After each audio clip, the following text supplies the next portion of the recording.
And as he was saying there, with half an hour already lost in the pits, the next car back is actually the Omura Zest Racing car, number 130. So bad news for the Breukers family, father Ivo and son Rick, joined by Klaus Kresnik in that Seat. Christian Frankenhout going through to complete another lap, 155.218, so he's getting really close to the delta time there, but 2/10, well, you can shave a bit more off than that, Christian, and be sure not to use another joker. 7th place for that car, but Mike Stursberg set to tumble. The number 11 Ferrari shown in 14th position, although out of the race. So the next car to benefit will be the SP2 second place car, Carminati. Frankenhout, just looking back through his recent lap times, Johnny, on lap 397. He's currently on lap 401, so some 4 laps ago, he did a 1 minute 55.002. They are 2,000ths of a second inside. You're not going to get much closer. Not going to get much closer to it than that, are you? After he's done a 55.002, he then did a 55.3. Then he got a bit scared, did a 56.1, a 57, but then, as you say, the last lap right back on it again, a 55.2. So he really is shaving as close as he can to that 55 limit. And of course, part of the problem that he now has is that the 53 car, which is up ahead of him, is the AM neutral car, which can lap down to the tune of 1 minute 53 rather than 1 minute 55. Here is Joe Bradley in the pit lane. We talked about the 303, and Rick Breukers just explained to us how he felt the suspension break. Well, I've got in front of us the broken suspension. Now look at that. Look at how that. Now that bit there is a wishbone. Well, it's half a wishbone, and that, if I can do this with a microphone in my hand, should be attached to that bit there. We're getting in the way here. Just getting bit. That's how it should look. So you see how probably the suspension was cracked from the impact with the Aston. That's what they said. Just wipe the grease off. And also, down on the floor is a drive shaft. And you see how the impact, the side-on impact has damaged the drive shaft. That shouldn't really be like that. And there's nothing you can do with that. That now goes in the scrap bin. It needs a brand new wishbone, and it needs a brand new drive shaft. The guys are already doing that, and you can hear the banging in the background. So that was exactly what Rick meant when he said the suspension's broken. You can see, clearly, broken in two. Yeah, and they are robust bits of kit as well. Obviously, though, if they're smacked in the wrong direction, then, well, just a very kind of hairline fracture can develop into a full breakage like that. And as you say, drive shafts as well do not come cheap. They are sturdy bits of kit until they get thumped in the side by big things like Aston Martins and costly components. But the team at Red Camel, Jordans.nl, have brought plenty of spares, and the team hard at work. Joe almost getting in the way at points there as the tools drawers were being pulled out to find the relevant bits, relevant tools to fit the new components. I'm sure that won't take too long actually to get that 303 car back out again. But it's been through various dramas through the race, and sadly isn't at the pointy end of the field for TCR. Losing time now. Where do we have that 303 car? 36th overall, and 1, 2, 3, fourth in TCR. Yeah, fourth in TCR. It's going to be tricky to get a podium, though, isn't it? It is, and as I say, TCR has, having been very, very close, has kind of split itself up with only one car not having had a major problem, and that being the number 1 Sami Moutran driven car of the Memak Ogilvy dual racing team. So that's currently in 18th place overall, but with a huge advantage over the now second placed car in TCR. Jerome Blinkenmolen, meanwhile, continuing to close the gap on Ralph Bone, but as I say, overall, the gap's still huge, and would have to extend the race, I think, to probably Sunday at midnight if he's going to be able to close the gap down at the current rate. So Jerome Blinkenmolen will be pushing as hard as he can. We heard from Joe Osborne already that they're just going to push and push and push and see what happens. They've got the car back up into second place. Horst Felbermayr Jr. going very strongly indeed, although he's coming towards the end of his stint, or at least he's got another, well, maybe another 5 laps for the Car Collection Motorsport Audi of the number 33 car, which has kind of stayed nicely in order to improve his position, and the Car Collection Motorsport car then running, as I say, as an AM advantage, so 155 being the minimum, whereas the Spirit of Race Ferrari, Tom Dyer, in 4th place, is able to run 2 seconds a lap quicker because he can go down to 1 minute 53. And he did, in fact, on that last lap, Tom Dyer, a 153.358, and he's now closing right behind the Felbermayr Audi. So nothing to choose at all between Horst Felbermayr Jr. at the wheel of the number 33 Car Collection Audi and Tom Dyer. Tom's just in the car as well, having taken it over from Gino Forgione. And as I say, in the next couple of laps, I think we might see that place changing on the circuit as number 53 Ferrari closes in on number 33 Audi for 3rd place overall and the lead of A6 AM. They've just gone through the end of Sector 1, and Dyer continuing to close. I think he's going to be able to do it by the end of this lap, in fact, so quickly is the Ferrari going. Of course, Felbermayr can't get sucked into this because of the danger of going underneath his reference lap time.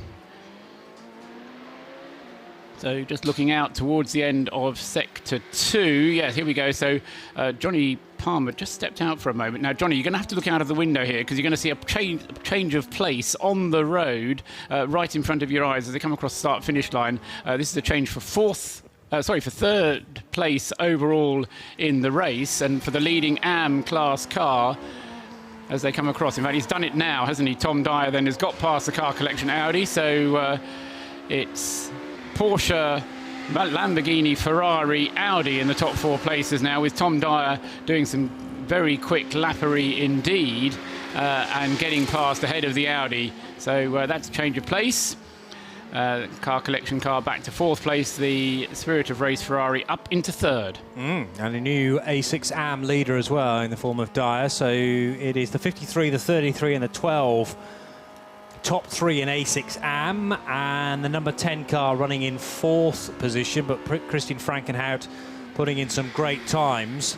Can the 10 Hoffer Racing car get back onto the podium positions after difficulties a couple of hours ago when the 10 car had an extended stop? It was all going particularly well for the 10, I seem to remember, in the top 3 overall, and then it came in for a stop out of sequence and spent a fair old time in the garage. But Christian Frankenhout, who is, most people would say, the quickest driver in that quintet at Hoffer Racing. Yeah, it was about half an hour, that pit stop for the number 10, and that was what really pushed it down. And up until then, that was a gear... no, it wasn't a gearbox problem, was it? It was bodywork damage, wasn't it, that had been sustained in coming together. Talking of gearbox changes, though, down in the pit lane we can see on the screen the work going on the Manthey car, and we can hear from Joe Bradley about how it's going. Yeah, it's going very well. Just off to the right of the car is the brand new gearbox. We can see there that's a few £1,000s worth of kit there, and if any team's fully laden with the right spares for any eventuality, it's the Manthey boys. And as you can see, I would imagine all the bolts keeping the gearbox in should be out by now, and they'll be ready to take the box out. The broken one not really shifting very well. And then that brand new one that you can see there will be offered to the car and bolted in, and we should be getting the 29 back out on track. Not sure just how much time it has lost, but I'm sure Paul has already got the stopwatch ticking away on this job. Well, it came in from third, I want to say, and it's now ninth, so that's a lot of places lost. It was third, wasn't it, the 29th Yes, car? it was, yeah. Yeah, and Mike Stursberg brought that car in, so ninth place, and now 10th place, make that, with Alex Osborne, who continues to charge in the second place 991 class car. So Osborne now to 9th, Stursberg at least 10th, as Freddie Bart now comes down pit road from 5th position in the sequence. 3rd place in A6 AM for Bart's Lippert Motorsport Lamborghini Huracan Super Trofeo. First job will be to fuel that car, I'm sure. And also in Casper Elgaard for Massive Motorsport with their Aston Martin, the 55 car. Yes, Barth's Lamborghini has this habit when it comes into the pit lane for refuelling of putting his hazard warning lights on. Whether that's because the car is in a particularly safe mode or not, I don't know. But and it's not just hazard warning lights, although those are the lights that are flashing, but they're flashing at about 3 times the rate as not your normal hazard warning lights would flash. So looks like quite a hectic pit stop with the car with those lights flashing, whereas the Aston Martin turns its lights off and just looks sinister up against the refueling unit there. The Manthey car has currently been in the pit lane for half an hour. So, yeah, just coming up to 29.5 minutes now. So we'll continue to monitor that. But of more concern, as Johnny was saying, is the fact that the car is slipping down the order all the time. And the next car to overtake it will be the SP2 leading class car, number 64, Frederick Ankel at the wheel of the Porsche 991 car, which is in the SP2 class of the Lorient Racing Team.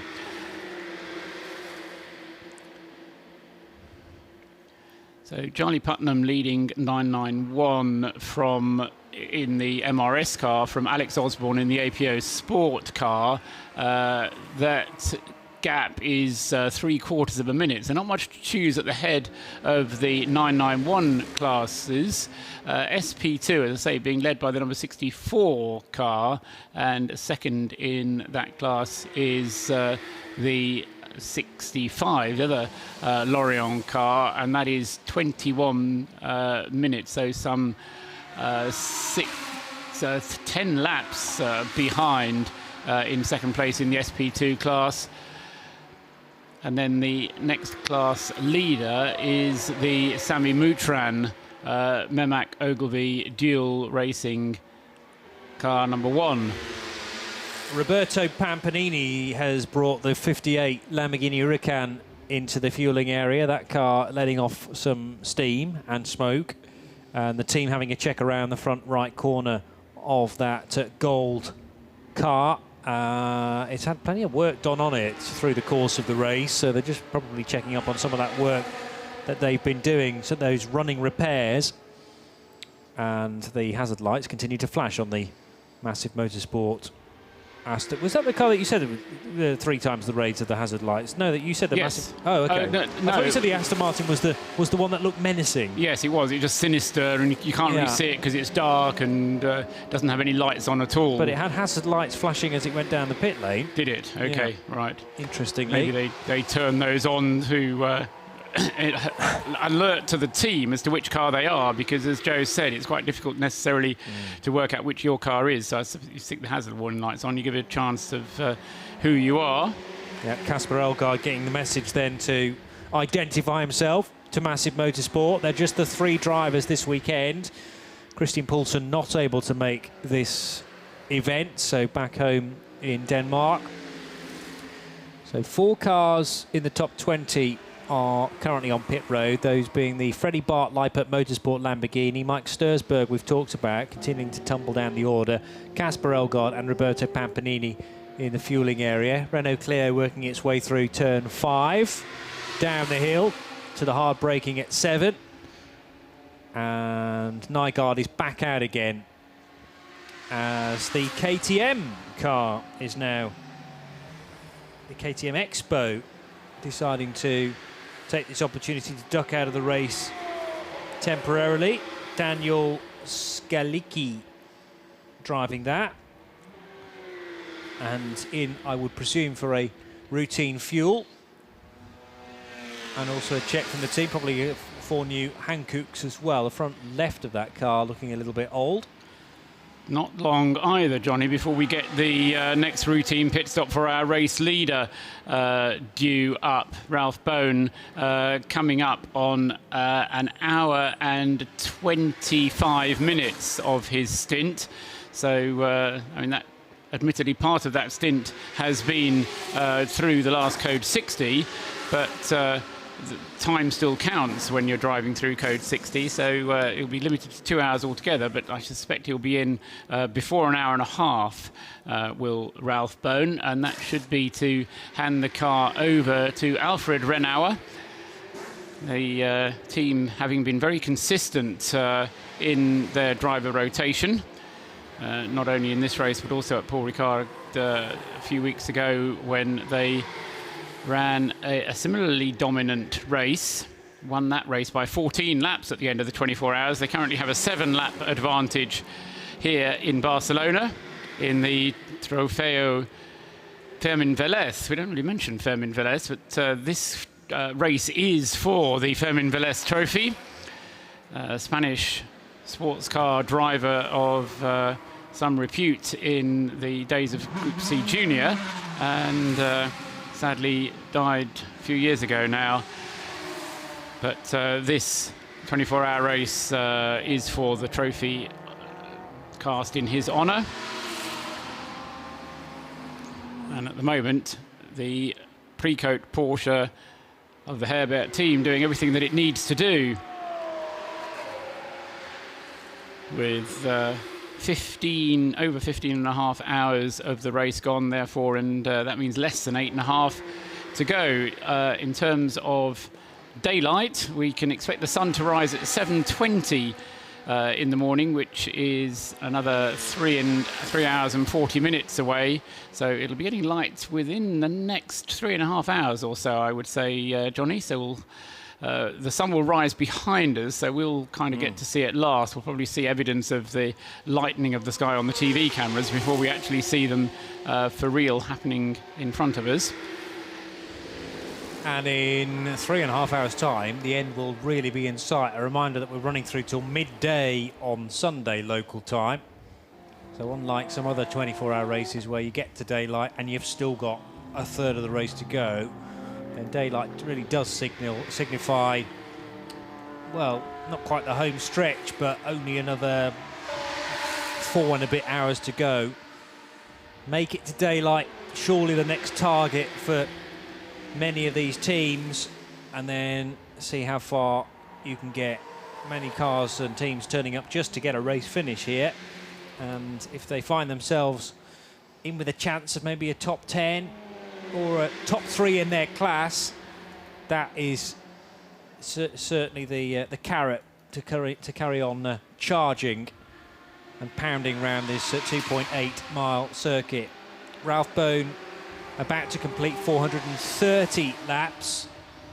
Jerome Blakemolen on 422 completed. Tom Dyer, the American, for Spirit of Race and their Ferrari in third. But if you're watching the live stream, we're looking at Horst Fabermeyer Jr. in the 33 Fabermeyer liveried Audi being fueled and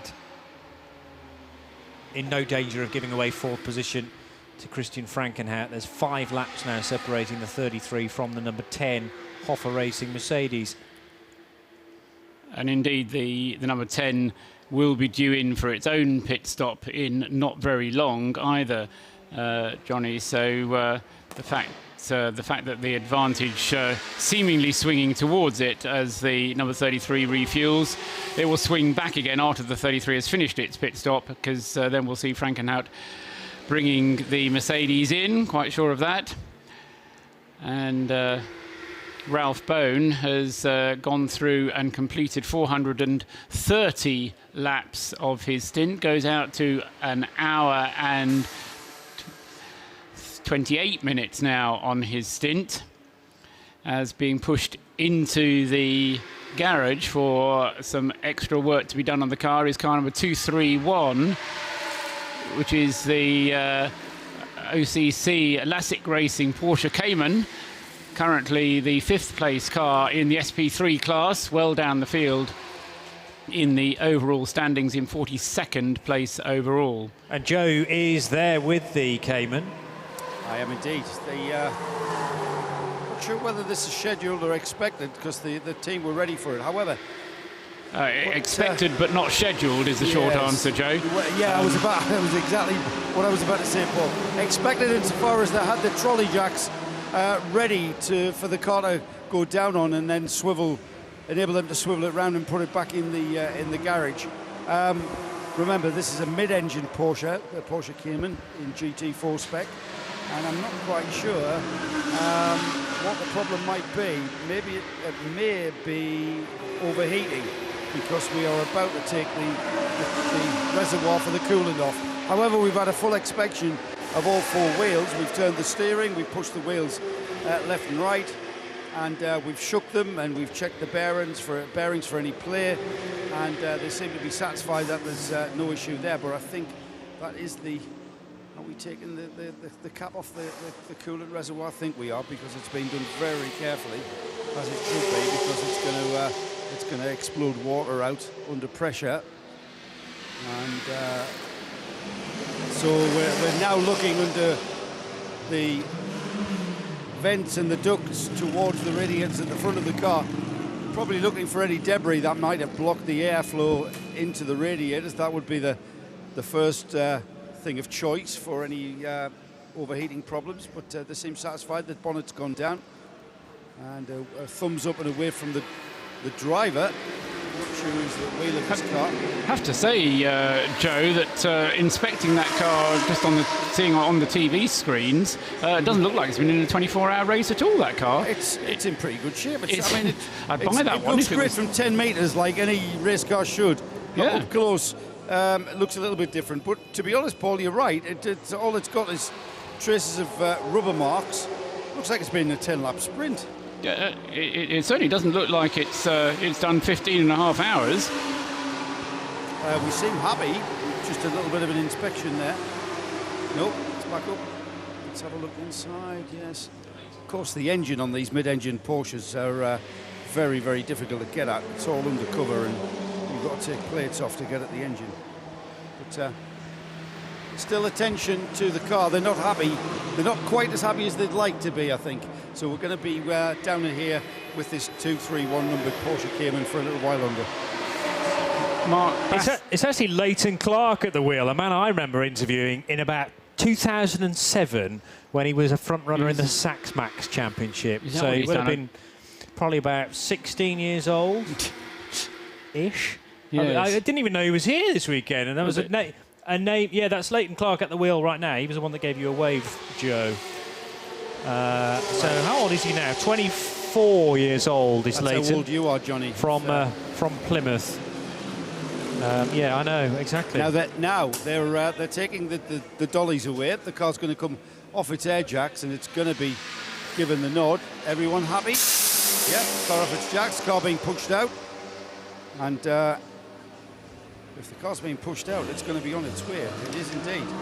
Let's see if we can find out exactly what the problem was, just to, more than anything, to alleviate my curiosity. We've got coolant on the floor. What was the problem there? What was the issue? We had to replace the radiator earlier on, about an hour ago.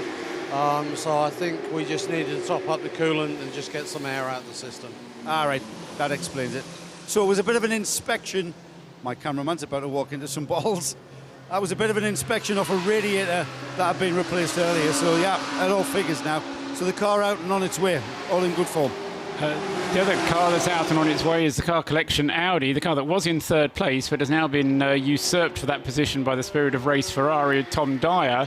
But we've now got Mark Basseng, the secret weapon of the car collection team. Mark Basseng, the pro driver in the A6 AM car, and so Mark Basseng going out on his first flying lap. Now he's constrained by 1 minute 53, 1 minute 55, same as the other A6 AM Advantage cars are.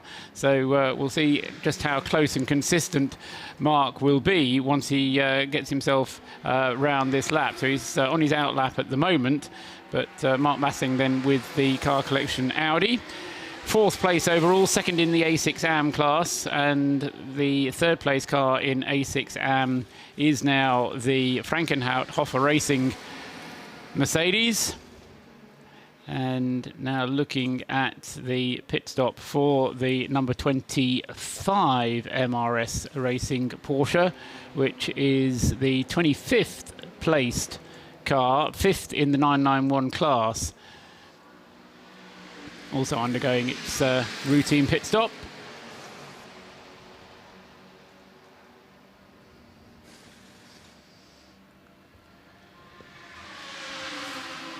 So Osborne heads back into the race. Still concerned about Mike Stursberg and the 29 car, the Bockenspiegel machine. Well, that's having its gearbox changed. Yeah. And how much more time is it going to lose? Well, it's been there for, I said half an hour last time I looked. Let me just have another check. 44 minutes now in the pit lane. So 1, 2, 3, 4, 5th position now in A6 Pro for that car, and the next car that it could potentially lose out to is the 49 DriveX Audi with William Paul at the wheel of that. A6 AM still led by Tom Dyer after a move on the track to overtake Horst Feldmeier Jr. at the time. Now Feldmeier Jr. is handed over to Mark Basseng in that light blue 33 Audi. So Basseng now down in the 156s and able to lap just a little quicker than Tom Dyer, but it's all dependent on traffic, as it so often is at this time of the race. We've had no improvement on Jeroen Blekemolen's fastest lap of the race, by the way, on lap 5, a 150.319. There have been no opportunities to go any quicker than that. All of the A6 cars caught up with slower moving traffic. The 35th placed Audi, which is the other car collection machine, now working its way back out again. Sorry, go ahead. Yeah, I suspect as well, Johnny, that the conditions will be just a little bit too humid as well in the what we normally regard as happy hour early in the morning as the sun comes up. A little bit of cloud cover is forecast for the morning, and I suspect that will keep the humidity there, and that will make getting quick laps a little bit more difficult. Even though the track is undoubtedly rubbering in, the number of cars on the circuit is reducing, so there is a possibility for an improvement to the fastest lap time, but to be quite frank, we haven't really come very close to it. Now, Mark Basseng has come close and gone beyond close on his bracket lap time, a 154.436 there for the number 33, and he has to limit himself to 155. So Mark Basseng just burning a joker to the tune of half a second. So was that his first flying lap out? So just still dialing himself into exactly what time he's supposed to be doing. I don't think that was done deliberately. I think it was just a little bit too much enthusiasm for Mark as he tries to work out where he can go quickly and where not, because he hasn't been out in that number 33 Audi for a long, long time. Just trying to find out when his last stint was, Mark Basseng, but the majority of the driving of that car thus far has been done by his co-drivers. 72 Porsche into the fueling area and joined by the B2F competition 35 car as well. So a little busy down in fueling, but there are 7 bays potentially, and 2 of them are filled right now. Paul, have you been keeping tabs on exactly which pumps are available for you. So we're back to the full complement now. Yes, we are. I think there was some Good. servicing done a little while ago, and they are now all sorted. I think part of the problem was getting the flow to go from the tanker to the individual pumps, and they couldn't kind of service them all at once. So I think they've achieved that. So. And there was a moment a little while ago, I looked down and there seemed to be most of them being used. So we've got 4 in there at the moment, although one goes out just as one comes in. And I'm pleased to say Martin Haven is back with us after a little bit of a nap. Feeling better for that or worse? I never quite know how I'm going to end up coming back on shift. I'm never quite sure either, actually, I have to say. We'll give you a few moments to come to. We'll have a little bit of a changing of the guard, which will give us a great time to reset the race for everybody else. What I will need to update you with is quite a big shunt that we had on the main straight involving the number 11 Scuderia Praha Ferrari. The 62 Porsche that was a bit further down the order but got caught up in that incident. What we didn't ever see was a replay of the incident from the start. It was just sort of after the Ferrari had smacked into the pit wall, ripped the whole front end of that Ferrari off, the nose almost still intact but on the other side of the track. Matteo Malicelli, the driver at the time, he was able to get out and immediately to the medical centre, but he did get out of the car under his own steam. There was concern for the driver of the 62 car, Cody Hill, Aussie driver, MSG Motorsport. He was talking to Joe, then he was also rushed to the medical centre, clearly dazed and a little winded as well. But that car looked like it had been crash tested straight into the pit wall. And also caught up in that, the Duo Racing 235 BMW, which did continue. But then it took 9.5 minutes for that car to actually circulate. It got back to the pits and we realised that it was missing its front left wheel together with all the suspension, the wishbone, and 3 cars eliminated on the spot right in front of us. But funnily enough, Joe didn't hear a thing, I didn't hear a thing, and thankfully the camera guys had all the moment covered, well, at least the aftermath of it, and the Ferrari landed at our feet virtually. It was second place at the time. It is still displayed on the screen, probably down on page 2 now.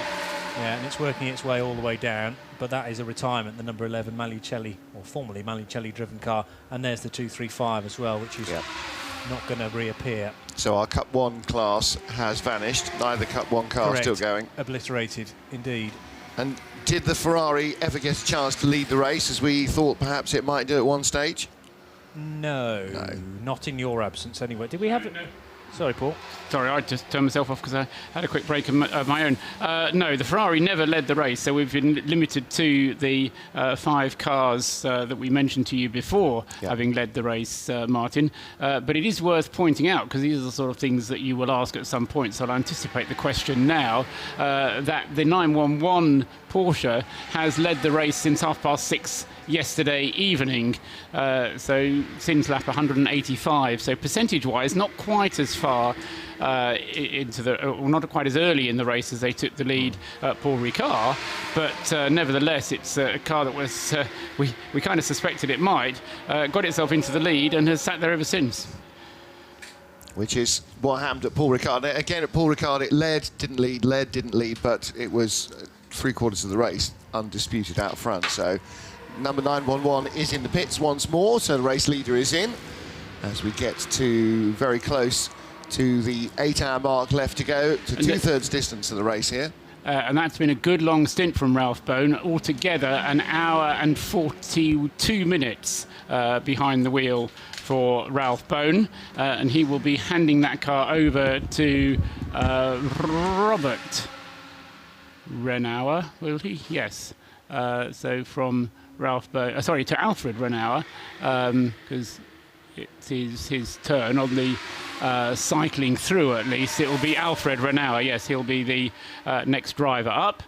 And that car, as Johnny has no doubt just been explaining, going just as strongly as it did at the beginning of the race, and just as strongly as it did at Paul Ricard.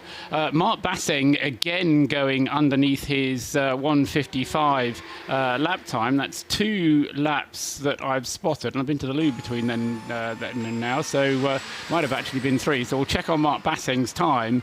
But the Car Collection Motorsport Audi, having broken out as soon as Mark got in the car, has now broken through its minimum reference lap time twice in a row.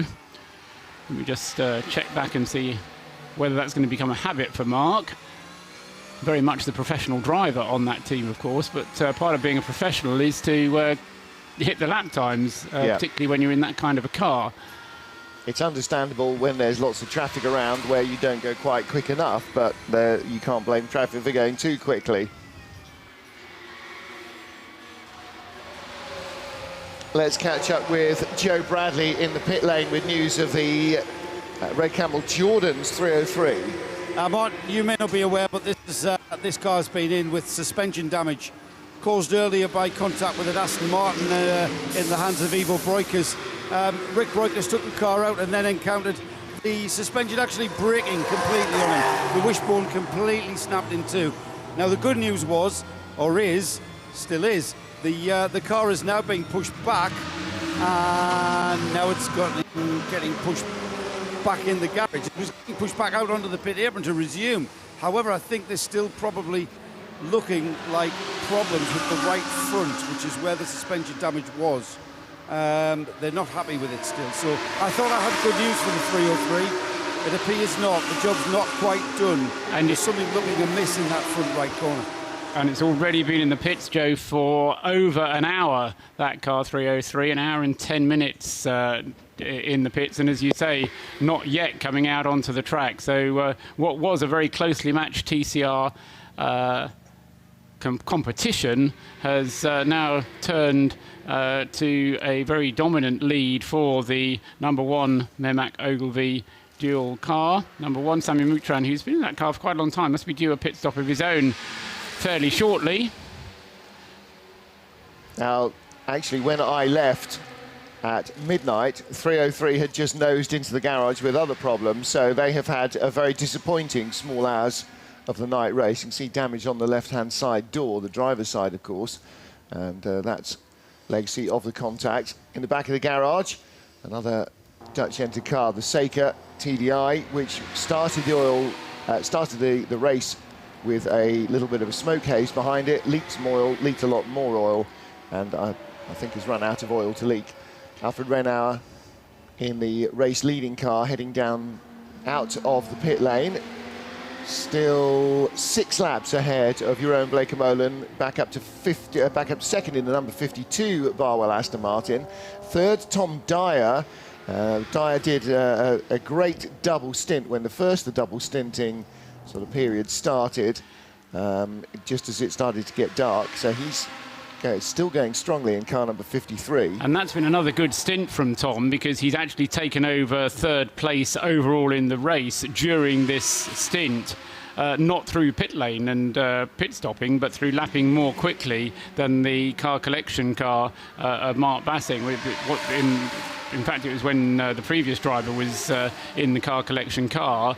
But the advantage that the Spirit of Race Ferrari has is that it can run to 1 minute 53s, whereas the car collection Audi has to run to 1 minute 55s.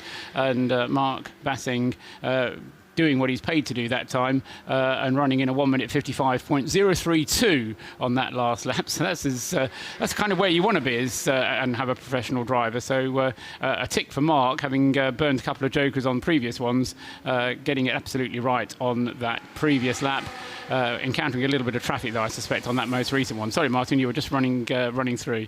Well, actually, it brings me to a car that we saw at the pumps, which is the Hofer Racing Mercedes, which has come in for a change. Christian Frankenhout at the wheel at the moment when he brought it in, but brought it in 8th place. What happened to that car? Because, again, that was hovering around 3rd and 4th. Is that a legacy of Yes. its defined pace, or has no. it had an incident that would explain the tank tape on the left front corner? Yes, exactly. It's the tank tape issue. It had some accident damage, and it had a pit stop of 28 minutes to have that repaired, and very disappointing for the Hoffa Racing team. They had to have that work done, and as a result have slipped to the back of the A6 AM list, or at least down to 4th place in A6 AM, although they're trying to claw their way back up, but of course constrained all the time by their minimum reference lap time, which tends to mean that they get to the high places in the overall standings by virtue of staying out of trouble. But they, like so many in this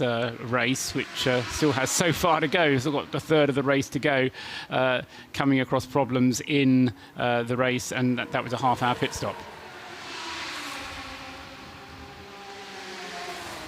2 minutes past 4 at the Circuit de Catalunya, 2/3 of the way through the 24 hours of Barcelona, and with 8 hours of racing still remaining, a very large chance that an awful lot might yet change. Let's run very quickly down our order before all the cars come piling into the pits. The race being led still by Porsche number 911, Alfred Renauer taking the car back out a minute or two ago after its most recent pit stop in what is looking so far to be running according to plan for the number 911 team in the Barcelona 24 hours. Second place, number 52, Barwell Motorsports Lamborghini Huracan, which had an early setback with an electronics issue which robbed them of at least some degree of use of the flappy paddle gearbox. It then had a short-ish pit stop to have that changed, dropped down towards the bottom of the top 10, but they have been not only quick but so far reliable. Jeroen Blekemolen driving that car at the moment in second place. He is 6 laps off the lead, but they would have lost 2 or 3 laps perhaps to the leaders, certainly a pair of laps to the leaders from their issue, minor as it was early on, and so it's not entirely possible that some of that lead might come back towards them. Tom Dyer lies third, and that is car number 53, Spirit of Race, the Ferrari 458 Italia. Now that is the leading A6 AM car, the top 2 cars being A6 Pro. Fourth is Mark Basseng, the Pro in the A6 AM class, number 33 car collection Audi. And that car just ahead of the number 41 car of Bernd Schneider. I want to say just 5 laps is the difference. There are no cars in the top 4 on the same lap as each other. However, behind Bernd Schneider in the 41 HTP Mercedes, there is a car on the same lap as them, and it is our 991 class leader, Charles Putnam, who, when I left 4 hours ago, was hovering around 9th, 10th, 11th, depending on pit stops, now up into the top half dozen. That car still going with remarkable alacrity. That is the Porsche with the stars and stripes livery down the side. 7th place is car number 12. It was in the wars a little during the night, the Lippert Motorsport Lamborghini. In 8th position is car number 10, and that is the Hofer Racing Mercedes. 9th position, car number 68, and that takes us on to the second page of our starting list. That's the APO Sport Porsche, and that is a 3-driver car. Alex Osborne back at the wheel at the moment of the car that he shares with James and Paul May, and that will be a major strain on the drivers now as we get into the final third of the race, because after a punishing stint, even if it's only a single stint in these temperatures, it's still extremely hot in the car. You only get a couple of hours to recover before you're thrown back into it again. So they lie in 9th place, in second in the 991 class. To round out the top 10 is our SP2 class leader.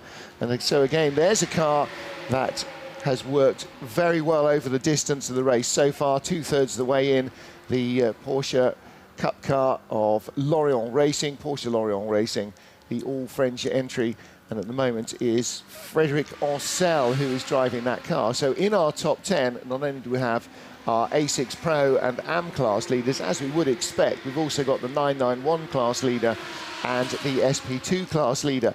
Sami Moutran is 15th overall. He is our TCR class leader. He is at wheel of the number 1 Mehmet Ogilvy Seat Leon. Our A3 class leader is the car number 208. This is the black and red Peugeot, Team Altram Peugeot. It's had 1 minor incident during the evening that I'm aware of, and Stefan van Tyer is currently driving that car. And for the Peugeot hatchback to be up into 21st position, knocking on the doors of the top 20 after it's done 400 laps, is extremely good job indeed from them. And they are in the A3 class, in fact, ahead of the SP3 class leader. And for the first time in a long while, it is not one of the JR Motorsports BMWs. It is RTR Project's KTM Crossbow GT4 Coupe. So the coupe with the lift-up roof that allows ingress and egress for the driver to get in and out of the car.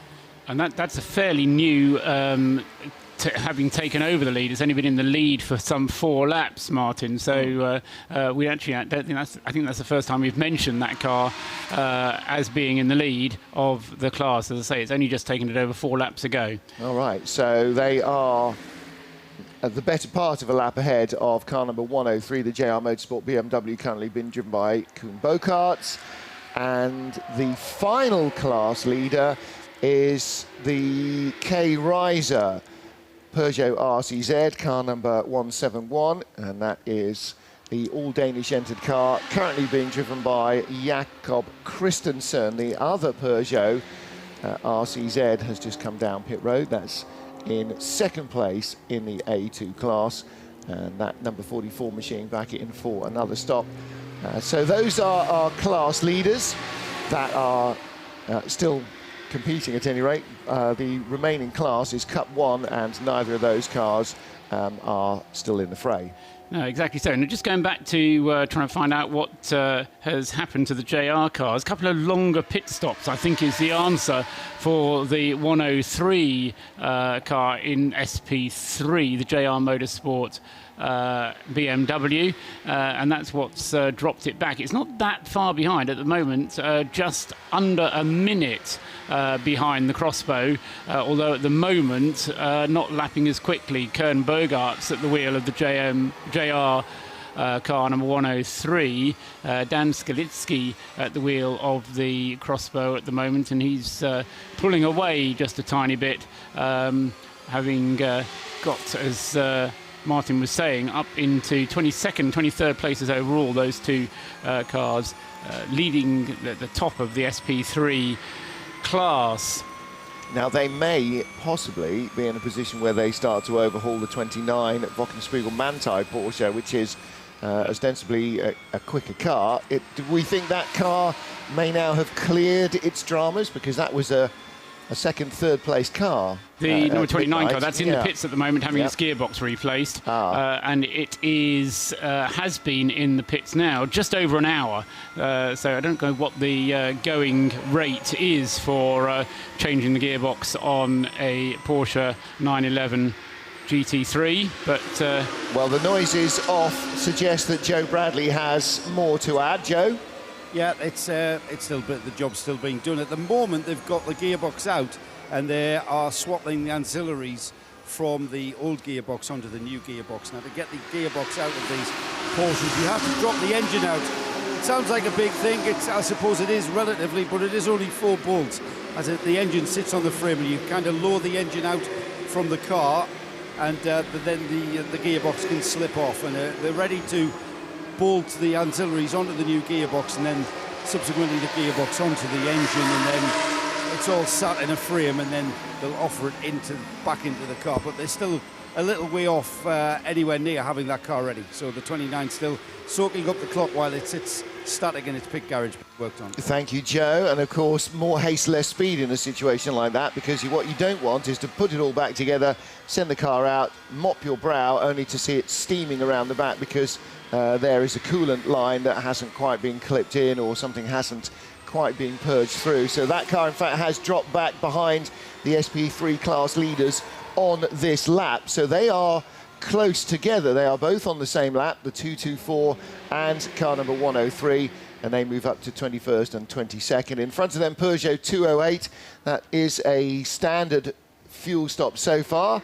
It is, as we speak, just leaving the pump, and that means that There doesn't seem to be any damage. There are no lights on. Ah, there you go. That's that classic petrol station thing, isn't it, where somebody comes in from the dark, fills up on a brightly lit forecourt, and then drives off not realising they haven't got any lights on until they get somewhere down a deep, dark street, and then suddenly they can't see, and the penny eventually drops. Well, the 208 car comes in for service.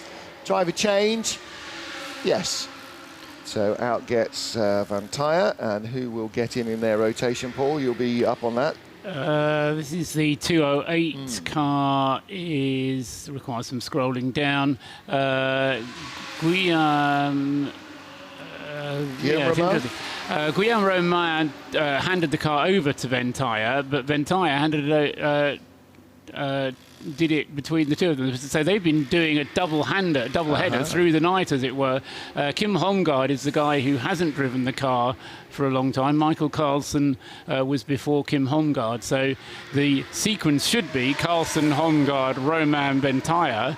So by rights, we go back to Carlson, but as I say, Van Tyre and Romain have been hogging the car throughout the night. So it may well be that they're one of those teams that use two drivers through the night, and it may well be the case that Van Tyre stays behind the wheel for a double stint, because that's what Guillaume Romain did last time round. We just saw the driver change over, so Stefan Van Tyre is out, but we'll wait and see exactly who they have told us has got in. And 224, the SP3 class leader, moves up into 20th place ahead of 208, who moves down to 21st, and in fact moves down to 22nd. It is Mikko Carlson who takes the car back out.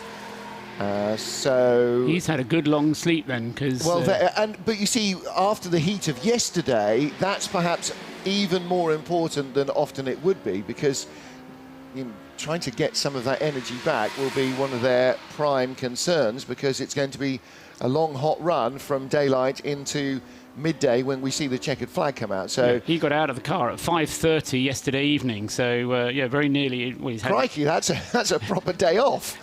Quite well. He's had 9 hours to relax. So I suppose that's one advantage of if you've got the number of drivers available. Two of them swap amongst themselves if they're happy, particularly during the cool of the night where it's not so stressful driving, and that does give the opportunity to another driver to have proper rest and recuperation time. Yeah, all of which very important. Car has no rest whatsoever, of course, just has to keep plodding on as long as there's somebody there to whip the donkey. So that's exactly what they do.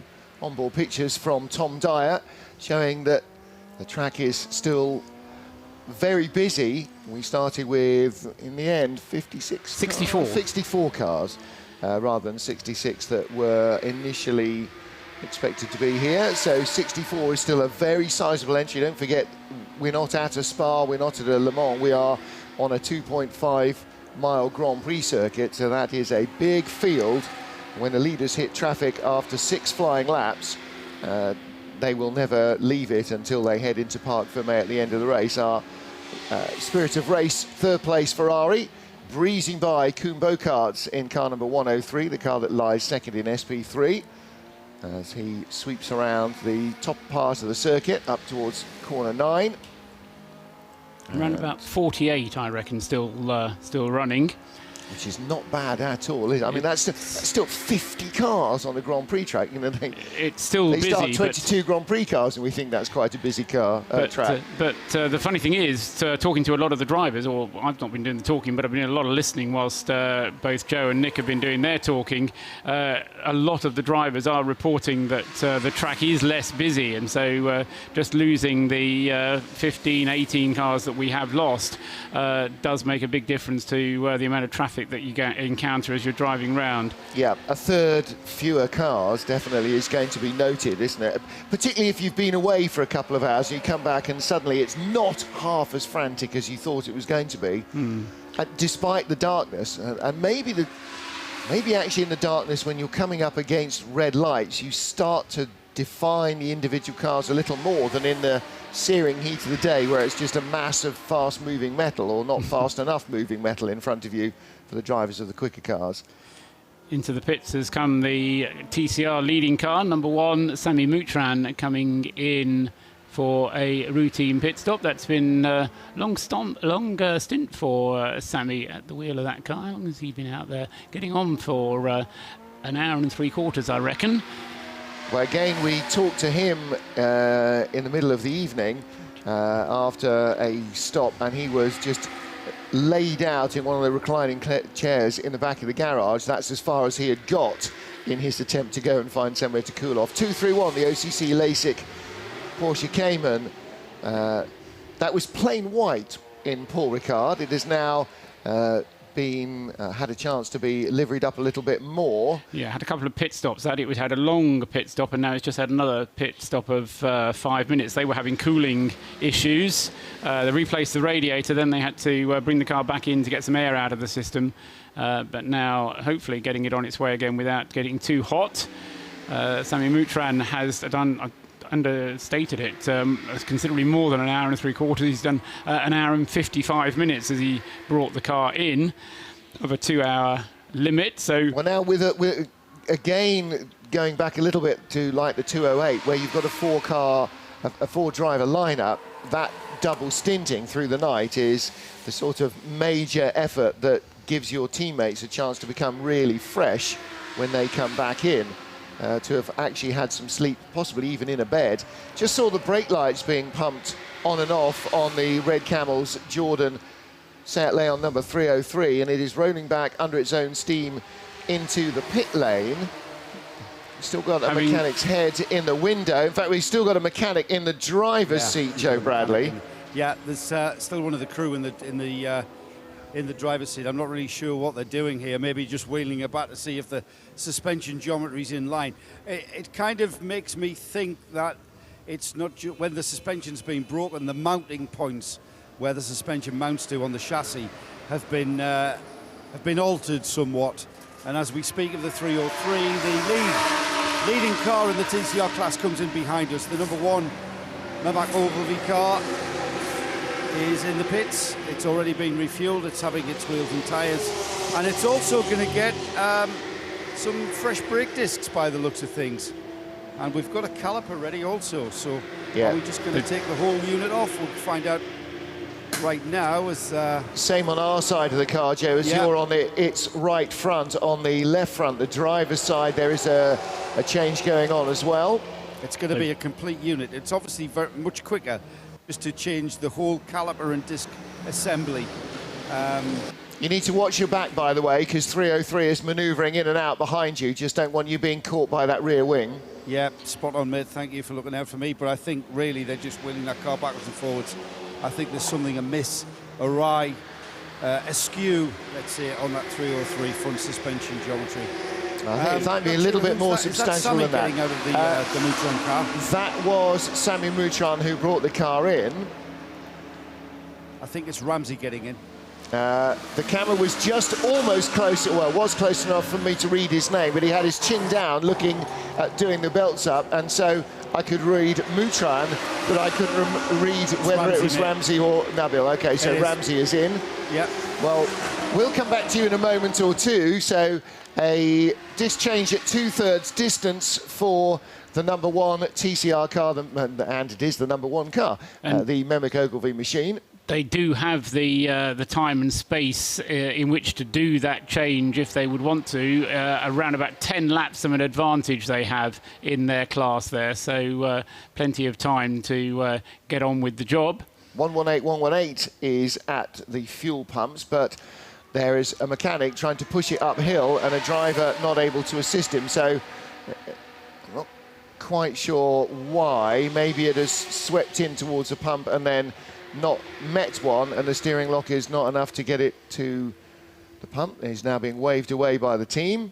Maybe it was that the bonnet wasn't secured.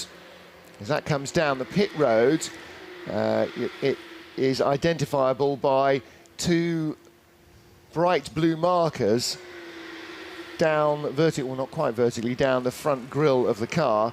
And we talked about this earlier in the evening. Joe was describing a glare of headlights coming towards him when he was down at the bottom end of the pit lane waiting for a car to come in.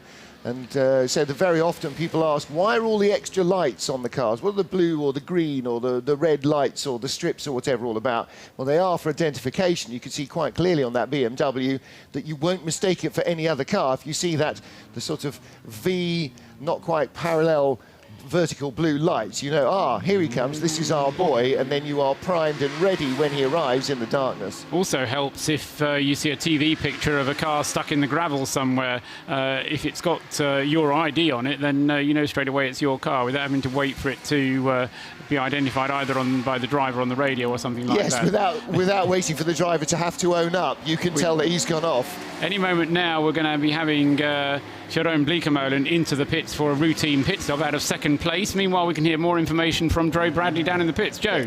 We can. Sammy Moutron has just brought the car in. I take it that's just a routine brake change, just a 2/3 distance. It wasn't that we had a brake problem, was it, Sammy? No, not at all. We had to do a change a little bit earlier in the race than expected because of the heat and a little bit of ducting issues. So this is the second one. We weren't planning on doing two, but it seems the right time of the night. Everything's comfortable, calm. So yeah, absolute routine brake change. Car appears to be going well. What's it like out there, traffic-wise and racecraft-wise? Traffic seems to be okay. I thought it would be a bit worse this weekend. You know, Barcelona's known for not being the easiest circuit to overtake on, but everyone seems to be kind of figuring out their rhythm, and it seemed all right to me. Yeah, quite comfortable out there.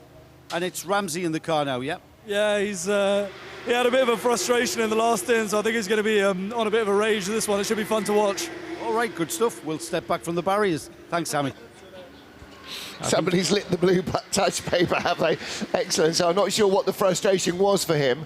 I suspect it was being out during long code 60 periods because we had a fairly long, although it wasn't as long, the incident we had which took Matteo Malicelli out of the race wasn't as long of a code 60 as the one earlier on, which was the number 77 Lamborghini's accident out on the back of the circuit, because that needed tyre wall replacing, whereas the one here on the start-finish line, just once cars were got rid of, and then the cement dust was put down to dry up any oil spillage or any other spillages. There was no barrier replacement, so we were 38 minutes for the Lamborghini problem and 28 minutes for the earlier one. So hitting a concrete wall is better for clear-up, but worse for car and driver. I think is what we take away from that. Matteo Malicelli still shown 37th by dint of the number of laps the car had completed before that accident took it out of the race, but obviously going no further. Car number 112 is back in the pits, and this is our A2 second placed car, and that car chasing the K Riser Peugeot RCZ 112, one of the pair of Clios, that's the word I was looking for, Renault Clios, run by Presenter.eu and Stanco Motorsport. And actually this was the less well placed of them through the early evening, because Luigi Stanco had an early problem with the car, didn't quite get to the bottom of what it was, but it whistled into the pit lane straight into the garage and stayed there for a few laps. Michael Schaap, the Dutchman, who shares with Luigi Stanco, the Italian, Stefan Tanner, the Swiss, and Andrew Hollison, the British driver. It's Michael Schaap who's brought the car in. Can't see the pit lane. Beg your pardon, can't see the pumps, but it is still on the pump, so it will head down to its garage. Rob Savers has gone back out in his A3 118 BMW. And that was quite substantially the car's leader in A3 early on, but it is now 5 laps behind Martin Byford's number 76 machine, which I see ahead of it. And if I can, here we go. If I can persuade the timing screen to change back to page 1, A3 being led by Mikkel Carlsen in the 208 Peugeot 208, the Altran black and red car. So Stanco Motorsport, Stanco written large down the side of the Presenter.eu entered 112 Renault Clio. Team are waiting for it on the pit apron, and the driver pulls in, and there seems to be no major drama. 4 tyres, door open, driver change. So they're lying 3rd in their class at the moment.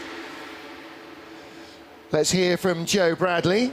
Yeah, you know what I love to see, and this is what I love about the Creventic series. We've just seen the number 1 TCR Seat of the Mehmet Ogilvy team come in, air jacks, air bottles attached, pop the car in the air, and then we've got the GT3 cars, which are the same air jacks, and then we've got the Clio Cup, the year 2 class, and we've got a trolley jack either side, and You put the trolley jack on, you pump it, and then you've got 5 wheel studs. And it's kind of like the range, the diverse range of cars and how the teams have to operate is what's really attractive about this series. Well, you've got from one end of the spectrum to the other. It is such a broad church, isn't it? Yes, you've got factory-built GT3 cars, 458 Italias, 488 Italias, and the new Mercedes, the Aston Martins, and the Porsches, and so on. And then humble Renault Clio's down at the other end of the spectrum, or across the other end of the spectrum. But every single one of them requires the same amount of attention. And the fact that you've got one big centre lock nut or 5 small wheel nuts on ordinary wheel studs, they still require the same amount of doing up and the same amount of conscientious attention from the mechanic. In fact, the mechanic who has finished doing the left front wheel is now attending to the seatbelts of the new driver in the car. There seems to be quite a bit of work going on there. He's got a head torch and is examining the belts. I think possibly they aren't doing up because they weren't loosened off enough, or not, the driver not able to tighten them up enough. So another minute or so goes down the road while the car is stationary. See that has got little slidey perspex panel in its little slidey or non-slidey perspex window, into which has been attached a massive bit of hose ducting. Jerome Blake-Molen still out there at the wheel of the wheel of the Barwell Lamborghini. Currently, when did he start this stint? On lap 403, so he's on his 43rd lap of his current stint, and that translates to a driving time of 1 hour and 23 minutes. So this has been a long stint for Jerome. And in fact, before he comes into the pits, the spirit of the race Ferrari comes in, number 53 car, Tom Dyer. Now, Tom has done a couple of double stints during this race, and I just wonder whether this is going to be another double for Tom. That stint was short enough so that it is worth him going out. It was 1 hour and 17. He's allowed to do 2 hours altogether, so hour and 17 into this one. He can either refuel and go out and take it up towards 2 hours, do another 45 minutes, or else hand over to someone else. But Tom, certainly the fast driver in this AF Corsa entered, but Spirit of the Race is the team name. Yep. Car, the 53 Ferrari. A car that started the race white and is now looks as though it's driven through a bath of black paint, which has flicks dots all over it. That is impacts from all the bits of rubber that are thrown up constantly at cars when they are following others around the circuit. So that 53 car, in terms of driver spec, Tom Dyer is rated in the series as a semi-pro, so is Iraj Alexander, and Gino Forgione and Alexandre Coigny, the other 2 drivers of the car, are rated as AM drivers, and that is leading the A6 AM class. I thought for a minute that... Let's take a little look back.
4:30 at the Circuit de Catalunya. 7.5 hours of the 24 hours of Barcelona remain. Race being led by the number 911 Porsche of Alfred Renauer. However, second and third place cars are in the pit lane. We've just seen the stop for Tom Dyer's number 53 Spirit of Race Ferrari, but Paul Trustwell, Jeroen Bleekemolen is in as well in car number 52, and that is the second place car and also second in the A6 Pro class. As is Bernd Schneider as well in the HTP Motorsport Mercedes-Benz, the AMG Mercedes, which had another long pit stop, half an hour of pit work done on that car to repair damage following contact out on the circuit when Wim van Punde was driving it. So that's what dropped that car down, but having repaired it, seems to be going well again, and Bernd Schneider has been lapping quickly, but has only been able to recover back to 5th place and has a long way to go to even get himself back to 4th, let alone dream of being on the podium. But we've gone code 60 all of a sudden, so this is actually lucky for both Schneider, Bleekemolen, and I suppose to an extent Tom Dyer with the Spirit of Race Ferrari, because they've been caught in the pits, therefore getting bonus time, but also being able to get full tanks of fuel in their pit stops. Anybody coming in from now on will be limited to half a tank of fuel. Yeah, they have lost less time than they would otherwise do from that stop, and we're not quite sure why it suddenly said full course yellow and then code 60. However, more on Porsche number 29 from the pit lane with Joe Bradley. Joe, the car's still there. Call me a detective, but I think this car's being retired. Job stopped, and I'm sure it's not for a tea break. If we have a look, you can see the gearboxes are still out of the car. Now I can spy a driver. I think it's Mike, who's going to tell us exactly what the problem is. Engine's still out, gearboxes haven't been put back. What's happening, Mike? Is it gone? Is it finished? Yeah, we finished. What was longer? It was over 1 hour, and so it made no sense to go back in the race.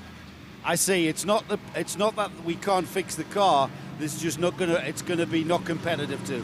No, it cost more than 1.5 hours, and then we said, okay, that makes no sense.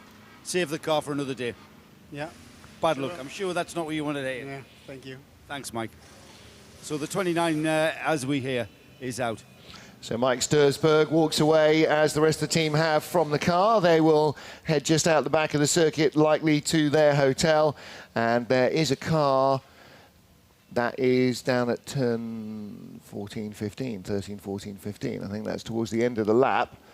I can see flashing lights over on our far right behind the grandstands. It is a... Is that a 911 or is that a Cayman? Well, what I need is a professional Porsche warrior. Looks like it might be 64, actually. A serial Porsche collector. Unfortunately, our serial Porsche collector is in Mexico at the moment. So the Porsche Lorient number 64 car, that might be...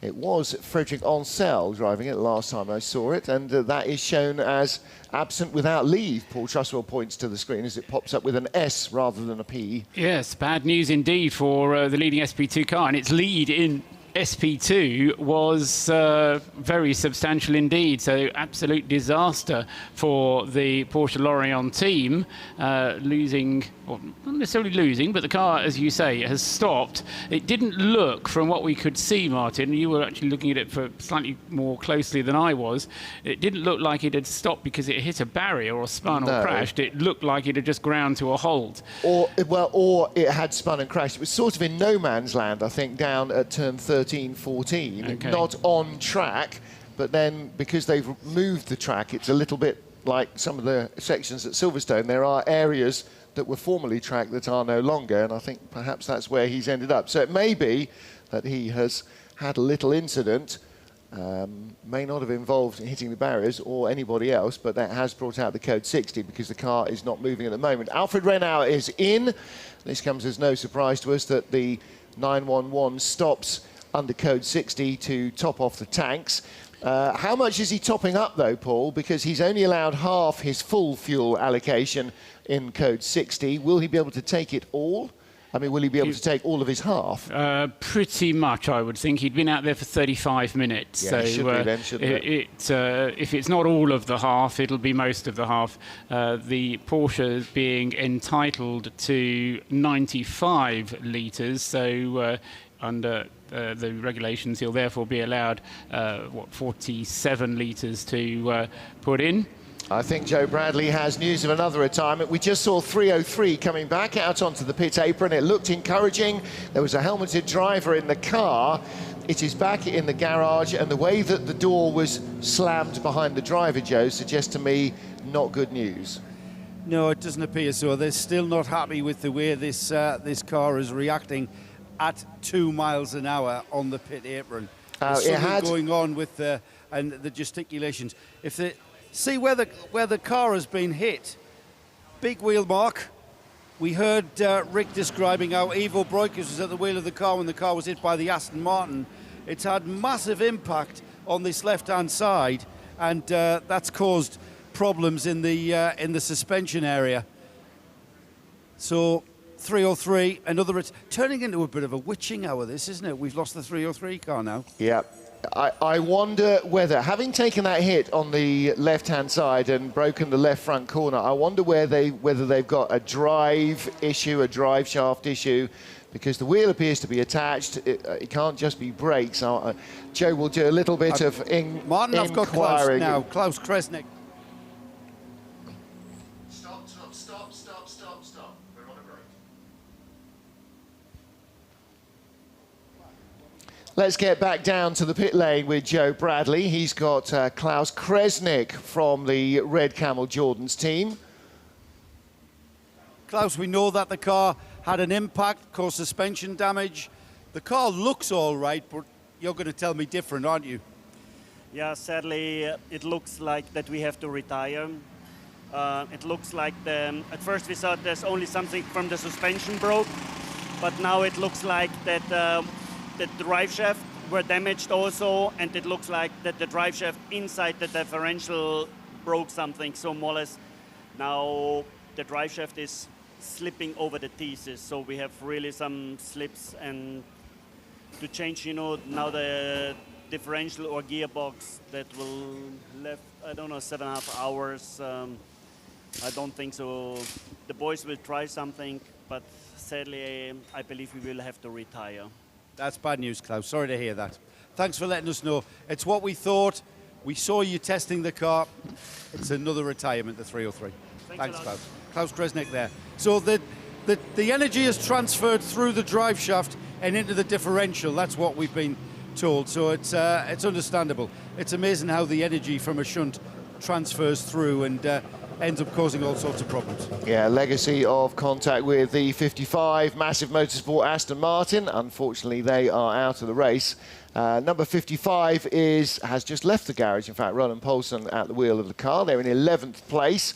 So we've had a slew of pit callers. Now, Paul, were any of them particularly due a stop, or have they adopted the pre-coat Herbert Porsche technique of filling up when you can? Well, no. I mean, what's happened is that the number 52 car, Ren Blekemolen, remember, was in the pits just before the Code 60 happened anyway. So he, in a sense, lucked in, because although they've managed to get a full tank full of fuel and spent most of the time that they were in the pits, which was 3.5 minutes, was under Code 60. So they've done well and have changed the driver as well. So Joe Osborne has taken over at the wheel of the 52 Barwell Lamborghini. The other car which was in the pits was Bernd Schneider when the Code 60 came out. He was refueling, and they've handed the car over to Maxi Buch. So they were on schedule anyway to make a pit stop. The Spirit of Race car, the number 53, was due a pit stop. So Tom Dyer has not done a double stint. I was suggesting that he might, but Tom had done an hour and a quarter, so they've decided to switch the driver of that car over to Alexander Okoye, and so that's in the third placed car, the Ferrari. Mark Basseng at the wheel of the 33 car has taken over from Horst Felbermeyer Jr., and he was pretty much due to change in any case, because he'd been in the car for pretty much 2 hours. Who, Basseng? No, Felbermeyer. When I came in an hour ago, Basseng was in the wheel at the wheel and still is. You're right. Sorry, this is my driver ID not working on that car. Sometimes I just look at it without thinking, but no, you're right. So Basseng has stayed behind the wheel of that car, having burnt a couple of jokers at the beginning of his previous stint, but he was out there for pretty much a full stint. Charlie Putman staying behind the wheel of the class-leading 991 car. So for the most part, it's kind of helped them along a little bit. The other thing to note is that the 911 Herbert Porsche, as it's not only coming into the pits once, but coming into the pits twice during the Code 60. So they've managed to get not just one lot of fuel, but a full lot of fuel. So have really filled it up to brimming level. Alfred Renauer is staying behind the wheel of that car, and he will be able to take the car through now until 6 o'clock in the morning by my reckoning, so another hour and a quarter, which will use most of that fuel. So everything's seeming to fall nicely into the lap of the 911 Porsche, but of course part of the trick of what they're doing is to be in the right place at the right time, and as we heard from one of their drivers at one point, not making mistakes, and the team is as responsible for not making mistakes as the drivers are, and touching wood, they've managed to do that and have kept this 6-lap lead, 5.5 lap lead that they have, despite the best efforts of the Barwell team, with Bleekemolen.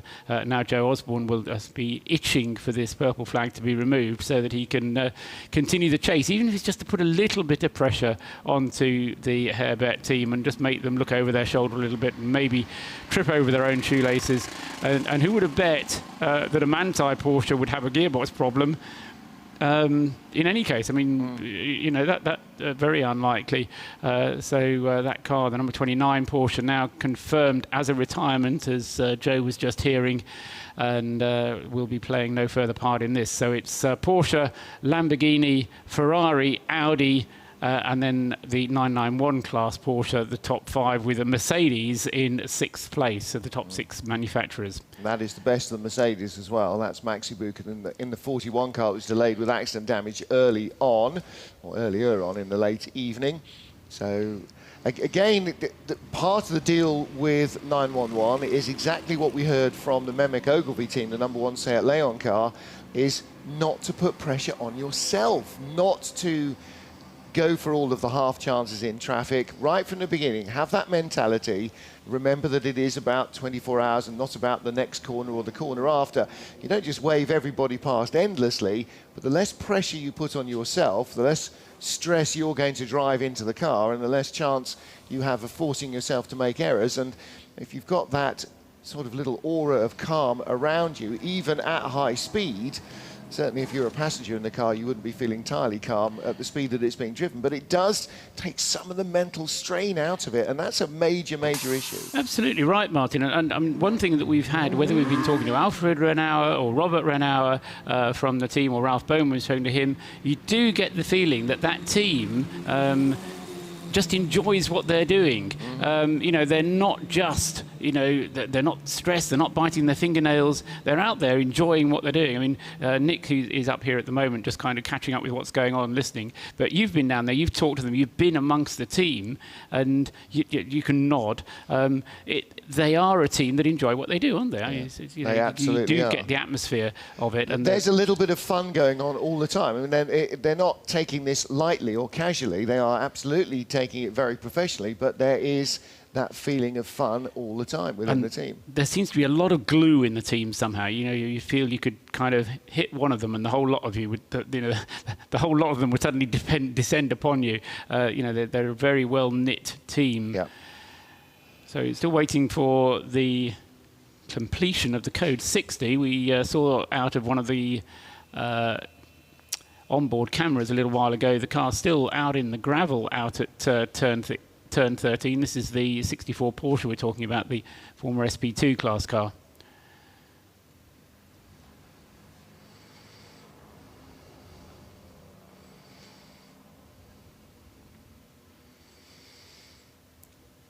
Code 60 remains out at the Circuit de Catalunya. It is 4:45 in the morning, so we're heading towards the 7 hours to go mark. Joe Bradley down in pit lane. Joe, who have you got for us? I've got our 991 class leader, Charlie Putman. The number 78 Porsche's going well. Charlie, anything to report? Not really. We're sort of nursing it at this point. We've got a few laps of lead. Gearbox is a little rough, but not unexpected for this far into the race, so we're just trying to take it easy with it, but it's not affecting our lap times much. We're just trying to make it up in the turns. Now, when you say that about the gearbox, we've seen the number 29 Manthey Porsche suffering gearbox issues. Tell us, what exactly do you mean? The gear's not going in, or what exactly? Well, with this Porsche gearbox, it's so good, it changes no matter what. But we just feel a little roughness in the gears, and it's just not as smooth as sometimes it could be, but that's normal with this kind of a gearbox, with this amount of heat and time on it, as hot as it is. That's kind of why we try to take a little bit of ease on it, keep some of the temperature out of it. Is there something about the Circuit de Catalunya that really takes it out of the gearbox? Oh, no, I think the thing about Catalunya is this is a long-standing race. At 3 o'clock in the morning, I got in the car. I couldn't believe the number of cars and people, families, with their children out here still watching the race. That always makes it a lot of fun for us. Yeah, it's kind of got a feel for a big event, this one, hasn't it? Oh, yeah, more so, I think, than some of our events. And, of course, it's a historic track, a beautiful facility. We enjoy being here. I think everybody does. That's why you see a good car turnout and a good fan turnout. Yeah, absolutely. What are you going to do now? What's Charlie Putman going to do now for the rest of the morning? Well, I'll sit back for a couple of hours rest and then probably get in the car one more time. Maybe get a little breakfast at the cafe upstairs. Great stuff. I'll see you there for bacon butties. Thanks for being here. We love it. Well, we love you being here as well, Charlie. And it's great to see you guys being competitive always. All righty. Thank you. We appreciate it. Fingers crossed. Well, he is handed over to Charles Espinal. It was Charles Putman who took the lead of the class 991 at the beginning of his first stint. So he's had a very successful and clearly, as we hear, a very enjoyable time so far.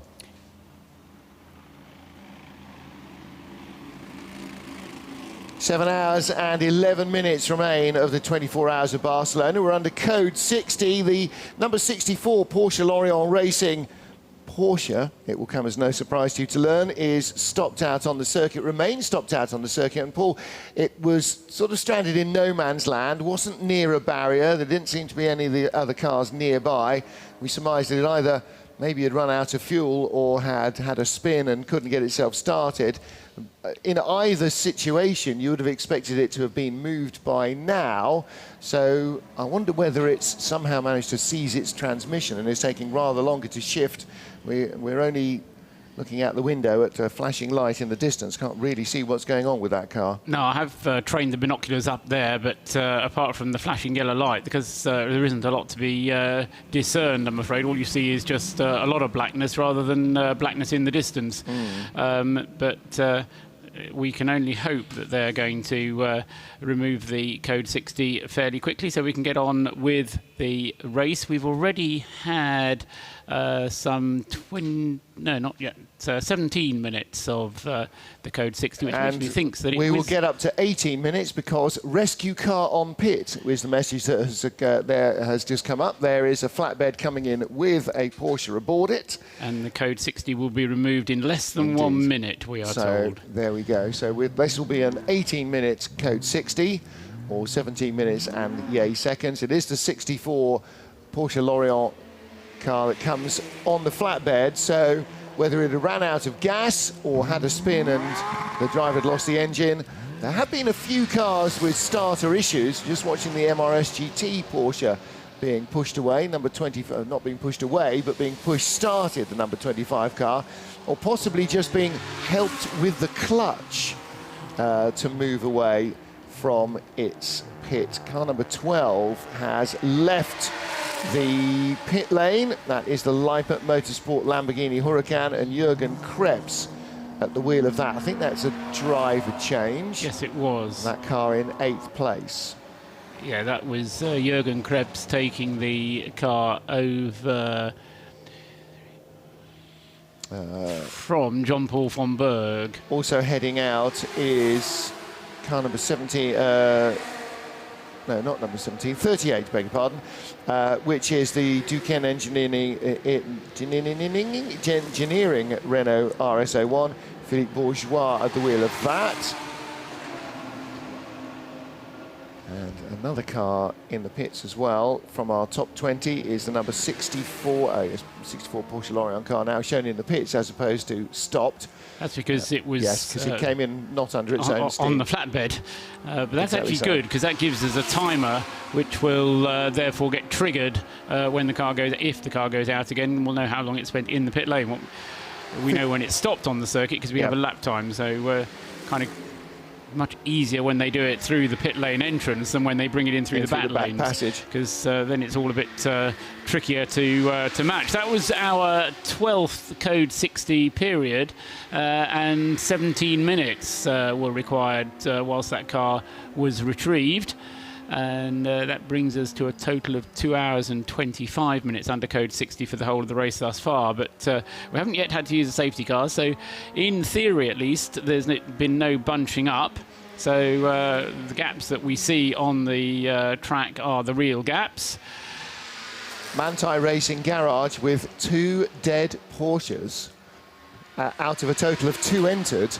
Their Cayman went quite early on, and we thought it had had a fairly substantial off all the way down the driver's side. All the panels were crumpled, but it did look, as they changed the little nose corner radiator, as though basically it was majorly cosmetic, but restrained or restricted to cosmetic damage, and the car would soon rejoin, but it never came back out. And now the 29 car they've retired because it's got a gearbox issue that, not that they can't fix, but just that it'll leave them with nowhere to go on the racetrack. They'll have a dead car that's just circulating for the questionable joy of more hours of pain for the drivers just to hopefully get to the end of the race. Quite so. But I mean, the interesting thing for me about this kind of thing is because you kind of watch the Herbert Motorsport team, and even I think Robert Renaud said at one point, yes, everything's going well, and he used the phrase, it's easy. And when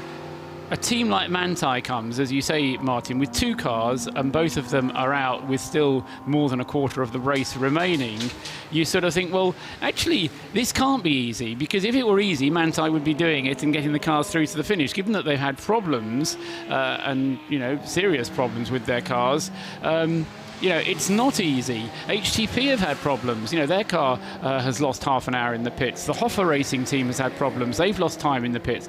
This is, you know, and it sometimes needs things to go wrong to show you how difficult it is, to give you the respect of what a good job Herbert Motorsport has done for the first 3 quarters of the race, and we'll see what happens in the remainder of the race.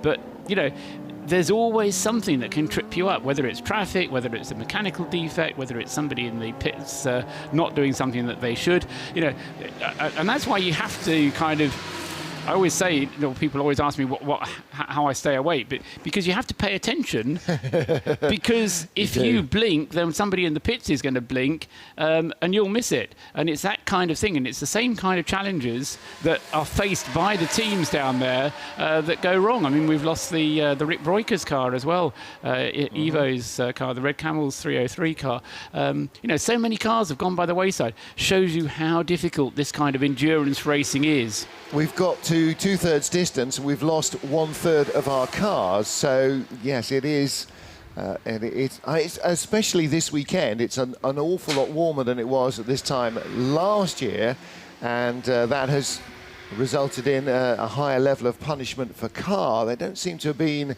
an unnecessarily large number of driver incidents, because the heat early on in the day, of course, all the drivers were fresh and were being cycled in and out of the car to keep them fresh, but brakes, engines and everything else get hot immediately and remain hot all the way through. So 7 hours to go in 4 minutes time. It'll be 5 a.m. here, and the number 911 Porsche still leading. Our onboard shot shows us the 12th position car, which is the number, in fact it's up to 11th now, because it has taken over 12th from the number 64 Porsche, which is slithering down the order, and that is the number 58 Sportec That's the gold Lamborghini, isn't it? Which Yes. had a number of little interesting issues to deal with during the course of the race so far. Yeah, so at least they're still going, and I mean, to be fair to the Lamborghinis, without wanting to put the kibosh on them, they've not done too badly, really. We've got one Lamborghini up in second place, and no sooner do we get the green flag that we get another full course yellow. Yeah. We were green no more than 6 minutes there, and all of a sudden we've gone back to its code 60 for the 13th time this time. And we just saw on board what happens in code 60 is the Lamborghini driver was just about to come around a couple of cars in front of it, and they slowed dramatically, and he suddenly was aware that they were slowing dramatically and saw yellow flags in front of him and code 60 flags coming out as well. So he then also came down onto the pit lane speed limiter. So no notification on the screen of an issue at a particular marshal's post. I'll therefore stand up and have a look around 180 degrees from our window and try and see if I can see flashing lights from a rescue vehicle, but not yet. So we're then looking for notification from race control as to where the issue might be. And so far, nothing coming up on our screen, nothing showing from Mehmet Ogilvy. Although there is a rescue vehicle moving off, and this is corner 9. Exit corner 9, there's dust in the air. There are lights facing us as we drive by, which is not a good thing, because that means there's a car in a gravel trap looking towards oncoming traffic. So it's, I think, at corner 9, and from the glare of the headlights that were facing the Mehmet Ogilvy car, I couldn't possibly, I'm afraid, identify which one it was. And it's not corner 9, because this is not now the left-hand hairpin at corner 10. However, I think it is that end of the lap. Okay, maybe at corner 12. So further on, later on in the lap, when we get those... or is he just coming down to corner 5? Whatever, it may even be as close as corner 3 to the beginning of the lap. Number 10, Hofer Mercedes, is in, having fuel. I rather suspect they had to come in at the beginning of the code 60. And unfortunately, that means that they're going to probably have to come back in fairly imminently and top off their tanks again.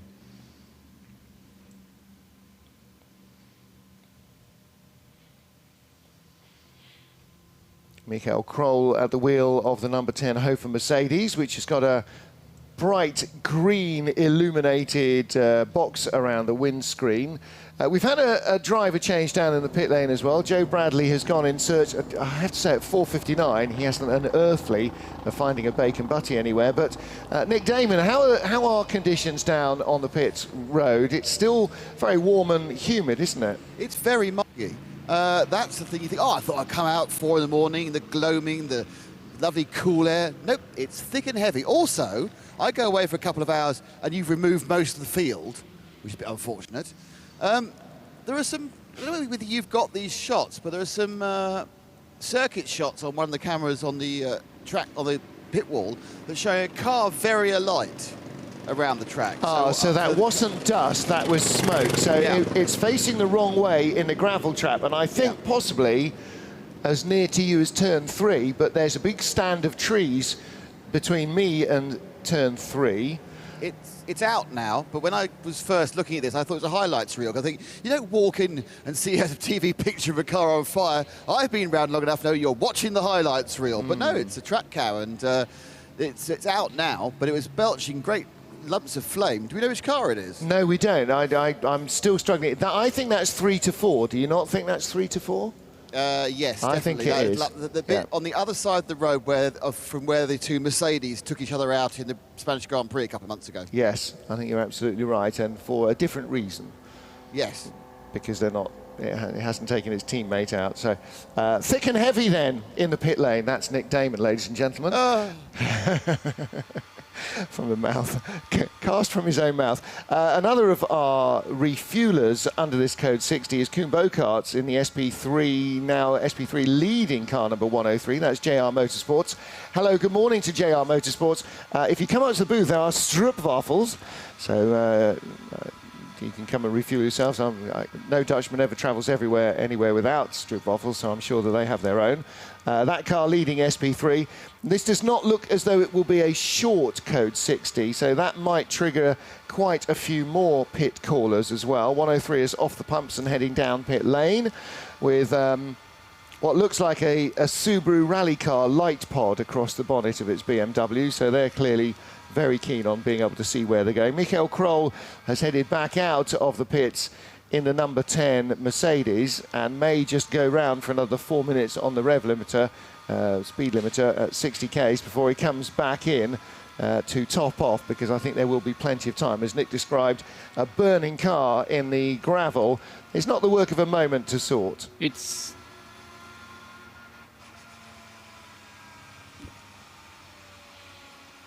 5 o'clock Central European time. 7 hours of the 24 hours of Barcelona remain. We're at the Circuit de Catalunya under code 60. We had gone back to green flag racing for just 6 minutes before our most recent incident. There is an as yet unidentified car in the gravel trap on the exit of corner 3, which was facing the wrong way when we saw it from an onboard picture, and was, we thought, surrounded by a big cloud of dust. Turns out that may well have been smoke, because the car subsequently caught light and being attended to and being put out by our very busy corner workers and track workers down here. The rescue crews have done an awful lot of work and still have a long afternoon, or morning and afternoon, in progress. And Paul, you were just about to jump in with something.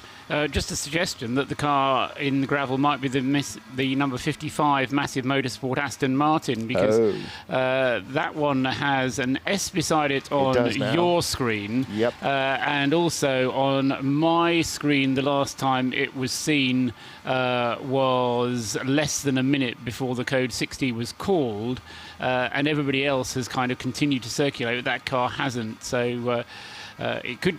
It's largely supposition, but I think it could well be. Roland Poulsen was at the wheel of the car at the time, and as I mentioned, I don't think that the car is still circulating. No, you're right. That is shown as stopped, and that usually means that it has outstayed its welcome in one particular timing sector. It has completed a lap, but not completed sector 1 on the most recent set of times that it's posted.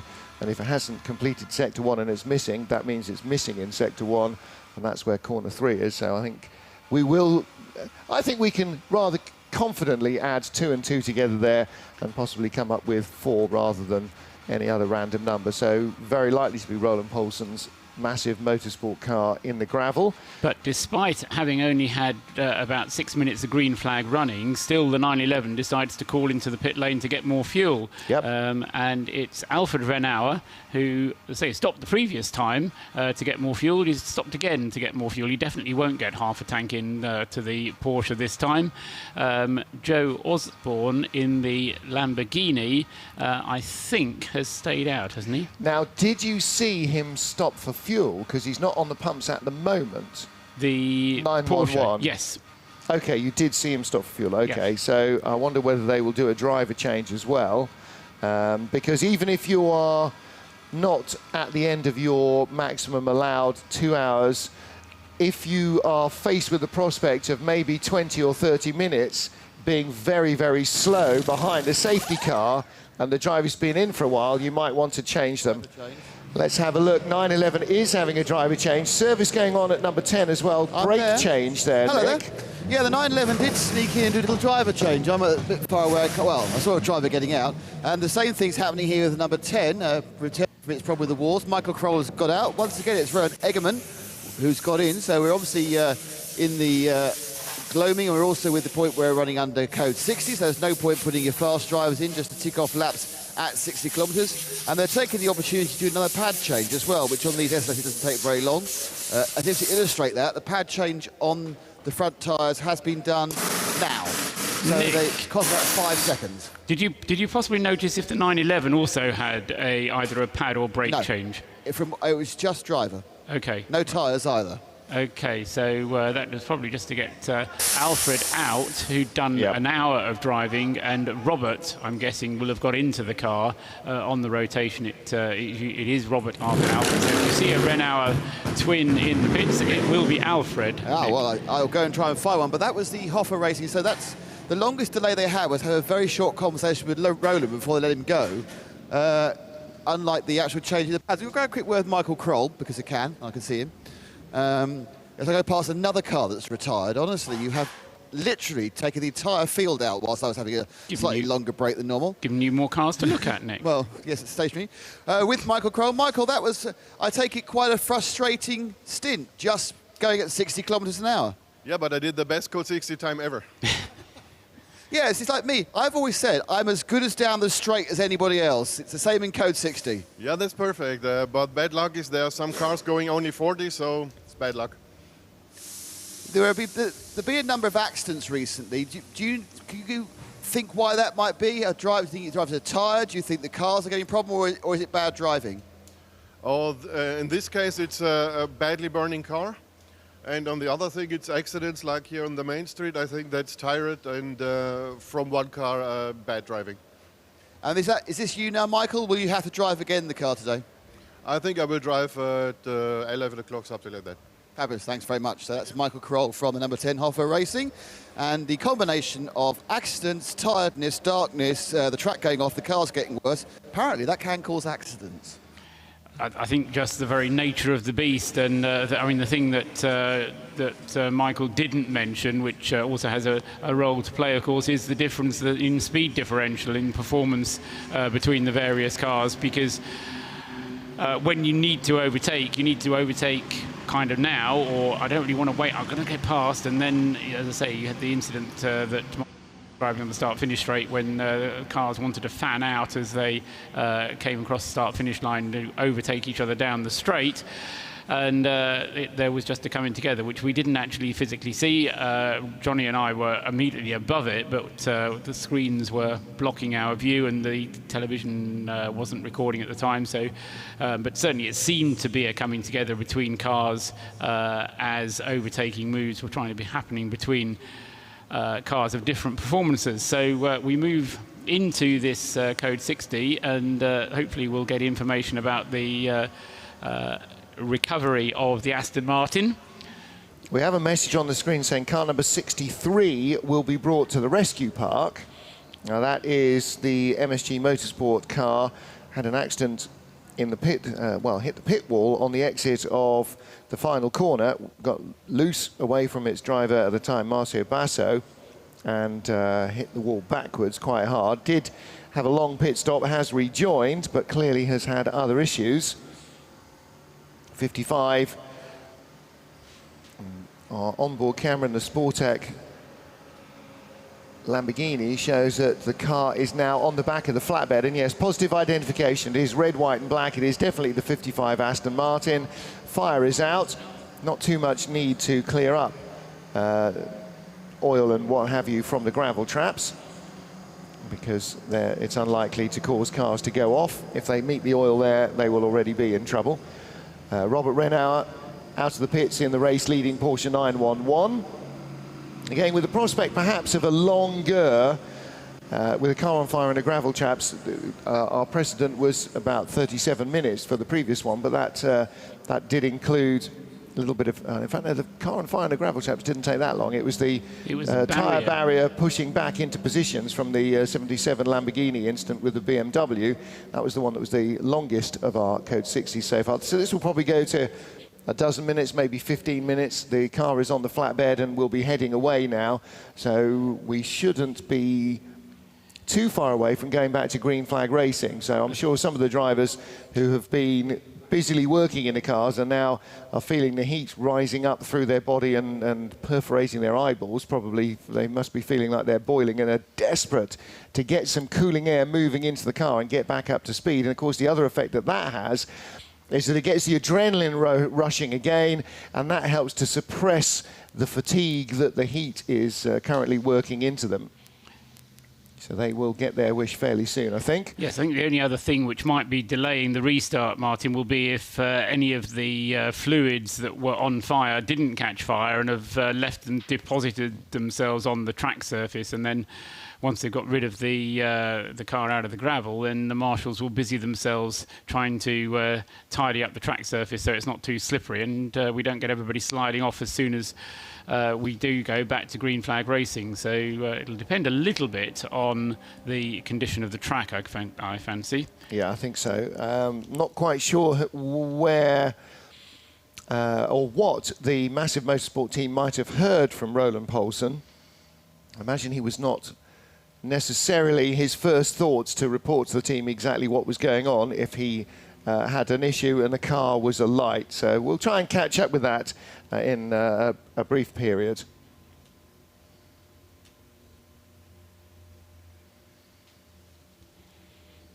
The number 55 Massive Motorsport car has been retrieved from the gravel trap at corner 3. It is on the back of a truck and heading around to be returned to the pit lane to the team.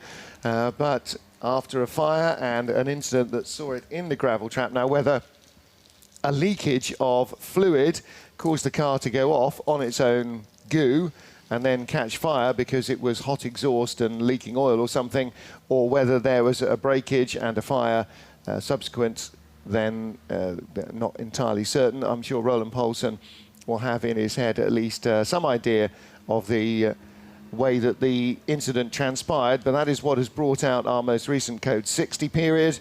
So I think we can rather assume that the Massive Motorsport car may not be back. More cars coming through the pit lane to fuel up.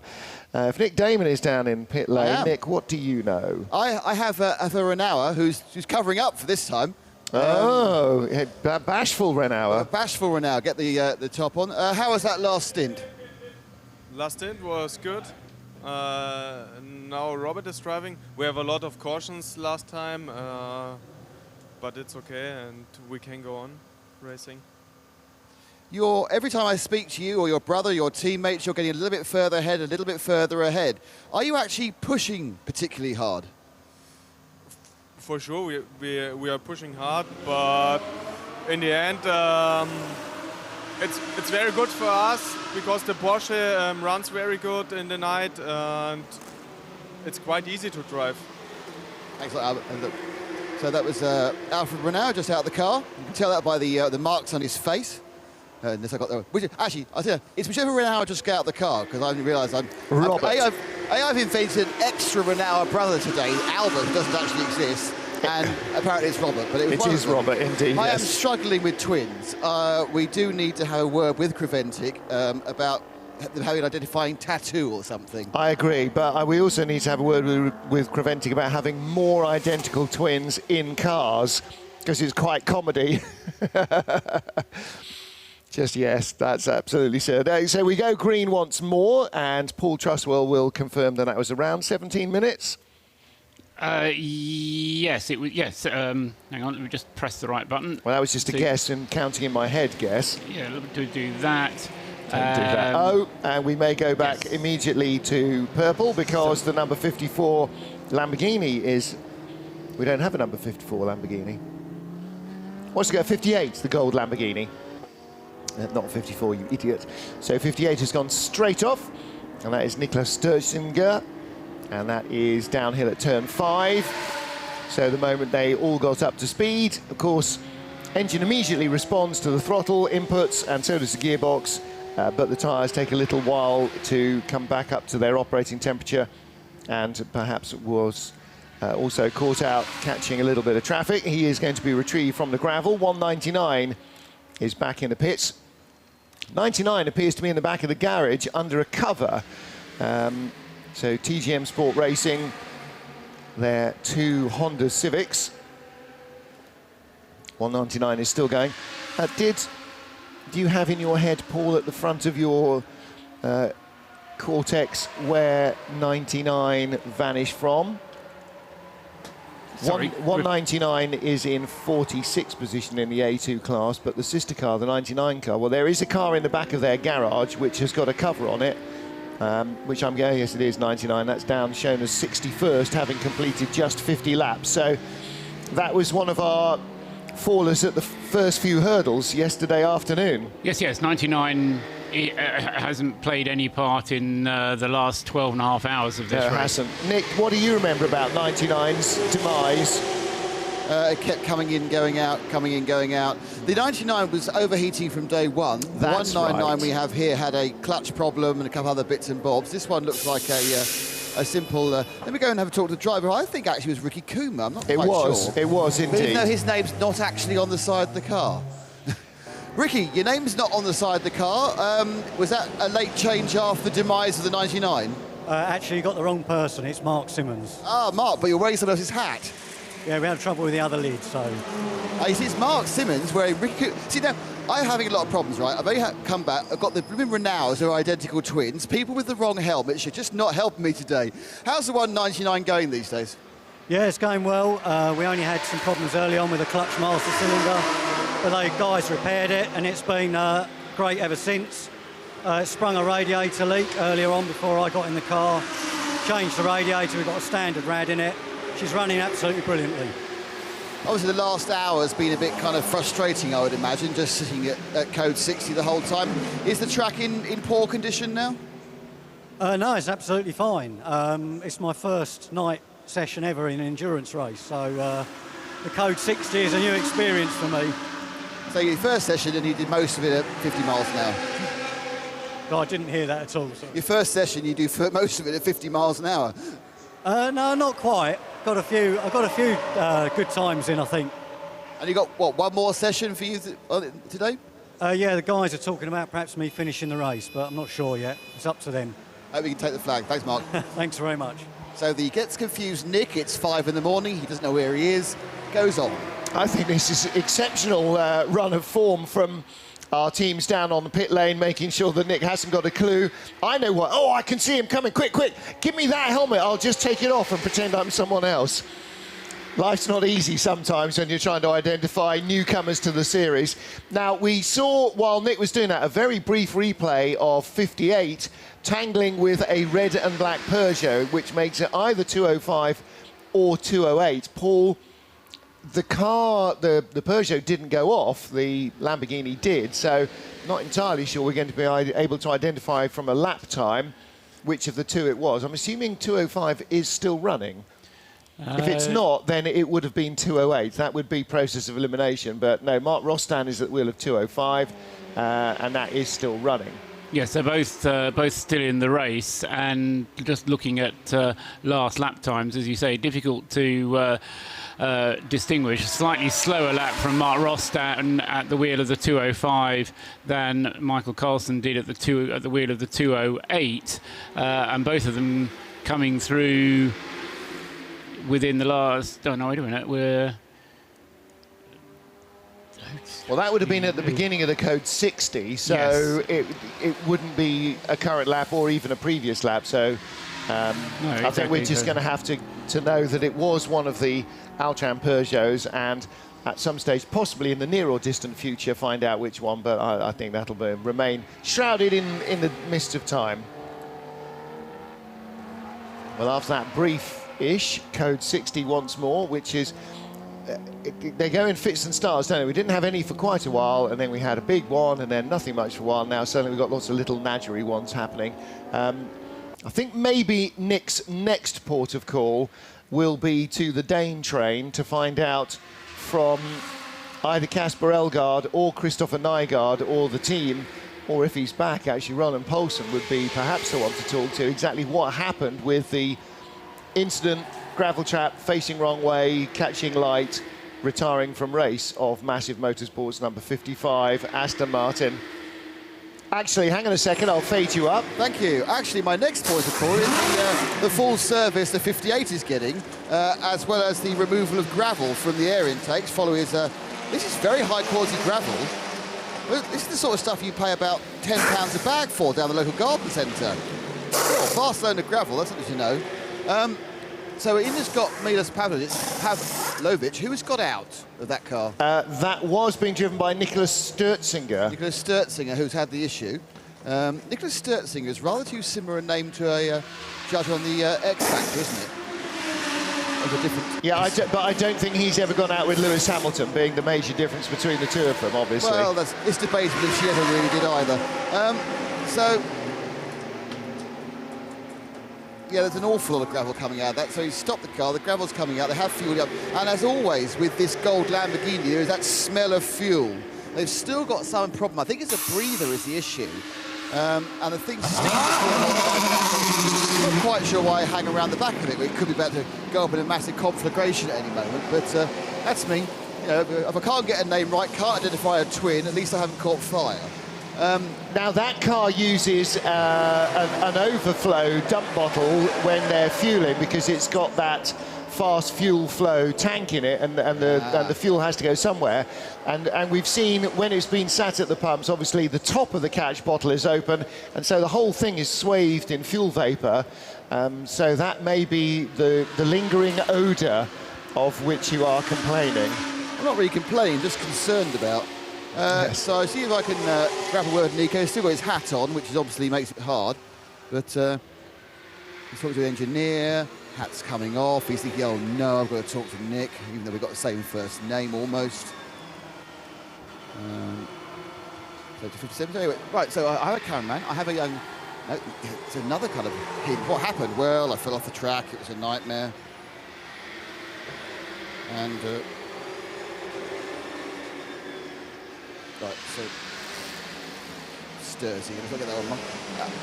Just grab a quick word with Nico. Off comes the balaclava. Nico? Nico? Oh, he's walking off. Right, while Nick lines up his ducks in a row, his single duck appears to be meandering out. he has brushed Nick off there in a way. And you know what? He's possibly going to do that with the team members who have just had to clear the car up as well. Straight off code. And again, this is one of the issues with Code 60. It's not necessarily that the driver is so fatigued that he couldn't keep going, but when your adrenaline drops and the temperature rises behind a Code 60, even a relatively brief one, it can take a lap or two to get you back right into the full frame of mind where you're driving the car accurately. And again, of course, everybody else is coming back up to speed at different rates because there's different rates of acceleration. So just tripped over the Peugeot, and unfortunately these things do happen. Milos Pavlovic back out in the car. Does seem to be going okay. I'm sure Nick will holler if and when he does get Nicholas Sturtzinger. But Nicholas may well feel that food, shower, bed, and not necessarily in that order, are more preferable than Nick, food, shower and bed in that order. Race back to green once more. Paul Trussell, that was our umpteenth. How many umpteenth? Oh, I thought you were coming armed with that. No, I was actually going to say that it was the 13th Code 60. What I was going to say is that the Code 60 is, as we heard from Michael Kroll, some people's Code 60s are faster than other people's Code 60s, and we kind of took it as a joke, but some people do only go at 40 kilometres an hour. You were talking earlier on about pit lane speed limiters, but a lot of these cars aren't fitted with pit lane speed limiters, so they have to do it just by putting the car into third gear and running at a certain number of revs or whatever the trick might be to try and maintain codes, to try and maintain a constant speed of 60 kilometres an hour. But one of the things that has helped the Barwell Motorsport Lamborghini, Joe Osborne, seemingly has closed the gap. I mean, it's a huge gap that he's got to try and close down anyway, but he has been able to close it down a little bit during that last Code 60. He's still 5 and a bit laps behind. But, you know, it only needs a few more of those, and you can close another half a lap back or something under a Code 60. What you're not allowed to do during Code 60 is overtake. So if somebody is doing 40 kilometres an hour, you just have to sit at 40 kilometres an hour. So you do occasionally get bunching up. It's not obviously as marked a bunching as you would do behind a safety car, but you do get some bunching up. And as I say, I think that helped Joe a little bit more than it did the Herbert Porsche, Robert Renauer. And of course, because Joe stayed out in the car through that code 60, whereas Robert came in during his to get more fuel aboard, and that's again reduced the gap, has given the Herbert Porsche more fuel to play with, because Joe will have to come in and refuel at some point. But these are the kind of things, as I say, can make a little bit of difference when we get to the end of the race. Oh, unnoticed by us, the K-Riser Peugeot RCZ is in for what would look like a plug change. It's leading its class, 32nd overall, and the car number 171, how many laps has that been in now? This is the A2 class leader at the moment, but not by much. They're about to be overhauled by car number 112, and the noise you hear is Nick Damon down in the garage. Yes, it is. I actually came down here because they share the garage with Massive Motorsport. But there is no one here from Massive Motorsport at all. They've already gone out the back to receive the car, which I think is not going to get delivered to pit lane, will get delivered to the rescue centre around the back of the paddock. So this car came down just at the back end, or just at the start of the green flag section. I think you say it's obviously doing a plug change. Now, whether that's a precautionary, because it's picked up a misfire, and they're hoping that's going to fix it on this all-Danish entry, including the Jakob Christensen, Tom Christensen's brother. Tom Christensen, quite well known as a racing driver for something or other he's done in the past. Jakob Christensen brought the car in. I wonder if he's still in the car. Obviously, there is somebody in the car, yeah. Yeah, no, there is somebody in, but I can't identify from our shot whether it's Jakob or not. But once that the bonnet has gone down and the car has left, maybe one of the guys in the team will be able to tell. It did sort of have a slight look as though, OK, our job list has now been triggered by a major item that we need, because there was a couple of other bits and pieces going on, but the car is ready to leave, so sure Nick will stay out of the way. I tried to. I think being run over could add to my set so far. Klaus Bertsen, one of the drivers, is hanging at the back. Let's see if I can grab a big word with Klaus. Come and talk to me. Klaus, that was an unexpected stop for the 171. What was the problem? The engine was not running well, so we changed a little bit in the engine. Was that because you think that the spark plugs are the problem? Was it just a guess? I think it was just a guess. How have things been going apart from that with the car? It has been fantastic so far. The car has been running smoothly, but now it's coming back into the pit. So that guess didn't work? I hope so. I crossed my fingers. So yeah, it looks like what's happened here is that they tried that didn't work, and now they're going to try something else. So a mystery misfire, thank you, Klaus. So that's probably one of the worst things to have, because that could take 1 minute or forever to fix. Spoken as a true classic car owner. Yes, but it's working on 3, it's working, you know that. Yes. Well, it's process of elimination, isn't it? Unfortunately, with modern electricery, the elimination process is considerably more complex. With cars like yours and mine, Nick, does it smell of petrol? Yes, it's an old car. No, but does it actually now smell of petrol? Yes. Is it making churny noises when you press the starter button? Yes. Is it firing? No. Right, let's take a look at the distributor. I mean, that's that simple. Here you need a course in bioelectronics. K-Riser car leaves, though. Yeah, and I think Christian Engelbrecht at the wheel of it now. Yeah, I think the problem with the car was that they sent it. It didn't seem quite right. What they actually hadn't seemed to have done was actually seal down the bonnet properly with more than issue. So then decided to get out safely. Yeah, basically, normal cars are, has it got a spark? Is it on fire? If the answer to one is yes, and the answer to the other is no, it should be running. Yeah, unfortunately for Massive Motorsport, the answer to the second one wasn't no, and so there it is not running. However, the garage is now open, but I would rather suspect, as you do, Nick, that it'll go to the repository of dead vehicles and then be dragged at some stage ignominiously and rather backwards probably into its trailer for packing back off to Massive Motorsport HQ. That is chassis 002 of the Aston Martin Vantage Vintage. So the second ever Vantage V8 race car built, and previously an Aston Martin young driver vehicle. So again, that car will have already had its fair number of, I would say actually possibly an unfair number of trials and tribulations in its life. And its most recent ignominy is being lobbed in the gravel and catching fire, or catching fire and lobbing itself in the gravel. I'm not entirely sure in which order that happened. 11 minutes spent in the pits for the K-Riser Peugeot, then number 171. Jan Engelbrecht, as I say, taking the car back out onto the circuit, taking it over from Jakob Christensen. 2 laps is the amount of advantage that he has. 2 and a bit laps is an advantage that he has in A2. That gap having come down quite considerably whilst the car was undergoing repairs. And let's just hope, because as we said at the time, it didn't quite seem necessarily 100% confident that it's still going to be at full pace. So we need to keep an eye on the lap times of Jan when he completes his first flying lap. He's on his out lap at the moment, and then we'll have to keep an eye on the lap after that when he comes around. Now, in my ear-roll, in my auricular orifice, Nick Damon dropped a little fact that I'm not sure we were aware of. I did see the car stop and then leave once more, but Nick, you're saying Koroiser's BMW has gone by the wayside. Yeah, the 71, which not only featured Koroiser, but our good friend Sam Tahiri, is parked up in a very neat way in the corner of the garage, also occupied by Hoffer Racing. Looking like it's going no further, but Koroiser, and the giveaway now is the entire team's drinking beer. So my guess is, the car's retired. Yes, it is. What was the problem? We have a problem with the gearbox, and we don't have spare parts for it.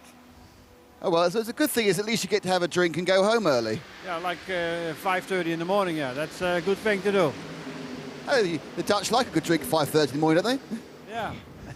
Well, the car ran fine till half an hour ago, and it started to make some noise. And it has a lot of backslash on the gears, so I think something is inside broken, and that's why we call it a day. Bad luck, but I'm still 7 hours from a beer. Thanks, mate. So, I'm back in a second. Don't tell you, I'll be back in 2 minutes. Cor and the team may well be gone, by the time you get back, and certainly the beers may be gone, but they may well be on the beach by the time we finish. Somebody did tweet me earlier on saying it's not such a drama sometimes retiring from the Barcelona 24 hours on a Saturday. They said we were on the beach drinking beer back in 2011 before Sunday morning. So, yeah, there are worse places to retire. There won't be too many places that are warm and sunny to go and drink beer if you retire early in Brno. In October at the end of the season. So Koroiser's team having a consolatory beer, and they will undoubtedly go and have a shower to wash off some grime and get some kit before heading home.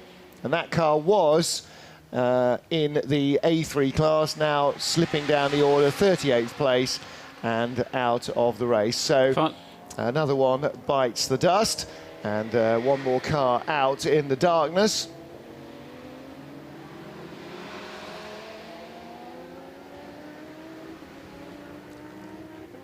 5:33 in the morning, 6.5 hours of the 24 hours of Barcelona remain, and as we close in on the 3/4 distance mark, time to get a little bit of exercise in the pit lane. I don't see Nick or Joe doing any stretches or waving at the camera and smiling gleefully. I think that's maybe something that we need to be putting into their remit for the weekend. Paul Trustwell, what information do you have for us? Joe Osborne pushing on very hard at the moment. He's just set his personal fastest lap of the race. He did a 1 minute 52.134 on his previous lap, and has then followed it up with 152.462. That's not as quick as Blake and Molen has gone in the same car, but it is as quick as it's quicker than Joe Osborne has been in that car. So it's the fastest car on the circuit, no doubt about that. Joe is going as quickly as he's ever gone before. So he said to us earlier on that they're just going to push as hard as they possibly can, and that's all they can do. And as I say, they're getting a little bit lucky occasionally, closing up under the code 60s, and we've still got a 6-hour race to get through in order to get them to the flag. So it's worth doing, and with drivers of the calibre of Joe Osborne and Jerome Blake-Molen at the wheel of the Barwell Motorsport Lamborghini, every possibility of them still making a motor race out of this one. Well, they are making a very solid stab at having a race as well. And again, you know, we've talked about the fact that the 911 car, the Herbert Motorsport Porsche, they kind of float through this without feeling too much stress and without putting too much stress on the car.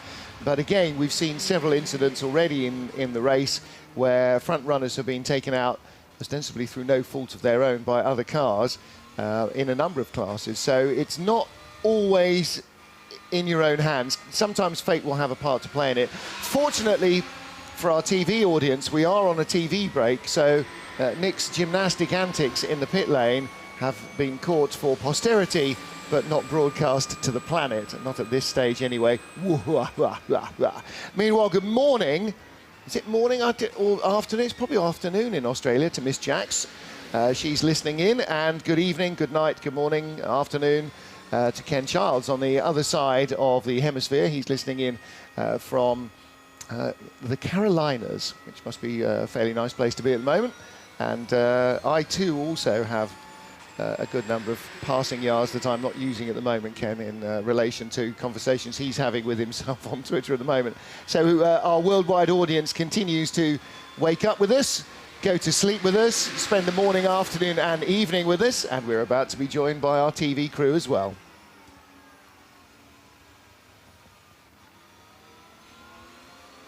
Five and a half hours since midnight, which means 6.5 hours, or just under 6.5 hours. No, hang on a minute. That's 5:30. Yes, 6.5 hours. I really can't subtract at all on air, and I should stop. At some stage, I will stop doing it, but it will be the day after I stop breathing, I think. Paul Trustwell. Play to your strengths, Martin. Yes, we've had 17 hours and 37 minutes of the race gone. We've got 6 hours and 22 minutes remaining. So those are the key things to think about. 6 laps is the gap between the Herbert Porsche, which leads the race in the hands of Robert Rennauer, and Joe Osborne in second place. Unfortunately, from Joe's point of view, is that his Lamborghini is going to run out of fuel before the Porsche does, so Joe will be the first of the pit callers from the first 2 of them.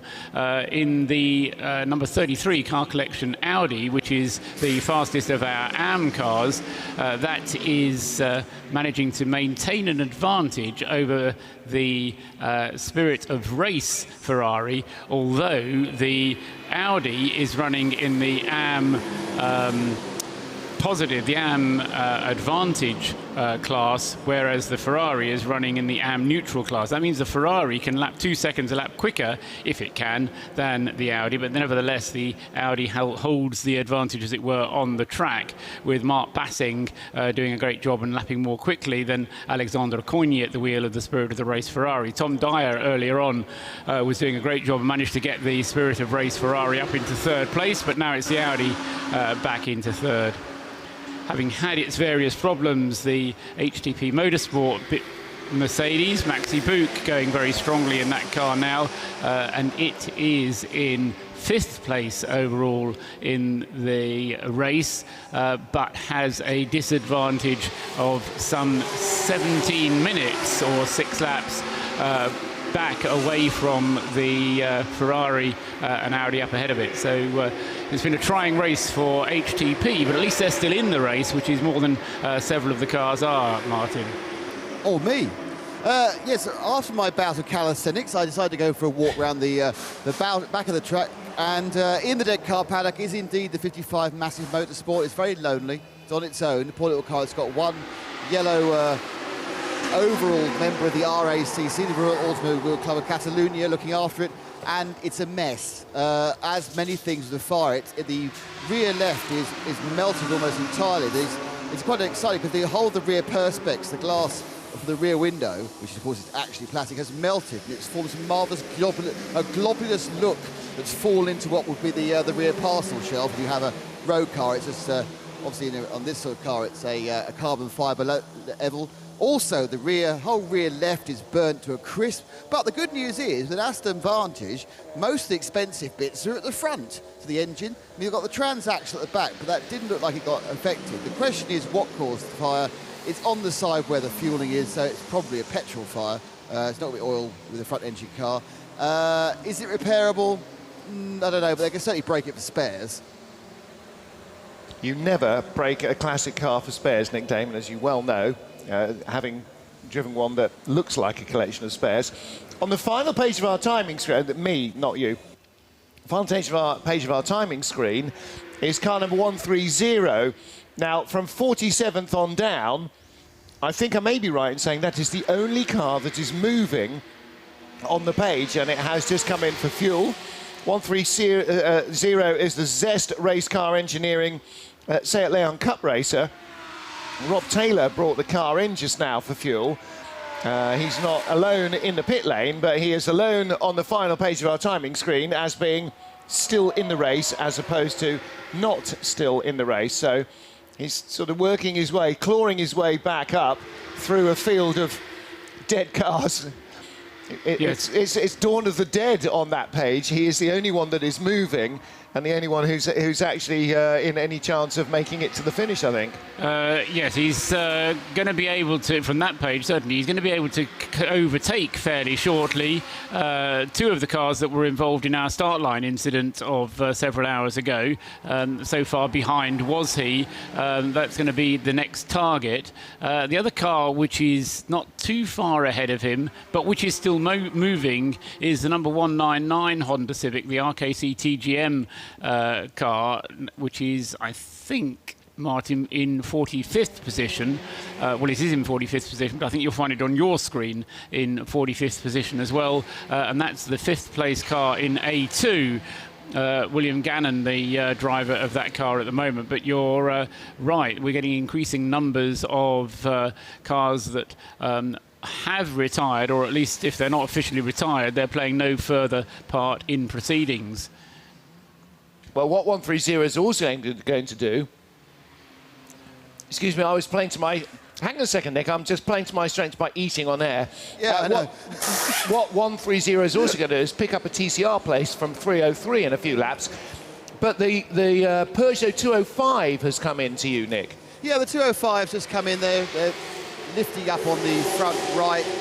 Wheels coming off. I'll give you more information on that. More importantly, the car that was third when it came in for fuel is now fourth, which is the 33 car collection, the Feldmeyer machine, the light blue car. That has now come in for a stop. It's full service with brake pad change. It's not disc, just pads. Mr. G Tonic has got in. I've realised that the G doesn't stand for gin. It must stand for Gordon, obviously. So with Gordon's and Tonic. And Mark Basseng got out, and unfortunately he's run away very quickly there, which is irritating. They are now doing the pads, and it's going to be... what I would say is it takes longer to do the pads on this car than it does on the SLS, which took about half a second. If I go to the next garage, the Outran is now up on a jack, and they too are looking at... they're doing pads as well? What's the Outran doing? Is there damage on the back of that car, by the way? No, I looked at that coming in. Doesn't look like it's been hit by a 58. No. In that case, that would have been 208 that was hit by 58. You actually may, if you can find somebody in the team who parlez-vous a little bit the Franglais, just to confirm, it was definitely one of the Altran cars at 58 fell over, though. I'll have a go. But more importantly, Mark Basseng has made a mistake and come to the front of the garage. He has previous with trying to escape lanky English people and failing, I'm afraid. I'll go a quick word. Mark, how was that stint? That was really good, amazing. I mean, we need you to try to match the 55. I had a couple of good laps where we were really close to it, and we overtook the car, which was on overall P3. So, but now we need to change the brake pads, and yeah, still a long time to go. You're looking pretty hot. Is it still unpleasant inside the car?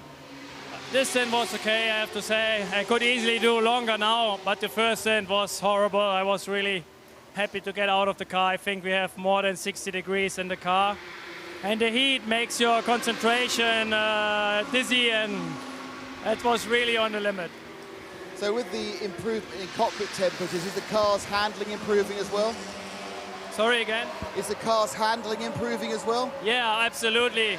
The lower temperature suits our balance. Car is now slightly understeer, only a little bit push oversteer, which is okay. Thanks, Mark. Thanks a lot. So, a happy German here with Mark Basset. It's taking a bit too long to change those pads, though. It is taking a while, but then the driver keeps moving the steering wheel and trying to put pads in when somebody's moving the calipers around. Doesn't really help. They're ready to rock. And in fairness, the man pointing to him was making some relatively Mr. G Tonic has made a tremendous amount of smoke. He wasn't giving the clearest of hand signals. I couldn't understand them, put it that way. No, and Mr. G Tonic left as if he was driving a 1991 Mazda, didn't he? Firing it off the pit apron. We'll leave Nick to die quietly of dust inhalation off air. Paul's got a point. Well, only that Mark Bassing there saying he had a good lap or two. He's constrained by a 1:55 as his minimum reference lap time, and he dived through on one lap and did a 1:53.8. But apart from that, he kept them pretty precise, one of which was at a 1:55.002. So Mark can be very precise about the laps on some of them, and he can be very pleased with himself for those. But as a result of that pit stop, the car has lost third place again. And the problem that he has is that the Spirit of Race is running in the slightly faster A6 AM class, so it's very difficult to overtake when you've got a car that just genuinely goes faster than you. Slow car, in fact, a car stationary, exit turn 2 and leading into turn 3 on driver's right then. Back with the 205 is Nick Damon. And guess what they're working on? It's one of the auxiliary belts. Another one's come loose or been moved. As you look, perhaps you can just see through the gap there. They're just retensioning it down. Now, I don't know whether these things are breaking or it's symbolic of the fact they're having issues with electrical drive, and it's actually part... This is not part of an alternator change. They don't too quickly, but they are, as you see, they've got a big spanner holding that in place. They try and retighten the belt again. These are auxiliary drive belts. These are not cam belts because they're not big tooth things. And they're just trying now to get more tension. So it just seems that today, or this particular event, is the event of the belt. Not a fan belt anymore, of course, not a fan belt as you and I would enjoy, Martin, because everyone's got electric fans now, but they obviously have to drive all the ancillary electrical devices, be it power steering, be it the air conditioning, be it, if they have it, or be it the alternator by the belt, and they all appear, on all these cars, be it big nor small, to be causing problems. Yeah, particularly those front-wheel drive cars. The Peugeots have had a couple. I think we saw Renault Clio having a belt change as well, but those two Peugeots are not averse to chewing up and spitting a belt off. So 205, 208, I think they've probably gone through a couple each. They go back into the race, or will go back into the race. And it's reasonably accessible. The wheel arch, I'm sure, has been modified to make sure that they can get to it and everything else. And on your road car, where it would be potentially, I suppose, some of them might be covered over with shrouding, none of that nonsense will be present in a racing car. First of all, because it's something else to get tangled up. And secondly, because it's something else to stop airflow cooling bits and pieces. And the more cooling airflow you can get, then the better everybody likes it. There's a lot of trying to lock up the nut to what in the term is usually referred to as FT, which means hopefully that it won't move anymore. You can see the mechanic has actually got an asbestos glove over the brake caliper, which will be feeling to his wrist absolutely red hot as he tries to tighten up the locator for the belt, and reassembly continues.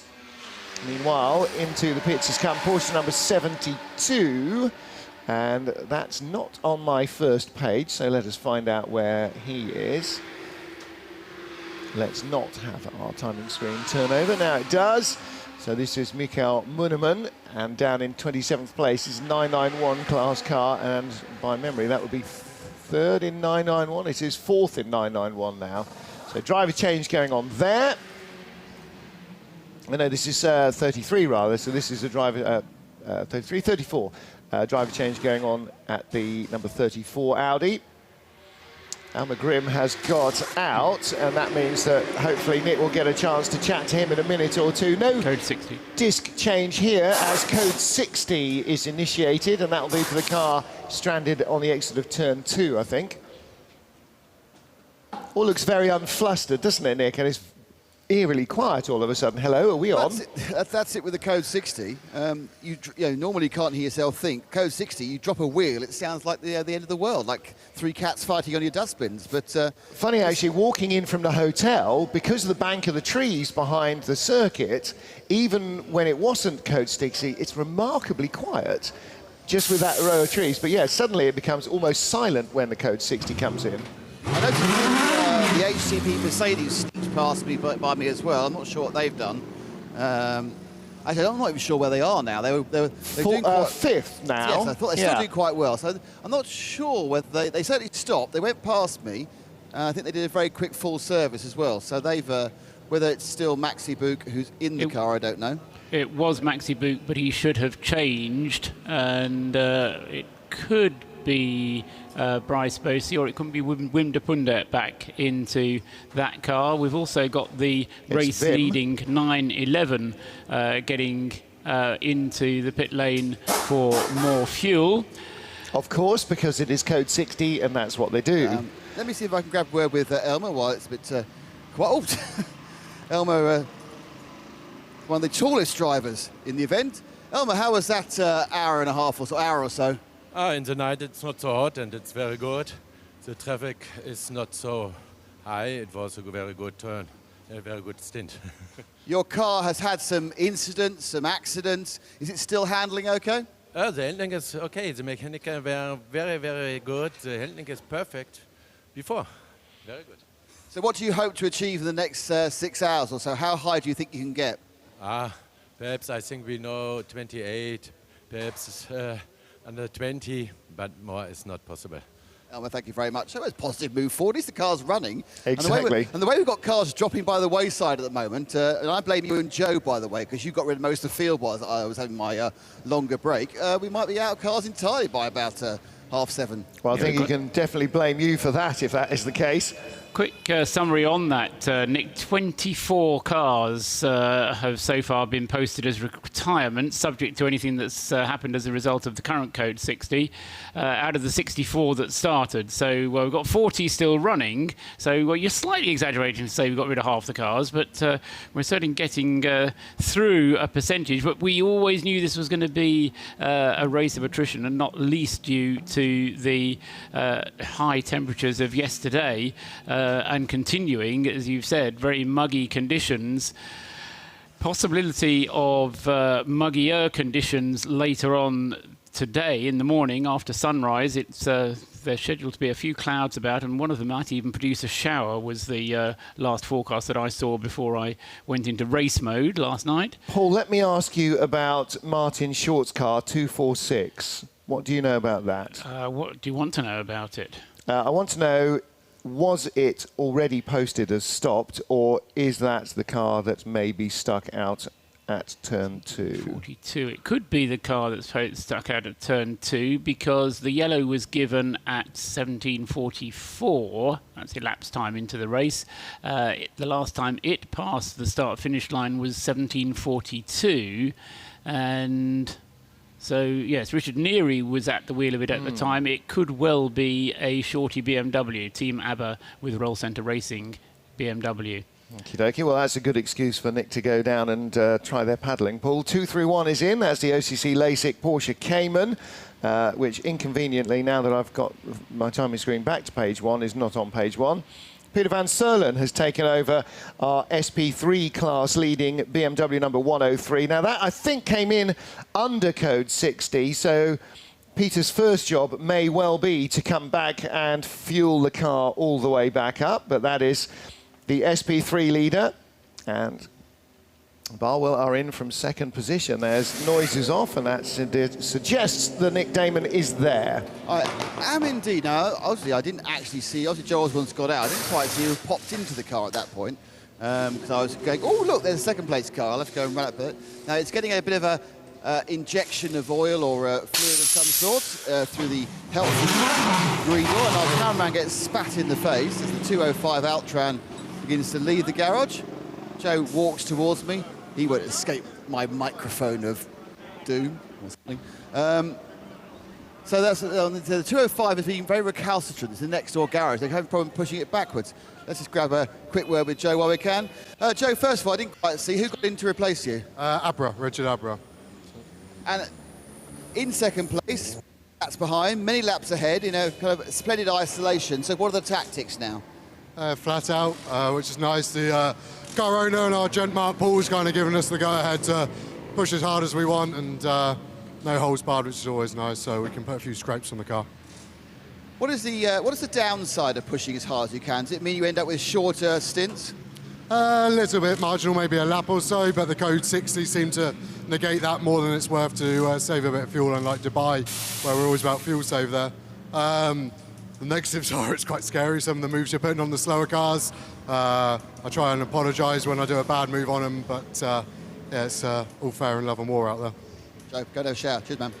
Thank you very much indeed. Nick Damon with Joe Osborne at Barwell Motorsport car in second place. And as he says, they are 8 laps ahead of third at the moment and 5 laps behind the leader. Now, it was 5 laps and about a half. Might come down again because Robert Renauer, having left the pit lane in 911, if he feels that the situation will be available to him, may come in and top off fuel again, depending on how long this Code 60 remains out. There is a car stranded at turn 2-3, exit turn 2 and up towards turn 3, that the marshals are busy trying to rescue.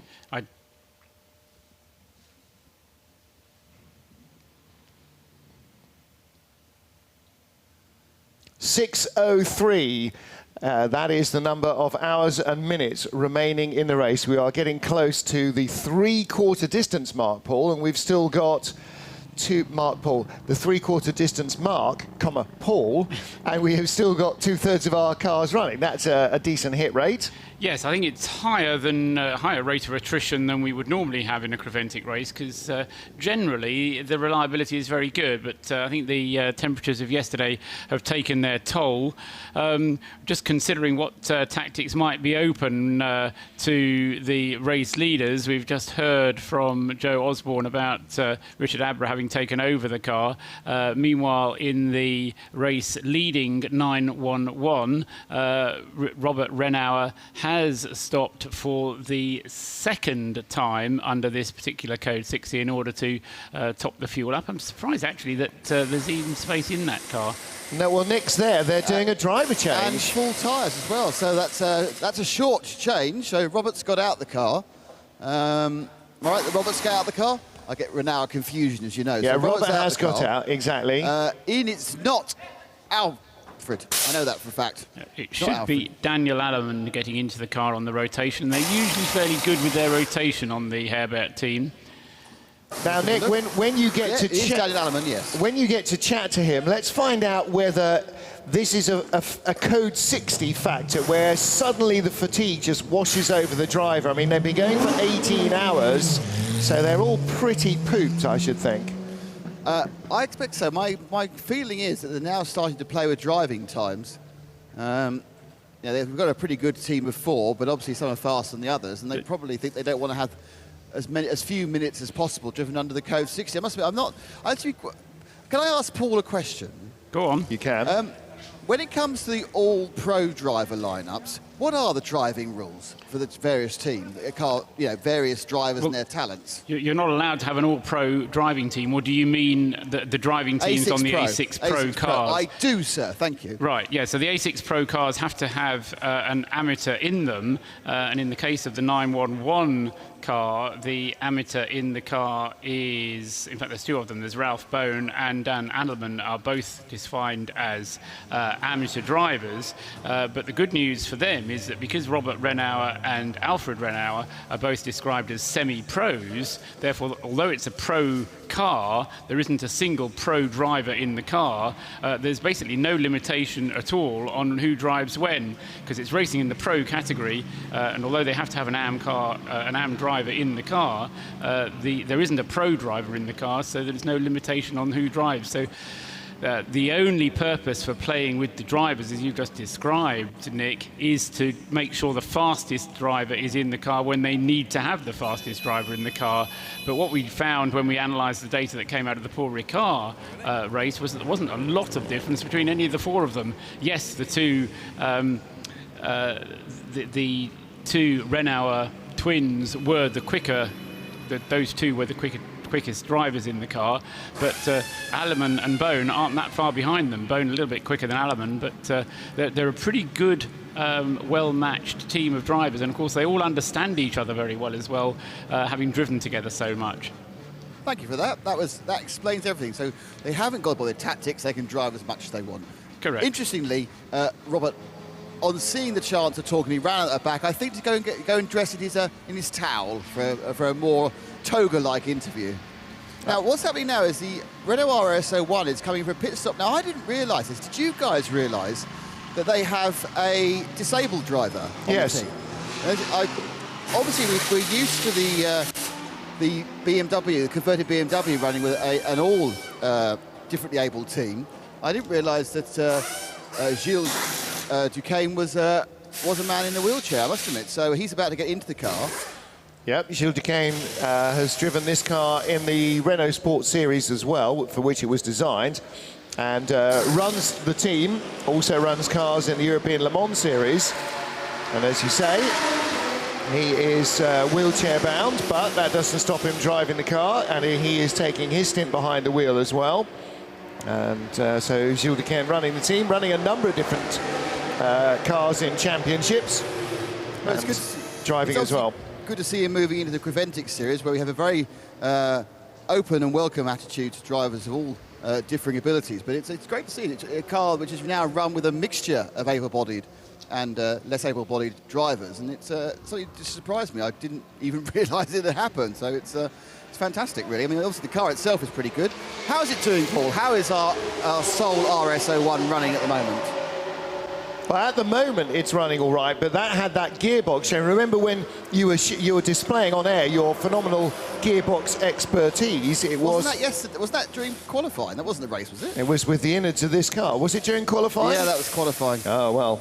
It's a long time. It's a different universe, a different decade. It's the depth and knowledge explained there that has stayed with me, rather than when I actually absorbed it all. As you know, Mr. J. Bradley did say that I was pointing at the right things. Yes. Though I didn't. Though that was obviously. Though I can now say more by luck, but now I do know. Now I know I was pointing at the right things. I feel much better at myself. Very good. So we are back to green flag racing after our 15th. Code 60, 14th. The Duquesne car is having problem making out the end of the pit lane. It's kind of not picked up, it's stalled, it's had one of those things. I don't think it hooked up with second gear by the looks of it. And he's, hopefully you can see him stranded on the pit apron. Oh dear. Luckily, he's not crossed pit exit line. It's a bit of a run in these close and clammy conditions for the rest of the 38 mechanics, but they are sprinting down after the car and they'll be pushing it backwards. So what has happened? He's trying to do a manual start. You can see that because the light's flat, but he's got it away again. Yeah, he has, hasn't he? The team almost got to him, so they'll be very glad that they ran all the way down there. That's like that thing you do when you're a kid, is it? When your friend wants to get in the car and he tries to open the door, you drive off and you stop, and you drive off and you stop. He's just done that with his mechanics. Couldn't possibly comment. 80-degree humidity. Yeah. Oh, they'll be chuffed. Won't they, though? Well, that car in 15th in the A6 Pro class, currently lying in 5th position in the category. And as you say, a little stutter getting it out of the pit lane. I wonder whether it had selected a false neutral on its flappy paddles. However, Gilles Duquesne has managed to get it going and has rejoined the traffic. Now, since you're down, you're not down that way very far. No, I'm not. Where do you want me to go? What? Roll centre, I think, to find out whether it was Martin Short's BMW that brought out... From the track cam I saw, it certainly looked like that sort of car. But given the fact there's three shapes of car, there's GT3 shape, Porsche shaped, or A another, and it was A another with a wing. Did have the look of it, I'm afraid. We also saw one of our two Renault Clios, 112 I think was in, because 212 is not running anymore. That was the one that had the beam axle being changed on it, or one of them did earlier on. I forget which. I was so engrossed in Joe Bradley, a former Clio team manager's loose and rather hopeless attempts to describe what was being fixed at the back. Really? Joe's an expert in everything mechanical. He points at stuff. He must know what's going on. Andrew Hollison is at the wheel of the car at the moment, so your English driver in the team is not there, but the Stanco engineering guys, I'm sure, will be able to tell you. I don't think it was a particularly long stop, but they looked as though they were having a little look at the back at something while they were doing the driver change. And they are currently in 32nd place, and they're just ahead of our Lithuanian SP3 crew. If there is anybody still awake in Lithuania at the moment listening to us, I'm sure they're all glued, particularly. Just want to say, very, very popular in the Baltic states. Well, you know that. That's an all-Lithuanian team, so they have got a little bit of a fan base back in Lithuania, which is why I mention it. They pick up some fans from Latvia and Estonia as well, I'm sure. Or possibly don't. Actually, I always thought the Baltic states got on really well because they all had a common enemy, and I'm not sure that's true. If you're from a Baltic state, please write to Twitter. Please write to national stereotyping at nickdamon.com. No, there's no natural stereotype. I'm not saying anything about them. In fact, if I thought they were on because they had a common enemy many years ago, they're all kind of on the same team. We all have a common enemy, Nick. Still? It's called death. Oh yeah, and the and the tax man, obviously. Yeah. The 246 teams you can see are here. They should be on camera. They're having a conversation. They're obviously waiting for the car to come back. They've got some parts out, which includes a rear hub, a brakes, and a secondary hub, and a spline. So my guess is they've already decided what's broken, decided to fix it. It's been a bit of a what's the word for it? Learning experience, a challenge. This 12 hours. So I'll grab a quick word with the man doing the points. They are doing a briefing at the moment, so I'm possibly going to get in the way slightly. Well, this is Richard Neary. Was he in the car when it stopped? Yes, he was. Oh, that's a. Wait a second. Not often into a man holding case. Richard, what happened? I went into turn one. As I started loading the car up, we've had a drive peg failure, which is basically the car's parted company with its rear wheel. So the rear wheel now is in the passenger footwell. And we need to get it bolted back on. So given the catalogue of problems you've had, actually not the worst one. Not really, no. Not great, is it? We won the last race outright. This just been a catalogue of failures, but hey-ho. It's endurance racing, like, eh? Of course it is, yeah. That's what it is, yeah. But I mean, when the car's been running, has it been fun and competitive? Oh, yeah. I mean, in its class, the car's competitive. And, you know, it's a lovely circuit to drive. You know, it's still been good. We'll get it fixed, we'll get back out, and we'll see where we end up. You know, but there's still plenty of time left. Fabulous, thanks, Richard. That's the spirit.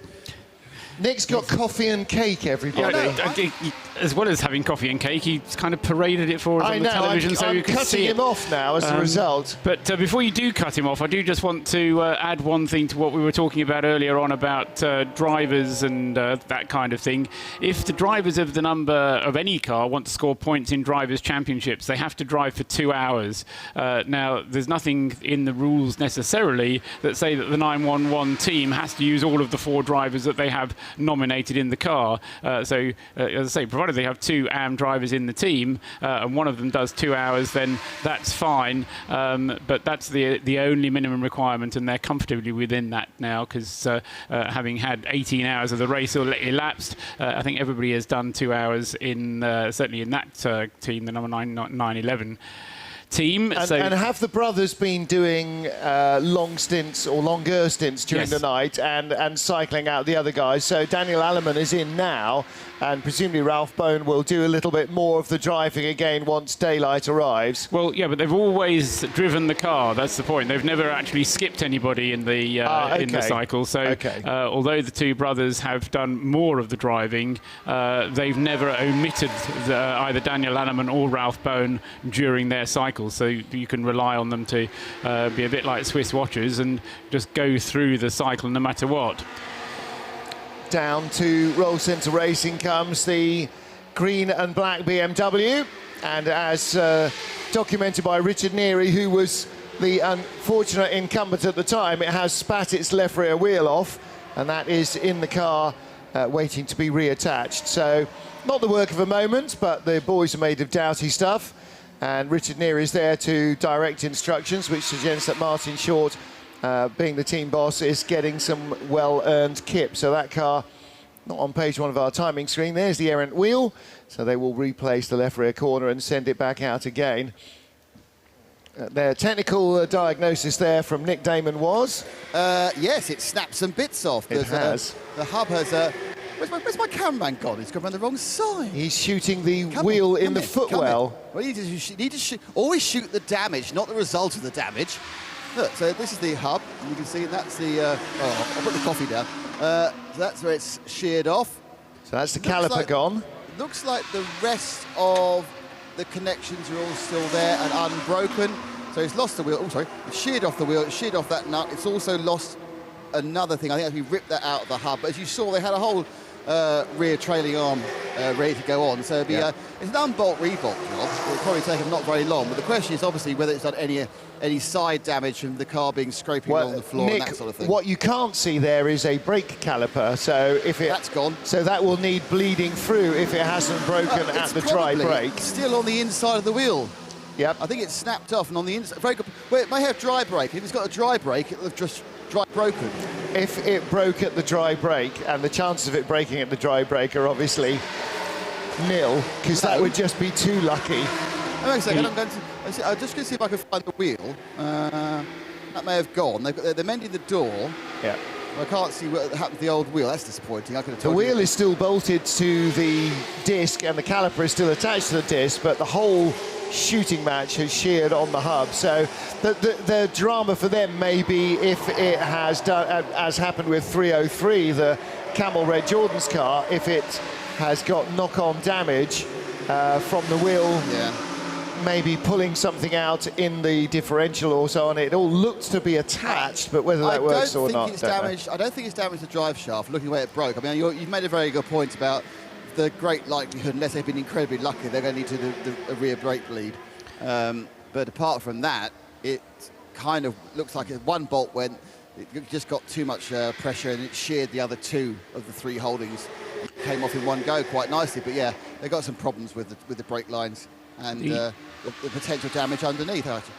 The car currently lies 6th and last of the runners in the SP3 class, so it really is going to be have to be a labour of love for the Roll Centre team. Richard Neary's expressing that he wished to continue racing, so I think they probably will, but it's going to be a long old slog to get the car to the finish of the race. In order to score the points, it has to finish within 60% of not the race leader, but the leader of its class. So it's not such a tall order to achieve that as it might seem. We talked to the Barwell team, Joe Osborne, saying that they have one plan now, which is to go flat out and attack the race leaders. They are still shown as 5 laps behind. Richard Abra's last lap, a 1:52.3. So they're finding plenty of speed in the number 52 Lamborghini right now. Daniel Alleman still leads in the 911 Porsche. His last lap, a 55.9. So they're closing a second or 2 seconds, maybe a lap, is the closing race of the Barwell Lamborghini, which doesn't sound a lot when you've got 5 laps to catch, but we've got 6 hours in which to do the catching, and there is no guarantee that 911 will run clear of trouble. On board with number 53, the Spirit of Race Ferrari that lies 3rd with Alexandre Coigny, one of the AM drivers in that class, and down into corner 1 and 2, nice little cameo played out, under braking at the end of the straight. He went to the inside early and shallow into corner 1 to go around the number 1 car, Ramsey Moutron, in the 14th place Seat Leon, and then the front-wheel drive car was clearly on the gas while the Ferrari was still scrubbing off speed and drove back underneath the Ferrari through turn 2 until, of course, the Ferrari picked up its skirts and cantered away on the way up to turn 3. But just goes to show that even when you make a pass on somebody in a considerably slower car, it's not always the work of a moment. It's not always done in one corner, because he got by the Seat, which then came back by him because its mid-corner speed was probably just a little bit higher than the Ferraris, and suddenly popped back up on the inside. So you have to be particularly careful with the slower cars, not just where you go by them, but to make sure that you have gone by. And we saw a couple of major accidents actually in the 24 hours in Paul Ricard, where drivers of quicker cars thought they had successfully cleared a slower car, jinked away, and then suddenly found that in fact they hadn't, and they were facing backwards in a wall somewhere.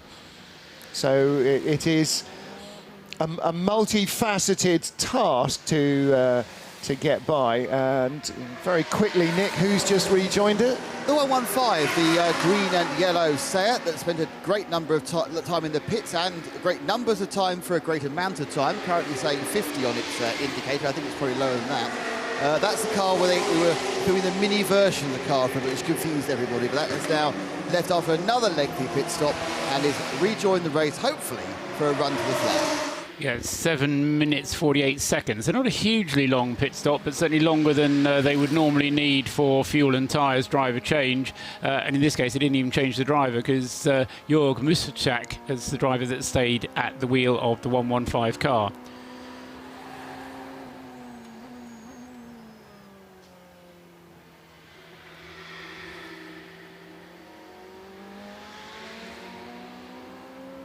(6:15) at the Circuit of Catalunya, so we are into the final quarter of the 12 hours of Barcelona. 5 hours and 43 minutes remaining, rather meant to mark the 6 o'clock moment, but we were deep in the bowels of a car somewhere, rather enviously watching Nick not eating his cakes and drinking his coffee.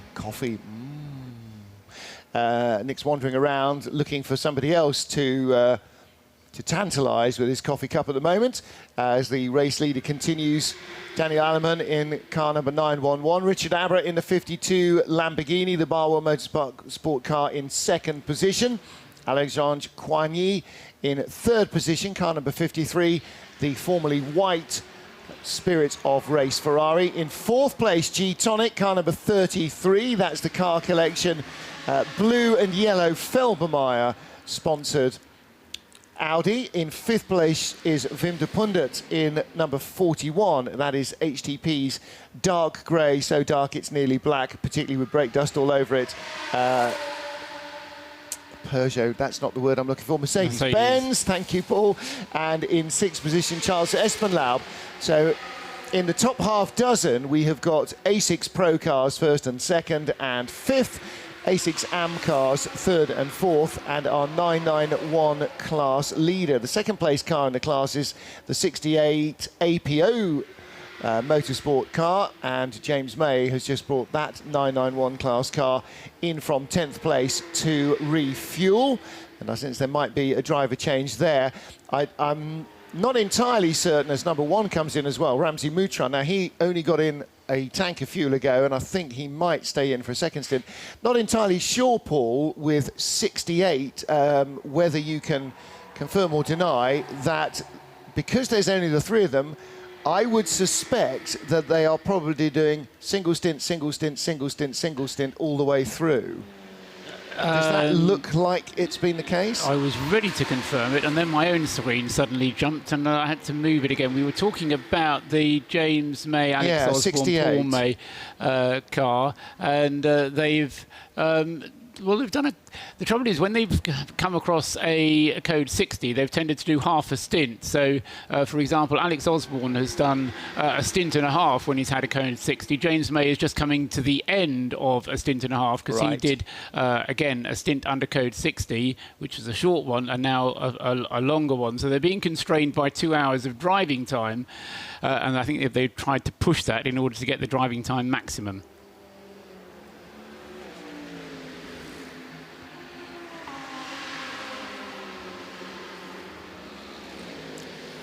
Porsche number 68 receiving service. James May bringing the car in. He has done about a stint and a half at the wheel because of the little flurry of code 60 sequences we've had. One of three drivers in the car James and Peter May sharing with Paul May rather, sharing with Alex Osborne. Peter Paul, you know. I know it's important to you, Paul, but there we go. So that car heading out, and the team members who are there to fuel it up. Driver doesn't fuel it up himself. They always have to have fire-suited team members, but they're, again, aiding the clutch, just getting him rolling off down into the pit lane so he doesn't have to do a full-bore clutch pickup from the car. And entirely possible, I think, that is going to go for a driver change. And in the way of things, I think Alex Osborne will be next in. No, probably Paul May. James to Paul to Alex is their sequence. Full service and driver change going on there, or is Nick Damon at Mehmet Ogilvy? I am, yes, and Phil Quaife gets in, and Ramsey Moutron gets out. They're getting a, we've got a bit of damage at the front of the, right underneath the nose where the air intakes are, where there's a huge amount of meshing to try and keep out the detritus from the track. They're replacing that, so it's taking a bit longer as they undo the cameraman now has it. It's taken a lot of damage. It's very important to keep the rubbish out so the cooling can keep going through. So that's a few seconds. They've got a massive lead now, haven't they, in TCR? I know when they weren't in the lead when I disappeared for my longer break, and I came out and there was the only TCR car on the front page. Is that still the case, Paul? Absolutely right, Nick. Yes, their interval to the next car in the class is some 6 laps. So they have plenty of time to do this change. It's taking a while. It's 1, 2, 3, 4, 5, 6, 7, 8, 9, 10. I think about 11 bolts to get this off and on. Yeah, but so not the work of a moment. Doesn't look as though they're necessarily replacing the whole thing. They are rummaging in the cooling duct. That'll be a brake cooling duct, I think, that seems to be going off to the right front corner. They've got a fresh one on the floor here. Yeah. So they've got one ready to go. And this one now is man with foot. They've decided they're going to kick the one they've got rather than replacing it. Let's be grab a quick word with Ramsey. He's looking very, very cool, calm and collected. Ramsey just done a difficult stint, a bit of code 60, a bit of green. But you're miles ahead in class. Yeah, I mean, it wasn't like that quite a few hours ago when I had a bit of a nap. I woke up and we were doing much better. Yeah, me too, actually. Perhaps we should go to sleep more often. That's what I was saying to the team. Just put me to sleep and we go win this thing. No, it's a very difficult track. We knew from the heat it was going to be a car killer. And, yeah, we've just got to take care of the car, bring it home now. Ironically, whoever's driving easy and steady is going to be the ones who will succeed here. Lots of people are still driving like idiots out there, unfortunately, and there's still incidents happening, which is quite ridiculous. But yeah, we're just going to keep going around, take care of the car, and yeah, take it from there. So, we spoke to Sammy earlier, and he said he was going to. We spoke to Sammy earlier. He said he's going to be wound up and ready to go after his previous stint. What happened on his previous stint? I'm not sure, actually. I was sleeping through most of it, but he seemed like he was just doing what he was told. Take care of the brakes, take care of the tires. We're going through a lot more brakes than we expected here because of the temperatures early on. And we have a bit of a air ducting cooling issue, so it's eating our brakes a little bit much. But yeah, otherwise we're just taking care of the car, and yeah, a long way to go still. So that explains why you took off the front grille, because you're just trying to clean out and get as much air as possible onto the brakes. I mean, how much? I mean, this is only, what, 5 or 6 degrees warmer than you'd normally have. Are you surprised how much it's affected the power of the car and how much it's affected the cooling? Yeah, actually I have. It's a funny thing. I don't know why. We run in Dubai all the time. We run in like Paul Ricard last year was even hotter than this, and we had less issues with the heat. It's just something about the air here, maybe. I don't know. It's plus because of the kind of circuit there's lots of high power but low speed corners and lots of corners. So the air's not going through the car the same way. And in the beginning of the race, everyone was so close. As soon as you pulled in behind anybody, the temperature just shot through the roof. So, I think go get yourself cooled down and have another sleep, then you might win the whole race. That's what I'll do. Thanks. Right. Everybody on Twitter, no, we are not going to put Nick Damon to sleep. That's very, very unkind of you. That's just not what's necessary. Phil Quaife has taken over the car, and thank you very much to Nick for words. Again, those guys, you know, we heard from them early on, their game plan was very straightforward, stay out of trouble, and that's really paid off. They have had braking issues, and Really interesting to hear from the driver's viewpoint. You know, we look from the outside and go, well, we know that it's quite a tight circuit in a couple of places. Maybe all those stops in the technical part are affecting it. But in fact, of course, it's the lower speed and the ambient airflow that is not working well. And also, Paul Trustwell, very interesting to hear that when you get into traffic, you notice immediately in your temperature warnings that everything is getting very hot. Yes, I mean, it all depends on airflow through the car, and if you're up behind another car, you're not getting any air because you're getting the slipstream benefit, and the slipstream benefit makes the car go faster, yes, but it does mean that sometimes you do need to go run out in a little bit of clear air. But I think part of the I can't say the secret of the success of that team, but they are the current champions in the endurance the International Endurance Series, is it's another of those well-experienced teams. They know what they do. They have a job list that they just get out for every 24-hour race. They understand each other as a team because they've worked together. Obviously, you know, they've got the brothers there who kind of understand each other very well indeed, and a brother-in-law now as well as the Phil Quaife. And I think that kind of consistency, where you're not just bringing in one driver for one race, but that you've run together with these guys, and so you know you really do start to gel and understand each other and work as a team, and that is, you know, it's invaluable when you're trying to put together a team of people that's going to have to really live and work together in such intense an environment as a 24-hour race like this. Well, we always talk about really good tight-knit teams being like a family, and of course their team that is like a family is actually a family, and I think that's all part of it as well. It doesn't bring the same sort of egos, or they don't bring the same sort of egos to the table as maybe the case in some of the other teams. Of course, the downside of that is when things are really stressful, then you sort of don't escape because it all remains within the family. You can't just stomp off in a huff somewhere, and because that'll follow you around to breakfast the next day and the day after and the day after. But there you go. That's certainly part of their success. Yellow flag at Marshall's post 0. So is that post 0 on the main straight? Well, it's not the start-finish post showing a yellow flag, so I'm not quite sure where that is. It's at the pit lane exit. 199 Honda moving very slowly. On the main straight, yeah. Which suggests that, Nick, you need to move down to them rather swiftly. I'm already there. Oh, you have? Do they have any idea? The speed it was going down the straight, it could take some significant time to get round again. They're all looking quite concerned. I look over the side, but there's no obvious place to ask. Let's just see if I can find out about the one over my friend. The team manager. So I need to announce yourself to us all. Hi, I'm Ian, normally from ZRT Motorsport over in Dubai, but we've come over for a bit of a summer jolly, and it looks like we've just may have lost the gearbox. Ah, that's quite major. I did see him going very slowly along. Was he stuck in gear or was he stuck in no gear? He's stuck in no gear whatsoever. OK, well, hopefully it's not that, and hopefully you get it back, but not looking good for the second of these Hondas. Thanks, Ian. Cheers, man. And he's the man who gave me the coffee and the cakes, which is the key point.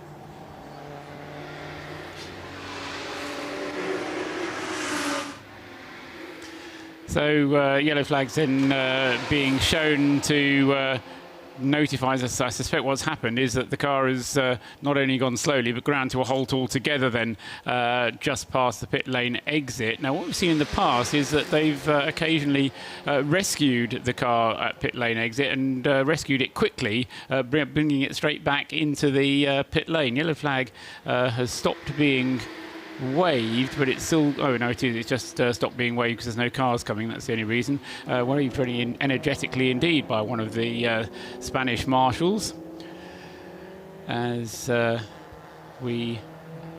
Martin was saying, in the last 5.5 hours of this 24-hour race. The sun due to rise at 7:20. It's just going out to 6:30 in the morning, so the skies will start to lighten generally about half an hour. Well, they'll start to lighten about 45 minutes before the sun actually comes over the horizon. What I am interested in is how accurate my weather forecast was and whether we're going to find it rising under cloudy skies, or whether we're going to get the blue skies that we've had every day this week so far since we've been here. So, and as I say, with the possibility of more humidity, increasing heat will make life more difficult again for the cars, especially, which have been thrashed overnight very often, as we were hearing there from Ramzi Moutran. Maybe radiator intakes would have been working perfectly well through the cool of the night, despite having been a little bit blocked. Once the sun comes up, if they haven't been properly cleared out, then you will start finding that radiator efficiency is reduced, and that in itself can cause further.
Five and a half hours of the race remain in Barcelona, and we are shortly due. In fact, we are now receiving our third place car. Paul Trustwell passed me a little note saying 53 due in very soon for a routine stop, and as he does so, in comes Alexandre Coigny in the Spirit of Race Ferrari. That's the white car that is sitting at the fuel pumps for anybody in the grandstands up towards the pit-in end. The exit of corner 16, and Paul on target and motoring along very nicely in third place. Yes, I mean, this car, I said earlier on, part of the AF Corsa stable, the Spirit of the Race car, one of the few AF Corsa cars that is white, and every possibility at this pit stop, a driver change almost certain, but to be handed over to Iraj Alexander. So we'll see whether or not he is standing by ready to get into the Ferrari, but it's been a good performance from this car, running as an AM neutral car, which allows it to run down to a 1 minute 53 lap time, if it should so wish, rather than the 1:55 that some of the other cars in the A6 AM class have chosen to run in. And it's kind of a midway point. It's neither as fast as the professionals nor as gentle as the A6 AM advantage cars,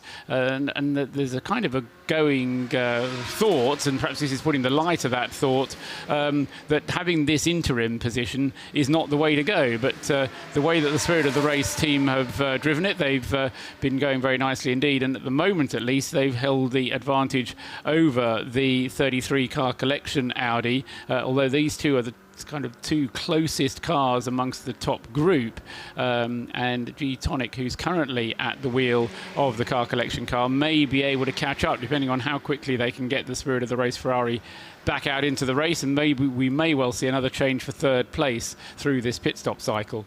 Well, just behind that battle as well, the battle for 5th and 6th has now seen the number 41 Mercedes go ahead of 78, which is the Stars and Stripes Porsche of Charles Espenlaub.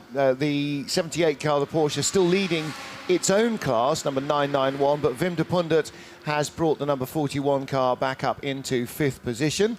We heard from him earlier on, and the car's had a couple of issues, couple of offs in fact, as well as one other mechanical issue, but At one stage, they were sort of in danger maybe of dropping down out of the top 10, but the car has rallied to the cause and is currently lying in 5th position. I'm pretty sure they were outside the top 10 at one point. They were down sort of 17th, 18th, or something like that. I'm not quite sure they were down as far as that, but they certainly dropped quite a long way down. Yeah, they were down in 10th, yeah, down in 11th, 12th place earlier in the race. Fewer cars remaining in that lead group of A6 cars. A6 Pro are first and second, and Wim de Pundert, the A6 Pro car, in 3rd place in its class, lying 5th overall. Then the 3rd and 4th are the AM cars, Alexandre Coigny and G Tonic, the A6 AM cars, and in 6th position is our 991 class leader, Charles Espenlaub, and Nick Damon is down at Spirit of Race, so 53 arrives with you. He does, and you're absolutely right in the fact that it's going to be David Idaj Alexander getting into the white car that is mostly now grubby. It's got so much black tyre debris on it. It's got a very nice little bump it's had in the front left corner as well, but everything's holding together, but it certainly needs a bit of a wash, that's for sure. Alexander Coigny getting out. I'm trying to avoid being run over by a air hose, but everything's absolutely standard. There is a lot, as we're seeing now, there's a lot of people scraping out the marbles from the front of the car because it's more important than ever. Every last square centimetre of cooling you can get, and you don't want to lose any. They seem very happy there, a lot of congratulating. Now I'm going to see, I have no idea if Alexander Coigny speaks English. He's a bit stiff as he's got out. You can see he's working his muscles. His ankles and his calves, but let's see if Alexander is okay for a bit of a chat. I know, we just leap on you. Straight out of the car. Alexander, you looked a bit stiff in your ankles. How was that session for you? Great, I mean the car is running really well. It's still quite warm in the car, it's just the keep the pace, keep out of the trouble, and do the best we can until the car is reliable and do whatever we can. We've lost about a third of the cars. Is that making it a lot easier now there's a lot less cars on the track? Yeah, of course. There is some bunch of traffic when you move in that you have to deal with, but then you have quite a lot of time without it. And will you be going back out? Oh, no, you need to sit down. That's fine. And will you be going back out in the car before the end? Sorry? Do you have another run in the car before the end? Yeah, I do the final stint. And you can keep top 3? Thank you very much. So it's good to see young, fit people having to sit down after the exertion. I mean, I've walked up and down the pit lane, I need to sit down as well.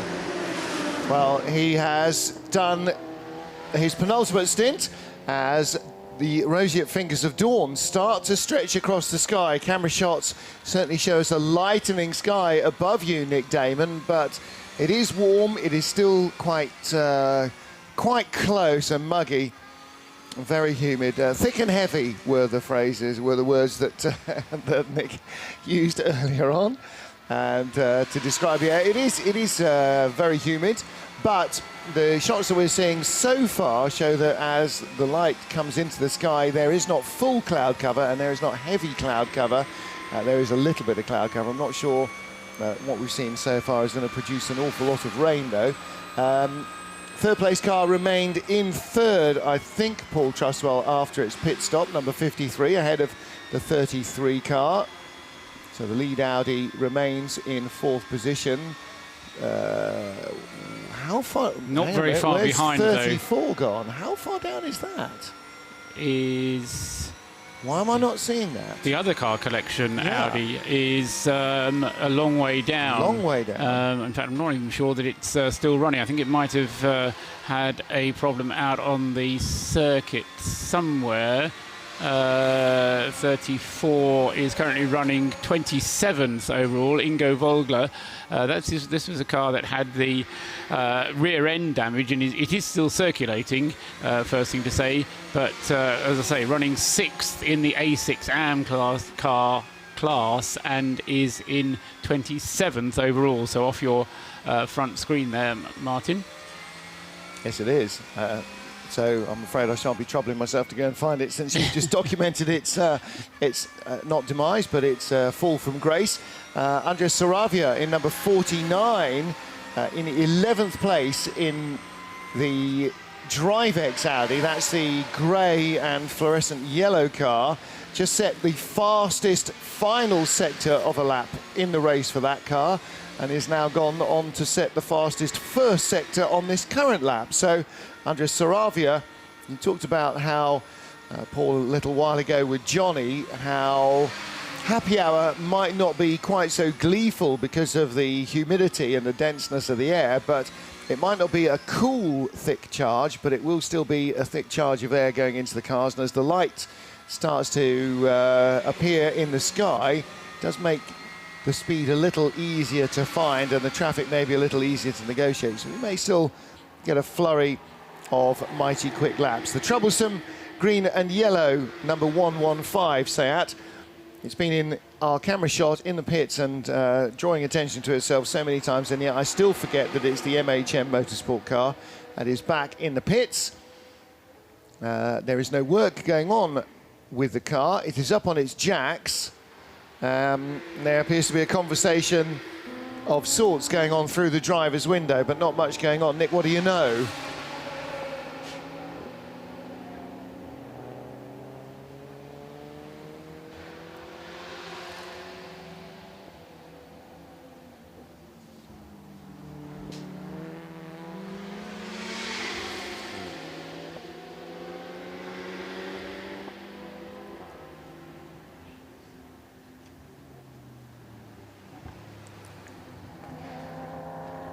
Manuel Nicolaides in the car, then being sent back out from whence he came. So I wasn't quite sure if we were hearing from Nick or whether I just wasn't hearing in my... You're not hearing Nick there? I wasn't hearing Nick there, no. I was. In which case, nobody else may have heard Nick. I didn't realise the camera was off. All right, well, I was assuming that he was on the fader. I can hear you whether you're on air or not, which rather confuses, unfortunately. So to go back to the question of Ferrari or Audi for third place, the gap is down to just under a minute as a result of the most recent pit stop from the Spirit of Race Ferrari. Iraj Alexander, I confidently expect, will continue to lap more quickly. In any case, his reference lap time is 2 seconds a lap more quickly than the car collection Audi, number 33. Meanwhile, the race for the lead, if it is a race, certainly Richard Abra is pressing on as hard as he can, driving flat out, as Joe Osborne has said, even if it means taking a few risks. The number 52 car, and he, in that last lap, was 2 seconds a lap quicker.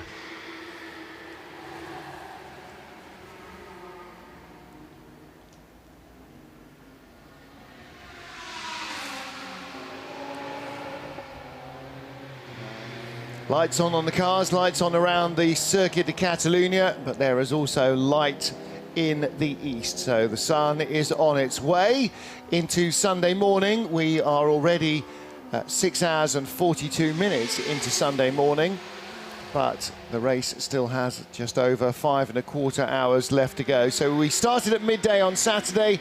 We will finish again at midday today. So we're into really now perhaps the witching hour for cars. On a flatbed, in comes car number 199. Now, we remember that car leaving the pits about 20 minutes or so ago, and it stopped just outside the end of the pit lane. So let's see if we can...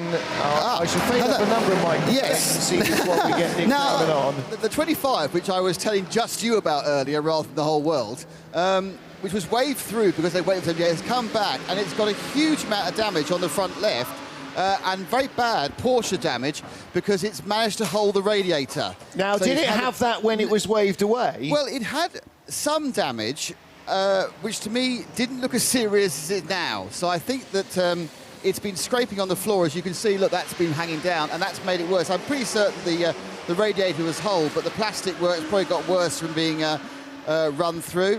That looks like a bit of a shunt on the left-hand corner. The biggest problem, of course, with these Porsches, marvellous machines that they are, is that all the delicate bits are up the front. So nudging another car is a very risky thing, as is seen here. And Manuel Nicolaides has taken out the left radiator. The rest of the plastic bits, that could be fixed quite easily with tie wraps and duct tape. But the radiator is going to be a bit of a longer job. Well, they'll undoubtedly fix that and probably put a new front end on it, because that wraparound lower bodywork is going to have to come off to get to the radiator and replace that anyway. So hopefully it won't be a major time loss. But they're still waiting for the 78, who is the leader in 991. Is he fueling? He's on the pumps, exactly right. He is. Both their cars are in the pit lane. One of them is in a garage about to undergo major surgery, and the other one is being filled up with fuel. So they will hope that 78 does nothing other than take tyres and fuel. In fact, let's find it's just out. arrived outside the window, hasn't it? Because it stops with the marvellous paint scheme, with a very clever wasted American flag that actually, when it's clean, makes it look like the car is much skinnier at the rear end. You can tell with the graphics there. Joe Foster getting in. Whoever's in the car at the moment, I think, is that Charles Espinal, who's running at the moment. It is indeed. What I'm going to do, I'm going to grab a quick word with Manuel Nicolaides, where I can, from the 25, whilst you watch that, just see what happened with the front of his car. Manuel, damage on the left, was that a misunderstanding, your fault, or did someone hit you? In the center of the track, it's a big bumper, and I pass in the center, and I touch the bumper. So you're just sitting in the middle of the road? Exactly. Ah, detritus. That's you came in and you were waved through for another lap. I don't understand. I go in the garage. Okay, so that's a simple misunderstanding. He came in the wrong angle, so he couldn't then turn in. So he got waved through. Oh, no, good chance to carry on this movement in this garage, because Charles Espinal has already got through and got off his helmet. So we'll grab a quick word with him. He goes his helmet dryer. Just grab the In-N-Out burger man. Just come a little bit further as we just attract him out. Needs to kind of dry his face and get his hat on. That's very good. Excellent professionalism there from the American driver, unsurprisingly. These boys are trained from day one to know what they should be doing. So we need to avoid the issue of the 25, which is coming round. And any second now, if they wheel the wheel away, it's still leaking slowly, the 25 car. 78 car, absolutely fine. And we have Charles. Charles, you're just going round, aren't you? Yeah, we're making laps. We're doing the pace that we need to do to hopefully take care of the car. As you can see, stuff can happen all the time, so we're being really careful out there. Got to run with I think James May in the 68 car for a little bit. It's real tempting to want to do our racing, and they're doing their thing, we're doing ours. So best of luck to them. But we're having a good time. MRS is doing a heck of a job. We're just pounding out our paces and hitting the pit stops and hitting all our marks. So how far off maximum attack are you? How many seconds off the best are you? We're running actually pretty close, because as you know, you get into a rhythm and the car likes to do this and that. So we're 90-95%, and we're just trying to be real easy with everything. The gearbox, trying to make sure the brakes are going to make it, and we're I'll tell you, driving around, you're like hearing every little, what was that? It's like it's nerve-wracking being up here. Charlie was saying to my comrade in arms, Joe Bradley, that the gearbox has got a bit clunky or a bit notchy. Is that still a problem? Yeah, that's that noise I was talking about. Every now and then we get a little bit of a harder clunk, and it's probably just us being oversensitive. Our engineer Nathan figured out that if it happens as often as it's happening, we're only going to have it about 7 more times before the end of the race. So hopefully that Porsche gearbox will prove to be the reliable piece that they always have. So I got to send a shout out to my girlfriend, or my fiance Jessie, and the kids. Love you guys. Wish you were here. Hi, Jessie. Well done for remembering to upgrade from girlfriend to fiance, by the way. I'd say it's you still got to get that in there. Actually, where the date's coming up soon, so look for the announcement. Just save me a piece of cake. That's all I want. You got it. Thanks, Charles. So that's the 78 car winning 991, still up well in the top 10, and it's all going very well. Now I've got myself a piece of cake, so the world's turning much nicer by the moment, and it's getting brighter to the left of me. It is getting brighter indeed. Perfect opportunity there for Nick to go out for a new frock and a hat as well. So fantastic. It's just looking up all round.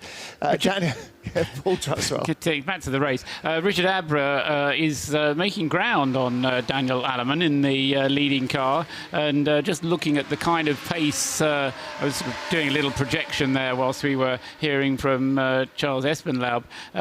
Around about 2 seconds a lap, if all else would remain equal, would be enough for the number 52 Lamborghini to catch up with the 911, although it's got this advantage of 5 laps or 4.5 laps.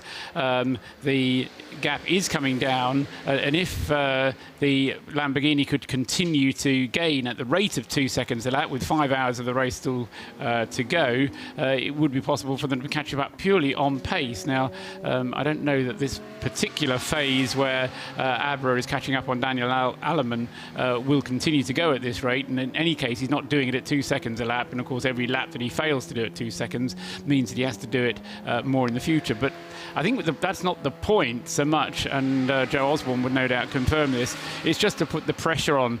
They want to have some fun, they want to drive the car as hard as they can, and if by doing so then they end up winning the race, then that's going to be all well and good, but they're going to have to rely on some chink in the armour at the Precoat Herbert Motorsport Porsche team, and at the moment there haven't been any indications that exists, but there's been so much attrition in this race, as we've been hearing, that anything could happen, and the team is just going to have to carry on being careful, carrying on doing what they do so well. But as I say, Abra is doing some good laps, and it's a good little stint this from Richard. Yeah, he's obviously enjoying himself enormously behind the wheel of that Lamborghini. Darth Vader's escape pod has re-entered and is back down in pit lane. That's the KTM Crossbow Coupe, car number 224. Thomas Miniberger, second in the SP3 class, behind the JR Motorsport BMW of Peter van Solen. And Peter's number 103 car is now up to 18th position, behind the TCR class leader, which is in 17th place, Phil Quaife at the wheel of the Memac Ogilvy Seat Leon. That's the red, white and black car. And we heard that number 25 car is in the garage, and that is slipping down the order. That'll be off page 1 in a lap or 2, because J.M. Lippmann has now come onto page 1 on the timing screen, and he will inherit or take over that fifth place in 991 class from the number 25 Porsche very shortly in car number 72.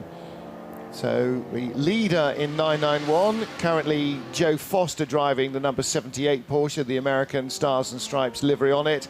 That lies in 8th place, 9th place overall, so no position cars in between them, is Peter May in the number 68 APO Porsche. Just a small matter of 6 laps separating those two, but yeah, there's nothing else separating them, just that, and 6 laps will translate to something over a quarter of an hour in terms of time, which is kind of how you want to measure it. If you want to do a brake change or something like that, yes, we can do that, because we can do a brake change in 5 minutes, say, or 10 minutes, and so they'll be looking at the time rather than necessarily what the positions are, but it is looking good at the moment for MRS.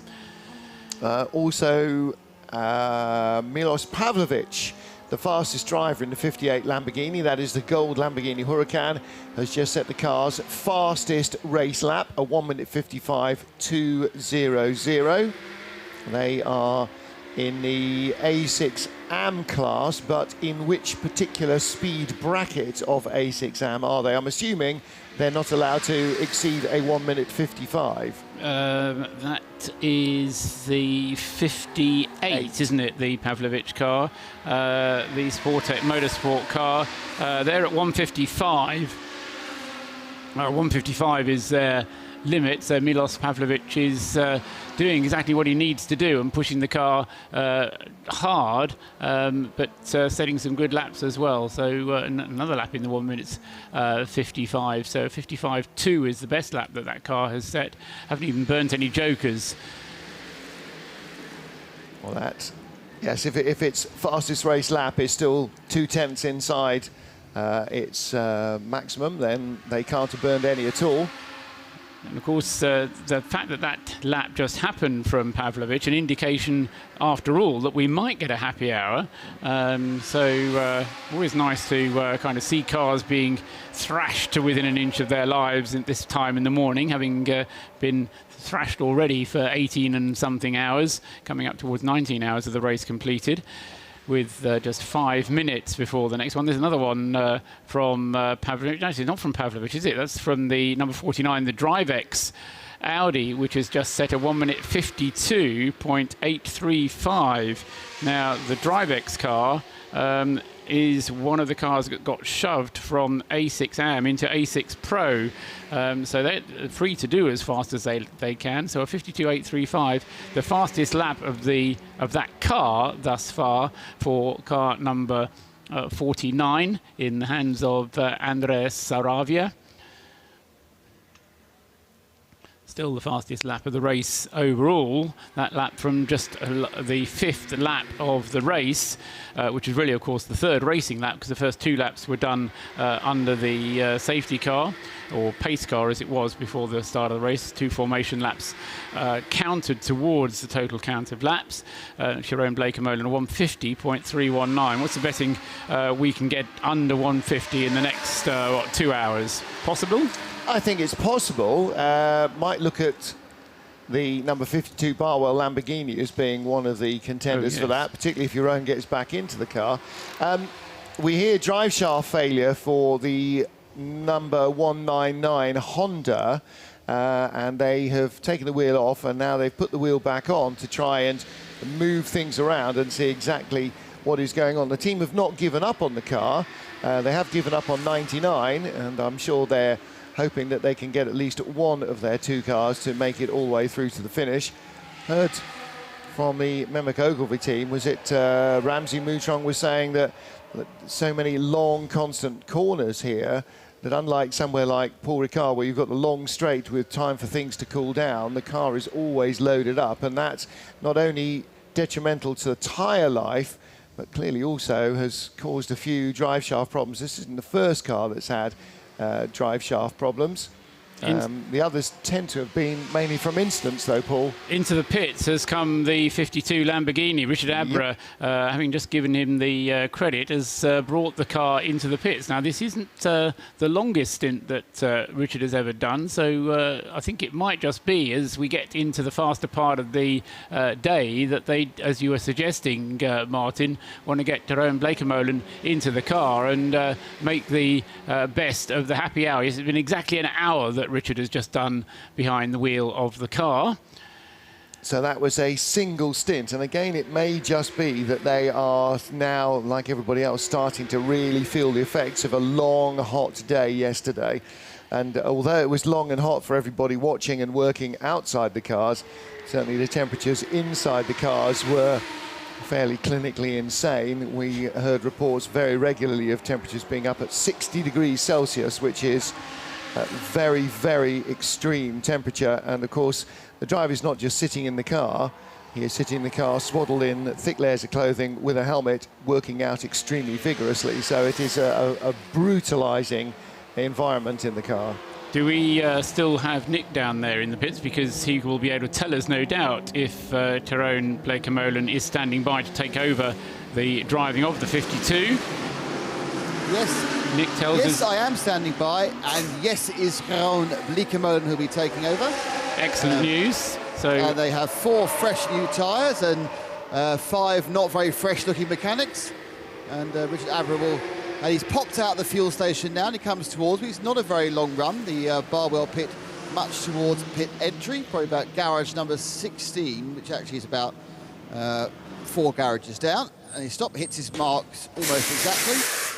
Wheels off already. Blake-Molen being helped in. Richard Abra is out, and of course this is looking completely standard. They've not even had to had a man lean in and try and clear into the airways. So the front end of the Lamborghini, I think, actually lends itself to not picking up too much crud. So a good bit of design, a bit of delay there, dropped down, fired up and gone. And that's about as quick as you're going to get it. Everyone's quite pleased with that one. Let's see if I can accost Mr. Abra as quickly as possible. That's going to be less than 3 minutes, I reckon, total refueling and driver change and tyre change for that car. So a good quick pit stop. And the other car that was in the pits at the same time, one of the other Lamborghinis in the shape of the number 12 Lippert Motorsport Lamborghini, Oliver Ditzler, in the refueling area at the moment.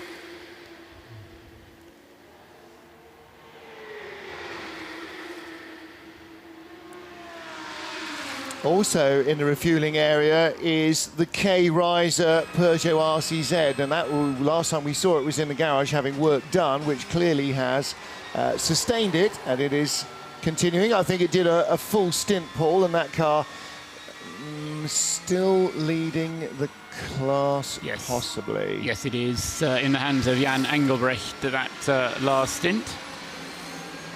Yeah, and the car that is second in the A2 class, number 112, the Renault Clio, that was in the garage recently for just a tiny little bit of extra attention, but that is still 3 laps behind. It only needs one issue, really, for either of those two cars for that battle either to blow up or to fizzle out. KTM Crossbow, 27th place, still in the pit lane, car number 224. How long has that been stationary, Paul? Car number 244. Yeah, 27th place. In fact, it has just left the pit lane. So that was a longer stop. And again, it might be that they're getting to the sort of stage where the brakes are really not working the way they did ought to. Jeroen Bleekemolen's gone back out, as we documented, in number 52.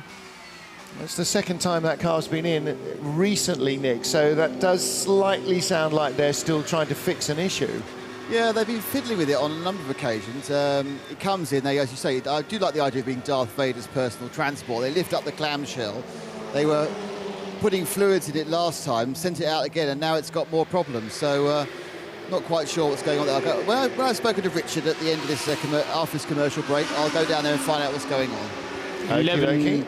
11 minutes is the answer to the question you posed me, Martin, about how long the Crossbow had been in the pits for. 11 minutes 48 seconds, so that was the most recent stop. The one before that stop was a further 8 minutes, so yes, it is getting to be a troublesome little KTM. Yeah, that's a 20-minute loss in 2 pit stops, so that is, I mean, if you're in a tight battle for position, that really drops you out of it. They were in second place in SP3. They've now dropped down to third behind car 102, which is Bob Herber. Yes, so they have dropped off page 1 of the timing screen and out of second place in the class. So JR Motorsport back up to first and second. Peter van Solen leading the SP3 class in 103. He's in 18th place, and Bob Herber second in the SP3 class in 102. And definitely that team deserves a bit of good fortune, because every time they turned around, they got kicked in the teeth last time in Paul Ricard.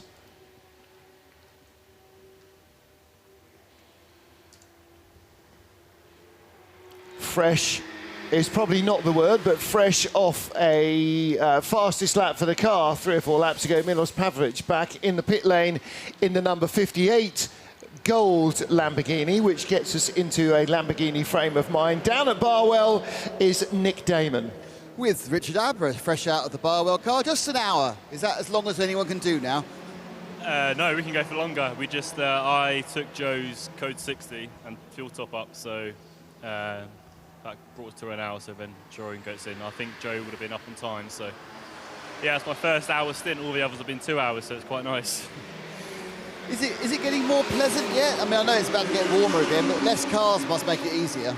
Yeah, less cars make it a lot easier. The track's really dirty now. There's a lot of debris offline, and the sun's coming up now, so you can start to see a bit more, so pace is picking up a little bit as well. So this is the moment when you've released the Dutchman, when Jeroen will set these laser fast laps? Yeah, he's been unbelievable, Jeroen, so far. He's so consistent. Does exactly what it says on the tin, really. Richard, we're going to let you have a rest. Do you get another go before the end? Yeah, we've got another couple of stints left in for me, yeah. So it's only going to get hotter, right? Well, no, you can be cool. We'll all be cool. We'll be fine. We'll be fine. No dehydration here. Right, I'm off to KTM now.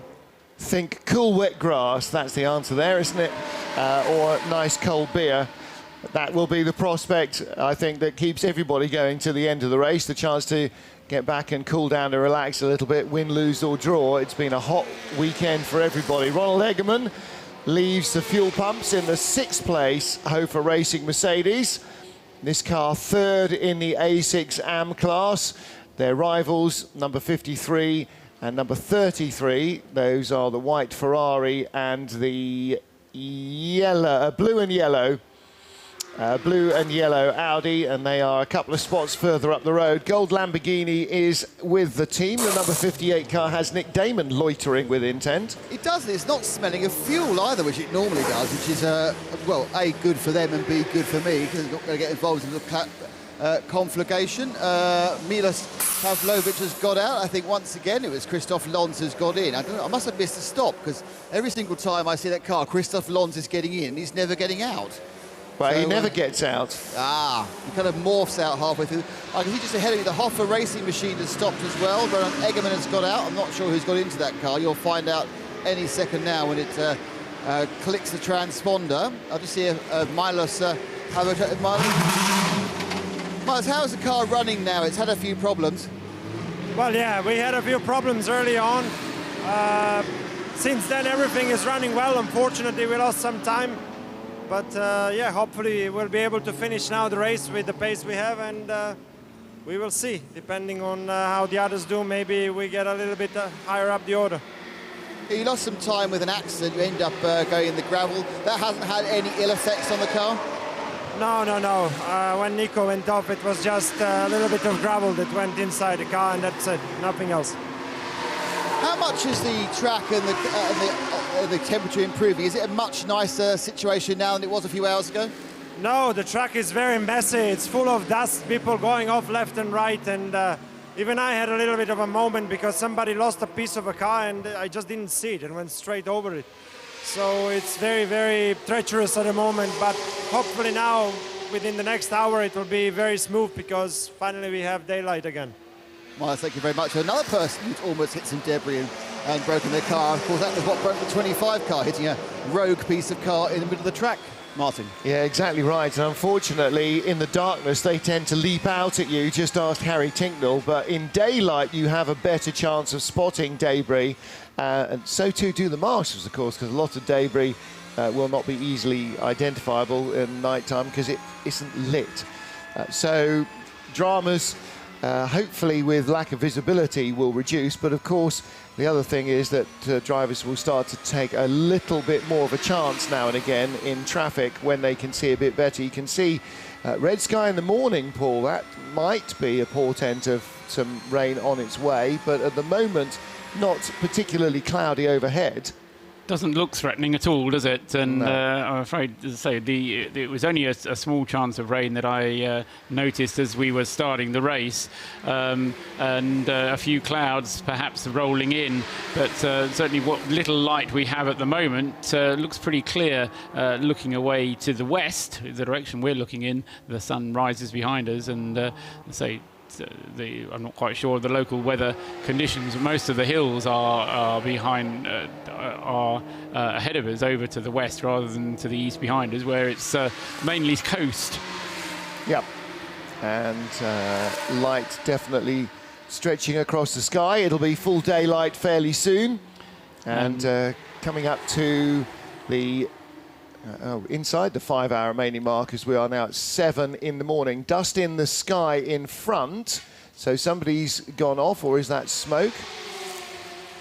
That is either a major lockup from somebody or something is coughing its guts up around the circuit, because that was a lot of smoke in the air. That's a very major tyre lockup or something else. Debris in the gravel trap as our onboard camera, number 58, the Lamborghini with Christoph Lenz at the wheel. And Sharon Blakemolen is warming to his task as he's now in the car. He's done, two flying laps thus far. First one was at 1:55.5. Now he's done a 1:53.0. And the most recent lap from Jerome Bleekemolen, another 1 minute 53. So pulling down the gap between himself and the race leader. Drama for 2-1-2. This car lying in 36th place.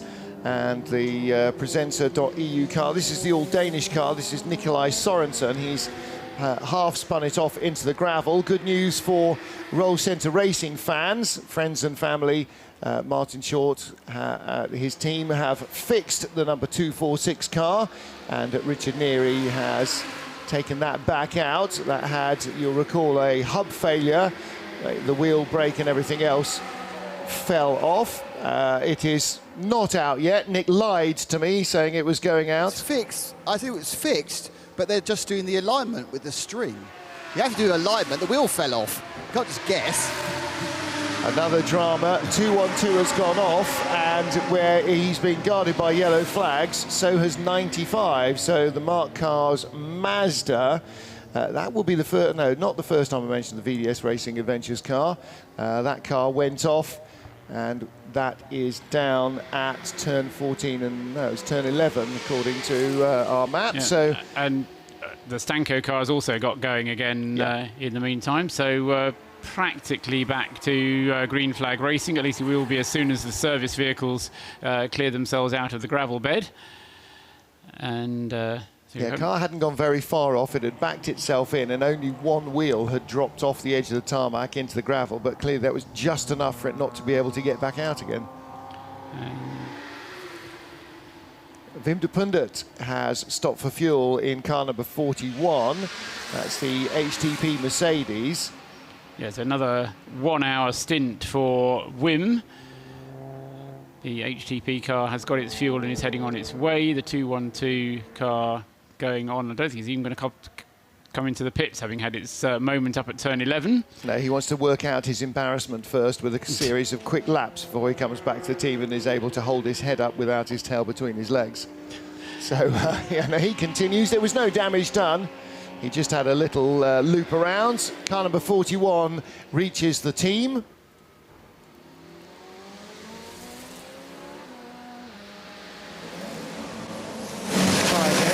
That's it. It looks like a pretty standard stop. You say Wim de Pundert get out.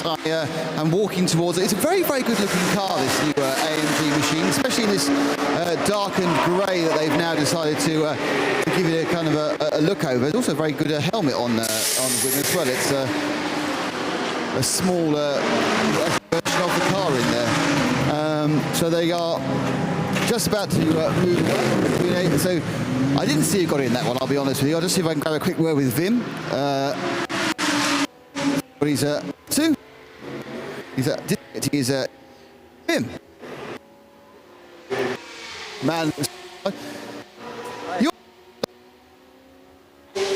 Sorry, I didn't hear. At least up 6 hours up, and that's really nice to do. So I can't stop up, and it was really, and it's really exciting. It's just getting light now, which is often the best part. Is it becoming much easier to drive now? Yeah, it's more easy up and then in the dark up, and but I'm tired. There you go. We're there, a man of closer to yours than my age, Martin, who's doing having a lot more fun, even than we are. If that's possible, even than we are. He is so fatigued that he is struggling to even think of the words that he wants to say in English. So I think, yeah, we will let him go. And we were having a bit of a microphone problem there in the garage as well, so I'm not actually sure we could hear an awful lot of that either. So we will leave him to get on, and he's still shown us in the car, Paul, even though it has left the pit lane, and we can clearly see he's not, so they've forgotten to turn the twiddly knob. Yes, which is most unlike HTP. Bryce Bussey, I would expect to be in the car based on the fact that he is the one who's had the longest rest. Although maybe it's a Bernd Schneider happy hour moment, and we've got Bernd in the car, but as soon as the screen advises us who it is, then we'll let you know as well. But at the moment it's down as Wim de Pundert still. 224 coming into the pits, and I think that might come straight down to Nick Damon. I'm not sure how long it hasn't had a rear body cover, but it hasn't got a rear body cover at the moment, so that might just have come off. Alternatively, it might have been a bit of debris. We heard a couple of people saying about debris in the track. It might have been a bit of debris that somebody hit quite some while ago. And we've only just noticed it because it's only just light enough to see it. Yes, exactly. Being black, unfortunately, it would have made it very hard to spot. And has it gone straight by? I was not looking, I'm afraid to say. Yeah, it went straight past the refueling it did, and straight into to the pits. its pit garage. Now I think we can hear Nick Damon. Let's give that a stab. Hello there. Yes, it's missing a vital part of the car called the rear cover. I assume the rear cover was there. Oh, I'm assuming that's as vital as the soft top on your TR4, i.e. not. I'm getting the impression that was actually, no one seems concerned it wasn't there, and no one seems concerned to get one. I was watching them a minute ago, and two of the guys were examining a sample of the oil, which looked slightly grubby, but not carrying anything particularly bad. So this car obviously has a few problems. Interestingly, look, now they decide they don't want the rear cover, but they want a piece of metal to, I assume, change the way the airbox is working. So they're probably getting too much air at the moment, or not enough air pressure. So they've decided, one of the advantages of having these space frame car, which doesn't really come with a body anyway, is this rear cover is completely optional anyway. So probably designed for cooling, but they have had some problems. This thing's now, the third stop in the last hour as they attempt to work out exactly what's going on. But computer is looking at the various traces. They don't seem specific to anything. That's a gearbox and a speed trace. So, yeah, they're probably chasing a cooling issue / oil issue. The one thing I think at the moment they haven't got a problem with is the electrics. All the electrics are working. Certainly a good sign then from the KTM Crossbow driver. We can see sitting patiently in the car waiting to be released on his way once again. And so as soon as he's ready to go, then we'll get him back out onto the track. But as you say, there's still data analysis going on. Computers plugged into them. Ground being made up through the field by the Hoffa Racing Mercedes once again. Kenneth Heyer, I don't know if we actually mentioned that Kenneth Heyer got into that car. I think we did, from Roland, taking it over from Roland Eggeman. And Kenneth has had a good break, still has to stick to the 1 minute 55. And having said that, that last lap from Kenneth was too fast. So it's another joker time for the Hoffa Racing car, and Kenneth Heyer again just going a little bit too quickly than the permitted minimum reference lap time, 1:55. That is, he did a 1:54.646 on his last lap around, but it's good for him in the sense that he's catching up with Joe Foster. Although Joe's not in the same class as he is, it provides him a position within the top 6 at least. Yeah, top 6 overall is a really, really good run for that number 78 Porsche. So we have 2 Porsches in the top half dozen. One is leading the race, A6 Pro, and the other one leading the 991 class in 6th position. Noises off. KTM news, yeah. I was just saying, you know how I'm a big fan of tie wraps and duct tape? Well, they've gone one up. They're actually doing pop rivets. So they've drilled a hole for this metal plate they're putting on. They're pop riveting it. I'd have just stuck a bit of tie wrap on it, but no, this is top level engineering. But I'll find out what's going to happen. But they are taping the front of it, which is good for me. So with the KTM, they are trying to patch up. They've abandoned the engine cover. That's obviously giving them too much air, because underneath this metal piece here is the air filter, or the air is being not directed properly into it, perhaps flying over the top. So it's now got this metal plate to give it a better direction. Oh, they're using a Jubilee clip. We're getting the whole set here. Pop rivets, Jubilee clips, duct tape. Fantastic. Classic car heaven. Why is it? It's amazing. It has been classic car meeting, hasn't it? We've had cars that are overheating, cars that are running on 3, and now a bodged up pop rivet Jubilee clipper. I think fantastic. You're absolutely right about the airflow, because of course the first thing you do in a wind tunnel is make sure that everything that should get air, brakes and engine and so on, gets air, no matter how fancy your swoopy drag figures are. So when you take off the bodywork, suddenly all the air stalls and it's getting no air at all. This will be a very familiar aspect to Caterham 7 owners. Once you get above the legal speed limit, then there is no air in the cockpit because the vertical windscreen ensures that all the air is sucked out because you're in a low pressure area and you have to drive around with your mouth agape to try and get any air in. You actually suffocate in the Caterham, do you? Yes, once you get to a certain speed, you suddenly are really panting for breath because the air is being actively pulled out of the car and you're in a low pressure zone, so you actually have to breathe in. I'm too excited now, Martin. They've got a hammer and a chisel. Oh, Mick. This is the first use of a chisel I believe I've seen. Oh, they're chiseling a hole for an extra Jubilee clip. Excellent. This is possibly my favourite part of the whole race. I'm loving this. I want to work for KTM. I can do this. All this carbon fibre pre-preg stuff, that's complex. This is a lump of metal and 1930s technology. Fabulous. Yeah. Using the £5 Birmingham screwdriver to persuade things into place. That's absolutely perfect. Gilles Duquesne, by the way, is coming down towards you. Number 30, or will be coming shortly towards you. Number 38 car is back in. That's the RS01. That is lying in 14th position, receiving fuel. If I stand up, I can see. No, so he is down, coming towards you. So we'll catch up with him in a moment, hopefully, as he makes another stop.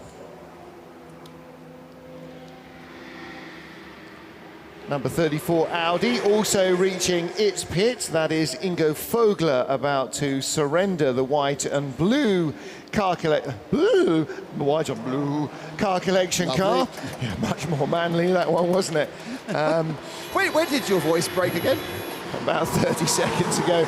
J.M. Littman is on the first page of the timing screen now, also in the pit lane. Well, I think we're now getting more than a flow. Again, a substantial flood of cars coming in. 72 goes down past you, Nick, down towards its pit. Yeah. Gilles, go ahead. 72 car has to negotiate the RTR car. We'll have a look at this one with J.M. Littman, who gave us some... Oh, it's going in the garage, I'm afraid. It's got the dolly wheels on. This one's going in the garage, so it's at least a temporary halt to the progress of the 72. It was nice of JM to give us a present, but rather than ice cream, he gave us pot noodles, which was a lot less useful. In gets Mr. Housechild. And whether they put it up on jacks just to wobble the rear, which they appear to have done, they put it up. No, they are going to get in the garage. They would just... lifting up and then putting it down to see whether they could just see what was going on with the rear end. But it looks like they've got a gearbox issue. But people are still stopping and are still taking brake pads. And we've heard from the Mimic Ovalby car, even in the touring cars, they're finding much higher levels of brake wear than they expected due to the temperature and the debris. So do they need to do more pads themselves? No, they're doing a bit of a wobble of the steering wheel. Let's go and see if we can talk to JM, see what the problem is. I'm going to wave at him. He's made a kind of he's waving. It's a hand-waving competition. 199 is back in as well, Nick. Now, that car had that drive shaft issue that they were trying to fix. It's been out. It's been to the pumps. So I'm not sure whether it needed to refuel and is now going straight back out. Is it? Yes, it is. It's going straight back out. So that was just a fuel-only stop. So that was obviously the last job that needed doing after the drive shaft had been fixed. And 115, the recalcitrant Seat, is with us as well. Interrupt me when you have somebody to chat to. Okay, go ahead. I have Mr. J.M. Littman. J.M., all going very well, but suddenly you're in the garage, you're waggling the car. What's the problem? I had a little contact. I got tapped in the rear and was coming to the end of my stint. I didn't want to risk it, so I think we got a little bit more toe than we should have in the rear. It's just worth checking it. At the end of the day, we're just wanting to finish now because we kind of had our issues earlier on, so I think better be safe than sorry. And I want to make sure Kimi has a good car, so yeah, we're doing good. I love the night stint. I go quicker at night, so I don't quite understand how that works, but the car's great. HRT did such a good job getting this car back on the road. When I got out of this car at, 1:30 in the morning, I thought that was finished. I thought, I'd take my suit off and go home, and then we're up and running again. We're here to score points. I love this track. It's so much fun. Great driving out there by everyone, and yeah, I'm having a ball. Do you know who tapped you? Yes. Who was it? I'd rather not say. No, you must. It's Telly. tell me off air and I'll tell everyone. Yeah, No problem. Thanks, everyone, though. Maybe we might explain to JM that although it is a British tradition to drink hot tea in hot climates, boiling hot pot noodle or ice cream, yeah, definitely. Boiling hot pot noodle, definitely bring those to Brno for the 24 hours, but we're going to need to source ourselves a kettle as well, so that'll be on the to-do list for Natasha. 911 due in shortly, according to Paul Trustwell, but also Josh Barrett on Twitter has let me know that apparently Cody Hill has posted on Facebook that he has a fractured pelvis after the incident on the start straight in the early hours. So he will be feeling very, very second-hand for a while. So our very best wishes to Cody Hill. And that was in the incident in the early hours of the, is that early hours of the race? Was he in the 62, 63 car that had that backwards incident, or was he in the one involved with the Ferrari? He was in the one involving with the Ferrari on the front on the so early hours of the morning. Start-finish straight, which was at 2:08 a.m. this morning. Yeah, so best wishes going to Cody Hill then. Hopefully he will be having a good rest. He will be needing one as well. If he's got a fractured pelvis, that will be fairly sore. So Daniel Alleman, the race leader, may well be heading into the pits this time round. Like a lot of other cars that started with a predominantly white base to their colour scheme, the white has been very much besmirched by black smears from all the rubber that's thrown up at the cars. And in fact, you can see rubber trailing off the car, bits and pieces of it. Yes, and of course, when he does come into the pits, it will, for a moment at least, give Jeroen Bleekemolen the chance to close that gap even more. Because although Bleekemolen has been lapping a lot more quickly than Daniel Alleman, he lost time in the pits when he came in to take the car over from Richard Abra, and into the pits then comes Daniel Alleman into a gloriously deserted petrol station. Yep. And the refuelers run to him. Well, these are the images we have of the incident that happened at just after 2 o'clock this morning. Wiped the nose off the number 11 Scuderia Praha Ferrari and ended its race. And the other car that was involved, Cody Hill, was driving. So that is very much the aftermath of what was a bit of a plane wreck for the Ferrari, and clearly it would seem that the two tangled in traffic. Well, there were 3 cars involved, weren't there? What we didn't see from that shot was what was happening a little bit further up the road, because I think actually just after Malicelli had his incident, the other 2 had their incident as they took avoiding action. Say the Porsche that Cody Hill was in, and also the 235 BMW, which eventually led to that car's retirement as well. So the race leader in the pits, a slightly slower lap from Bleekemolen on that last one of 154.754. But Bleekemolen in general has been lapping very rapidly since he got into the car, the 52 Barwell Motorsport Lamborghini. 2 cars on the pumps at the moment, both of them Porsches, both of them predominantly white. So 911 just finishing filling up. Number 35 car also in is the white number 73 Porsche, and that car is currently lying in 12th position. And that is HRT's number 73 car. We just heard from the HRT 72 team, and it is Artem Solofiev who is bringing their 73 car in. 72, lost track of where that is. That's on page 2 of the timing screen after their issues. Now it's dropped down. JM Littman's car has dropped behind the second placed car in SP3, Bob Herber's car number 102. That JR Motorsport BMW now up onto page 1 in 23rd place, and those cars remain first and second in the class. And the HRT Porsche number 72 is 5th in class in the 991 class, now with Kim André Hausschild at the wheel of it. Now, we saw a picture a moment or 2 ago from our 35 B2F 999 9999991 Cup car, and it looked as though the camera had frozen because nothing was moving, including driver's hands on wheel. Now it becomes apparent the camera has not frozen. The view remains the same, so the car has stopped out on track. Full course yellow, we go code 60.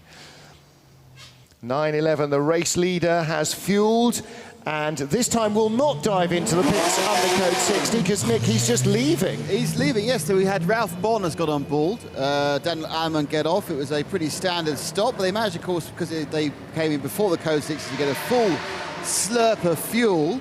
But it's I wonder whether that's worked their tactics or against, really. I mean, I suppose if Jeroen Bleekeman had come in for half a tank, it might give him a bit of an advantage and a chance to catch up. But this shouldn't be that long of a code 60 because it is only a stationary car at turn 4. So, and this is Pascal Collin in the number 35 B2F Porsche. Drivers being told to turn their lights off. So we're used to cars being told to turn their lights on when it gets dark, but they are actually being told to turn them off, and that's to avoid too much glare. There are a number of cars coming into the pits and fueling. And I'm with Daniel Alleman, who's just got out the 911. Daniel, it's all working out very, very well for you and the team. Yes, it's working very well. The car is good, and the support from Porsche is beautiful. We have a good engine, and everything is fine. Yeah, thank you. Some of the other drivers have been saying the track now is getting very tricky. It's very dirty. There's lots of stuff on it. Is it difficult? We know what's happened on the track. It is difficult. Sometimes it's difficult, and we have a lot of cars there on the fast car, slow car. You must be careful. We're about 19 hours in. Is the car still as good now as it was when you started? We hope so. We hope so. Yeah, it's working very well. Everything is fine. Daniel, thank you very much. Well done. Good job from the team, and they have a perfect liveried car sitting in the back of the garage just in case they need the bits off it as well, which is what every classic car owner really needs, is a perfect spare sitting right there. So quite a few cars have come in for fuel. We've got the Peter van Solen driven BMW 103. It's the class leader in SP3. Also behind it, although in front of it on the pumps, but behind it in the race, 19th is Kim Holmgaard, who's brought in the 208 Peugeot, the black and red Altran Peugeot 208. And in fact, because that takes less fuel, it has left before 103, even though it came in after 103 onto the fuel pump. So that is in, and those cars are 18th and 19th. 82 is in as well. That is the number. That is the 13th place car, the ISA Brakes car, the Spanish-entered Porsche.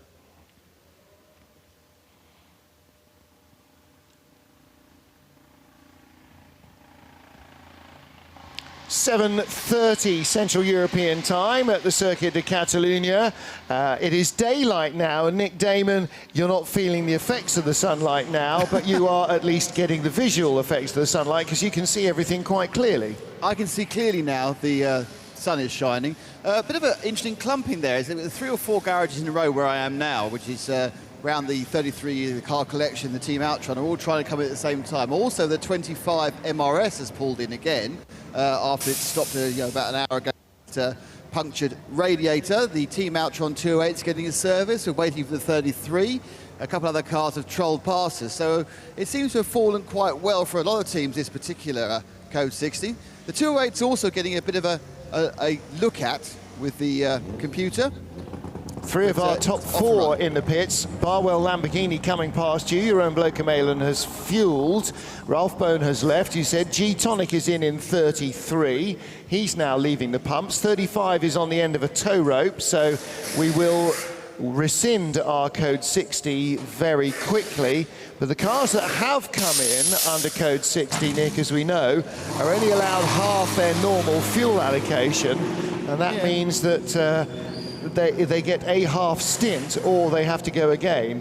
Okay, so we've gone green once more. Go ahead. Yeah, Bleekeman's come in. He's taken out that half tank of fuel, and he's got new left-hand side, well, I say scrubbed, but obviously fresher left-hand side tyres only. So it's a 2-tyre stop. So they're obviously winding him up to get going again. Back up with the 33 car collection. It's a much more standard stop, driver changing 4 tyres. So Pelika Molen being given another, what, half a tank, another 35, 40 minutes chance to go hell for leather. Yeah, and left sides only. Now, he wasn't long into the stint, so that might have worked quite well for them. They might have had maybe not much more than half a tank's worth of room. We do now go green, so we are back to green flag racing after a 4 or 5 minute code 60. And that was our 15th code 60. Paul's got his headset off, so can't argue, so I am now stating it was. I'm pretty sure I thought the last one was, but he said it was 14th. So the leader goes by 3.25. Laia Sanz also, although she didn't stop in that, she was one of about half a dozen cars in the top 20 who didn't come in under that last caution period. So code 60 has been rescinded. Leader Ralph Bone continues. Jeroen Bleekemolen with left sides only, so they were parlaying a little bit of extra grip and a little bit of extra fuel against track position. They remain in second place. Martin Short's Roll Centre Racing BMW enters the pit lane, so that'll be able to do a full standard pit stop now.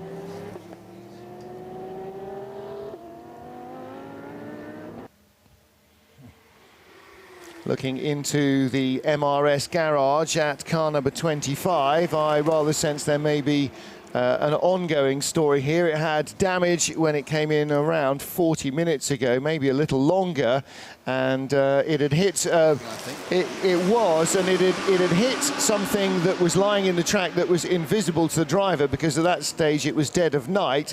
And unfortunately, it did a lot of damage to the cooling system at the front. And once you've done damage to the cooling system, that tends to have a bit of a knock-on effect. And Nick, that had all the body language of it's all over, I'm afraid. Yeah. You know how it's the front left? Yeah. If you look at the trail of water here, that goes round backwards, it's going to the front right. So they've obviously got another cooling problem on the other side. The fact that the bonnet, which of course is the boot, is up, mean they're trying to get more cooling. I think they got a bit of an overheating issue with another hold radiator. So yes, the tapping of the radiators has not really worked very well for them. It's like a swimming pool here. There's loads of water. But I don't think they've given up, you know. I think they're still going to try and get this thing back out again, just to avoid the man with the wheel. That could be the set of tyres for the 78. But the 25 car, no driver in there, waiting to cool down, and I would think hoping to get it out, but it may be a bit of a longer work. Okay, more work to do then at MRS GT. The good news for them is that their other car is still going very strongly, and so that Joe Foster in 78 in 7th place at the moment, leading 991. Pit stop for the number 73, 3rd placed 991 car. So that has come into the pits. Didn't come via the pumps though. And that is usually not a good sign, because if you come into the pits and don't fuel, that means you're coming in for problems. I thought you said that Kim-Andrew Hauschild had just gone back out in that car, but no, it can't be, because it is Stephen Bornus. So the Aussie is at the wheel of the car, and he is with the team as the Roll Centre Racing car comes in. That has had fuel, but 73 is going back into the garage. So that is the car that is placed 12th overall and 2nd in 991. Pascal Colon, 3rd in 991, was the reason for our last code 60, the number 35 Porsche being towed off the circuit, which means that I beg your pardon, he was 4th in 991. Stefan Bornus was 3rd in 991. Behind the leaders, Joe Foster in the 78 car and Peter May in the APO Porsche, which means that Kim-Andrew Hauschild in 72, the sister car to 73, may soon inherit that 4th place. How many laps? Oh gosh, 15 laps behind Pascal Colon and 20 laps behind his teammate. So it will be a while before Kim-Andrew Hauschild inherits a podium position from his teammate, but it might happen depending on what is going on with the number 73 Porsche. So they didn't bother fueling it. There was obviously an issue. The car came straight in and went straight into the garage. Arriving in the pits under tow is number 35, so Pascal Colon's Porsche. The B2F car is heading down to the team. BTO have had quite a successful time in Paul Ricard. They have not managed necessarily to convert that good home field fortune, oh, I shouldn't have started that phrase, should I, into a similar result here. It was looking decent enough for them in 18th place, but unfortunately the car stopping for reasons unknown the moment that daylight appears does not appear to be an entirely beneficial state of play for them. Joe Foster is in, 991 class leader, 7th overall still, and that number 78 Porsche is at the pumps, being fueled up in the front. Also coming into the pit lane is the Drive X Audi, and that has not stopped for fuel either. So car number 49, Andres Saravia, has an issue, and he is going directly to the team to report on it, Paul. And I think Joe Foster as well, you said he came in for fuel, 78. I think that's a little early coming into the pits as well than what we would normally expect from a 991 car to spend out there on the circuit. Well, there were 2 team members fueling the car. One of them has just legged it around the back of the garage to go down to MRS. Yes, Joe, I beg your pardon, Nick Damon, what do you know about 78? They have cleared a space and there are no tyres to be offered.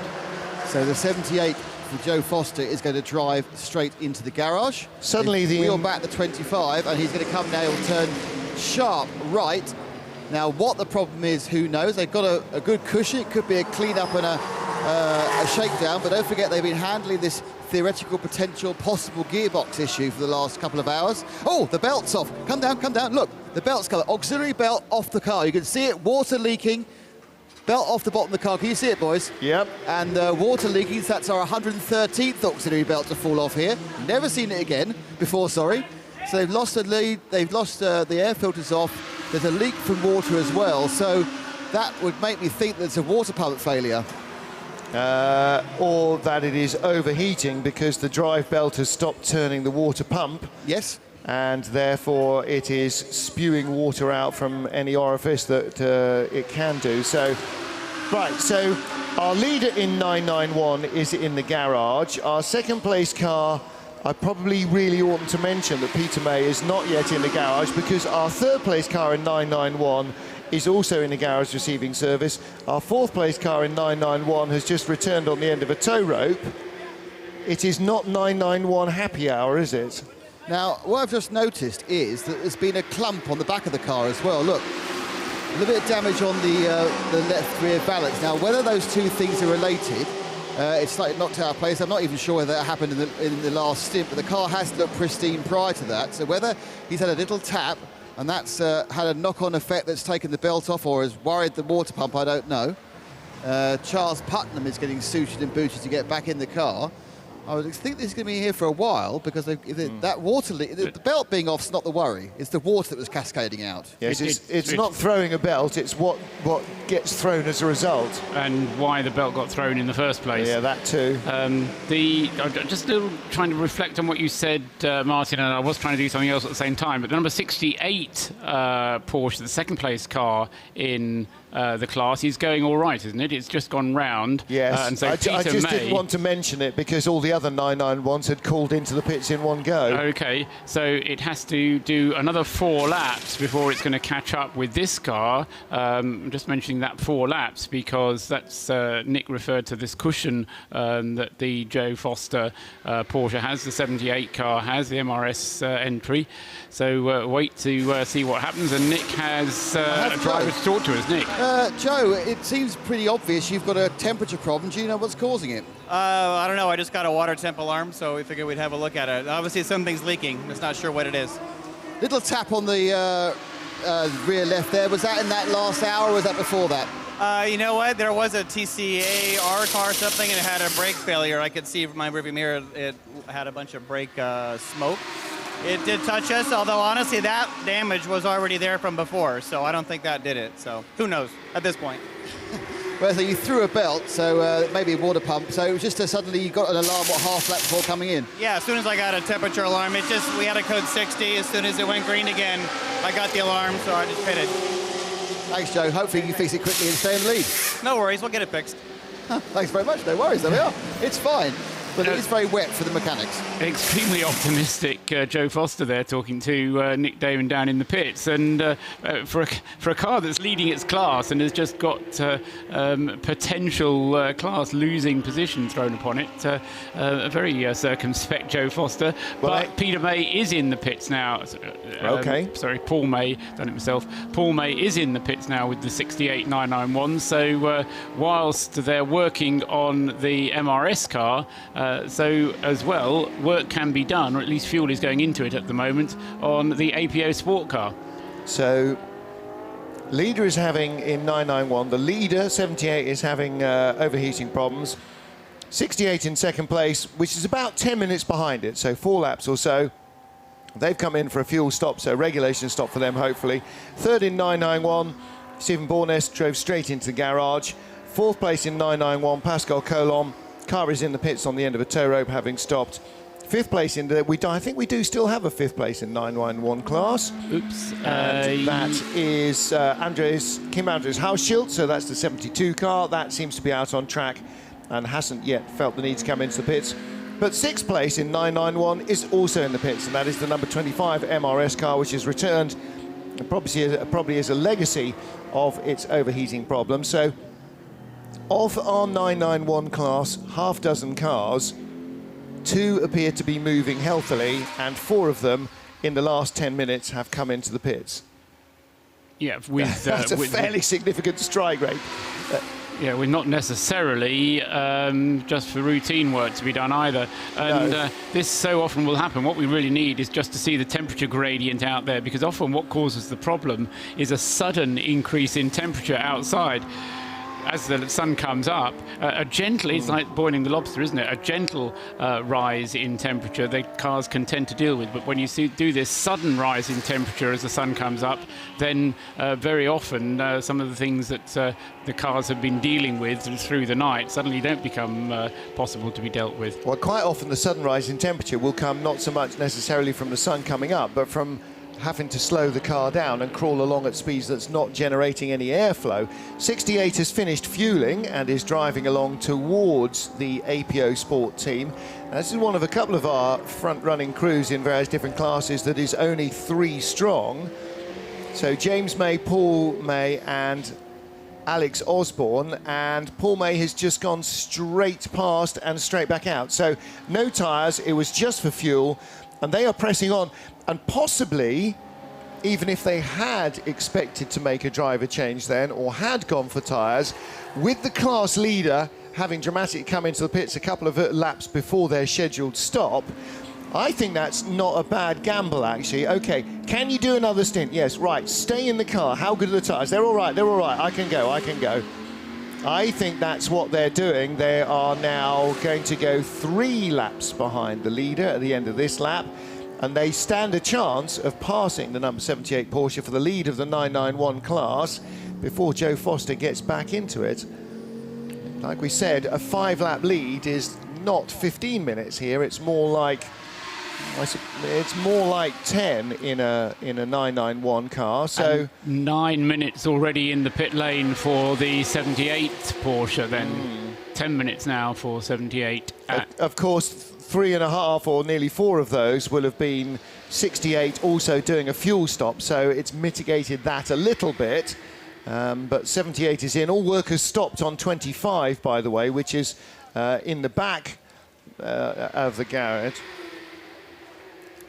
So Nick, they've got two cars there that both need a lot of overheating related attention. The 25, they got the new radiator for the front right-hand side, but they stopped as soon as 78 turned out. But the 78 repairs are coming to an end. They are putting the wing back on again. They've refitted the air filter. The new belt is back on again. So it looks like that water was merely an overflow from the expansion tank, Martin. So that's not an indication of anything worse, apart from the fact it got a little bit warm. If Joe did stop as soon as you saw the alarm, probably no harm done to anything important, but as you can see from the camera, they are now currently tightening up the very impressive rear wing, and they'll be able to put down the bonnet or boot, depending which way you think on a rear-engine car, and it should be out with Charles Putnam aboard in the next couple of minutes. which should keep it just in the lead, shouldn't it? Just about. Yeah, it'll depend how quickly they can get it out. And of course, then when they are both out, how badly worn Paul May's tyres are, and whether he's going to be able to continue to lap quickly enough, yes, whether we'll just have to wait and see, won't we?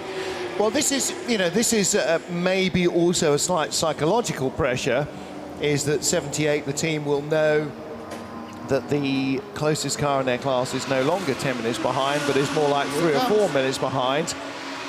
And that, even though he may not be on the freshest tyres, it still then loads the trap a bit, doesn't it? It pushes the pressure on. 78 has been pushed back out by the team.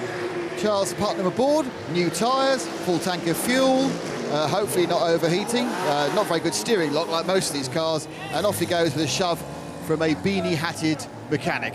And they must be quite pleased with that, I think. And now they go start fixing the 25, for goodness sake. Continue fixing the 25, yes. That's their restoration project. But a paying customer came in the meanwhile, so they've had to put that to one side. Now they can go back and beat it with a stick. 49, the DriveX Audi again comes through the pits. And again, Andres Saravia did not take fuel. So whatever it came in for previously, and we don't do drive-throughs, so it wasn't a drive-through. He obviously called at the team and is back because all the air sucked through the teeth doesn't appear to have worked. Has 48 stopped? No, it isn't stopping. So, oh no, yes it is. Team's right down at the very far end, last garage. So he has stopped with the team. Charles Putman, as Nick related, has left the pit lane. And the 991 cars, Paul, are still being shown as 3 laps apart, but I think that's more realistically going to be a 2-lap gap. That's right, it's 2 and big laps, so still a cushion for the 78 MRS car ahead of the APO car number 68, but as I say, it's not going to be a race on the track just yet, but it's all about pressure and it's all about remembering that we've still got 4 hours of this race to go, and they've got to keep the car going and avoid having further problems of the nature they've already had. 5 minutes up, 4 hours left to go. 5 minutes ahead, 4 hours left to go. That's not a massive margin, particularly when you've just had the car throw a belt and you're not entirely certain, perhaps, that you might not need a little bit more remedial work. Very interesting little cameo we just saw there in the Nadgery stuff at the end of the lap. I think is it Richard Neary and Martin Shaw's car? I can't remember who took it back out, but it was just going through corners 14 and 15. The leader caught him, was trying to go around the outside, and then just patiently waited. Knew the BMW would drift out wide from 14 to the exit of 15, and then would need quite a lot of road in corner 16. And so he sat and waited until he was on the straight. And that's what having a cushion means for the drivers of 911, is he didn't have to lunge, he didn't have to put the pressure on, he didn't have to intimidate anybody. He had enough time to lose 3 or 4 seconds on that lap, even in those 3 corners. Just make sure the pass was nice and clean and safe for them, as for everybody else. Minimising risk, and Martin Short it is who's at the wheel of Martin's car. The 246 BMW then still last in its class. Well, not last, because there are other cars behind him who have retired, but in 6th place in the SP3 class, Martin Short with the 246 BMW. And unfortunately for them, the car had a number of issues earlier on and then threw itself off the track, and as the left rear wheel separated itself from the car while Richard Neary was at the wheel at the end of the darkness. So that was probably about 90 minutes ago. Pascal Collon, 35. The B2F car is still in the pit lane. That has not moved, nor has 73. That remains in the pit lane. So those cars are now 3rd and 4th in the 991 class. Everybody else who came in for fuel has rejoined, with the exception of Andres Saravia. So the DriveX Audi is still down at the end of the pit lane. I'm going to see if I can work out how to use binoculars and have a look and see where he's got to. Yeah, 3.5 minutes he's been in the pits, but of course he didn't come in for fuel. He just came straight into the pits for service. And so that's the number 49 DriveX Audi. Well, I don't see him on the pit apron, so he may be in the garage. That would seem entirely likely. As say, work needs to be done on the car. Down to 11th place now, the number 49 car. That car running in Pro, not AM category within A6 because of too much speed in the qualifying sessions. Initially was planning to run as an AM car, I think. But they ended up starting as a Pro. So we have laid waste to the 991 class. Let's have a little struggle with the TV screen to see how far away 72 is. 72 is 19 seconds behind Bob Herber, who's done 482 laps, and Pascal Colon, who's in front of 72, has done 483 laps, so he is, next time round, Pascal Colon will lose 4th place in 991 to the recovering 72 car rather. However, 73, its sister car, is also stationary, and that is 4 laps further up the road. So originally it was a 10-lap deficit that 72 was looking at to get a podium place, but unless the 2 cars in front of it start moving really quite soon, then by dint of still going round and round, 72 will make its way up into 3rd place in the 991 class. Who's at the wheel? It is Max Edelhoff at the wheel of the number 34 car collection Audi. This is the white Audi with the blue highlights on. That car just setting its personal best, or one personal best sector of the race. Freddie Bart, however, who has just, I think, gone back out in the number 12 car a couple of laps ago. That number 12 car has just set its fastest race lap, 1:53.284, and sector 2 on the current lap is even faster. So it is the fastest second sector that that car has set. So Freddie Bart certainly enjoying the conditions. Fresh rubber, good visibility, and the Lippert Motorsport Lamborghini clearly handling well underneath him. Freddie Bart going at a speed that has not been achieved by the car so far. That car is in 7th place. Up the front end of the field, Iraj Alexander coming towards the end of his stint in the 53 Ferrari. This is the car that is looking to, well, it's having a bit of a battle with the car collection car, but I think overall the car collection Audi number 33 is going to benefit and end up being able to assert itself. We'll see what happens, because the Ferrari can run more quickly, and Iraj Alexander, though, has now established himself with a fairly comfortable 2-lap cushion ahead of the Audi, although he will have to come into the pits next. Back out in 3rd place, still in the 991 class, is 73, being chased down by its sister car, number 72. Nick Damon, what was wrong with the 73 Porsche that cost it all that time? Well, J.M. Lippmann said that he thought that it had a slight tap on the rear left, and they wanted to see it was still aligned properly. Well, they did that, went out, did lap, decided it wasn't, and they had to reseat it and realign the rear left slightly out by a few degrees. They've done that now, hopefully, and tightened everything up. I think they changed the rear pads at the same time, and now it's gone out again to carry on the fight. Just walked past the KTM. That's stuck in the pits now and is looking a little bit more serious and possibly even terminal, so he may be losing that soon because there wasn't much work going on, which was a giveaway. As the 49 car comes in again, the Audi. Yep. I'm actually down this end, and we're obviously expecting the AF Corsa car out of 3rd. Yes, that's at the pumps. Yeah, so that car is also about to get a full service with tyres. And now, they did a driver change on the Audi the last time, but I didn't think it had done fuel, so that's a bizarre thing to be doing, unless they suddenly realised they were really in trouble with driver time. But I think more likely they put an experienced driver in and find out what the problems with it are. Yeah, yeah. But down this end, as you can hear, my microphone begins to break up. All right, well, so I'm now looking at the 49, who's in the very last active garage. There's a lot of looking and a little consternation. two guys are looking at computers, including one of the Audi customer sportmen, and they are just trying to work out what's wrong with the 49. And there's not much action. No one's doing anything, which makes me think it's electric and it's something to do with the brains of the car rather than anything mechanical. So we'll leave them to sort out the brains, because that doesn't make good pictures, people looking at computers. And I'll come back and wait for the AF Course 53 car to stop.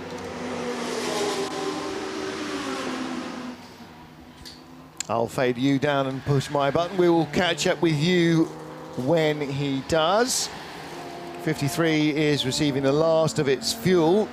Takes a decent amount of time to get 100 litres into tank. If you think that your average road car has probably got a 50-litre tank and it'll take you 4 or 5 minutes to fill the car, it's taking twice as long to fill a 100-litre tank. Takes them about 2.5 minutes, but it's certainly not a Formula One style fuel stop.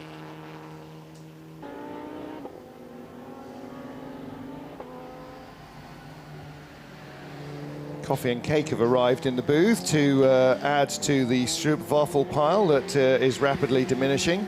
So sustenance is finally making its way into our morning schedule. Thank you very much to Hankook for providing that, and hopefully we can rescue the spilt milk. No point in crying over that. A penalty to be taken by the spirit of the race Ferrari there, which will not help it in its battle for third place. That was a relatively short one though, Martin, wasn't it? I would reckon that was no more than it was about 10 seconds, I would say, for that, which is probably a code 60 offence. Sounds like it might be, mightn't it? So, yes, either too fast during code 60, and in effect, if it certainly wasn't for any, wouldn't have been for use of jokers, overuse of jokers. Nick Damon is down in the pits at the 53 cars garage. Indeed, and it's going to be one Swiss driver getting out, another Swiss driver getting in. So out gets David Iraj Alexander, in gets Gino Forgione. Great name, not the Italian Swiss, I think, with that name like that, fantastic. Look, actually looks no different. About an hour and a half ago when it was last stopped in front of me, just I can see it better now because it's light. But it looks like the car is running in a metronomic fashion as you expect of an AF course car that's not hit anything. I'm not sure about the choice of white. It does tend to show up the detritus and the debris of the pickup rather more than anything else. But you need to look past the detritus, Nick, and I don't think that Ferrari, I mean, you'll be able to tell because you're closer to it, it doesn't look behind the detritus and the marks. None of the panels are damaged, though. None of the dive planes are damaged. He's lost his front right. His front right dive plane has gone. He still has the front left dive plane. But the rest of it is just dirt and grime. I think the whiteness of the car might indicate its newness. Or... yeah, possibly. Or just that they like white. Are they still making 458s? Well, I don't know. I wouldn't think so. They'd be on 488 production now, wouldn't they? It's a valid point. That's a valid point. Might be a second-hand one that just came to them in plain livery without a wrap on it. So. A dodgy one they found around the corner of the AF Corsa factory, with 100 other ones.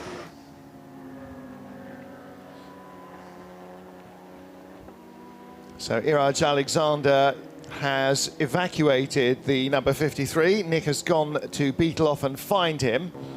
And we will have a quick word with him. Iraj Alexander in from the third place car is in the pit lane with Nick Damon. Iraj, another great session. The car seems to be handling very well. Yes, we are really happy because the car on the free test day was really unstable.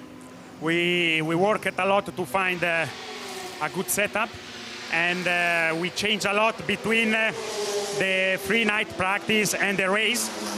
And for us was really a big expectation, because when you change the car before the race without test it, it's always a big risk. But finally we found a great setup, and the car is great.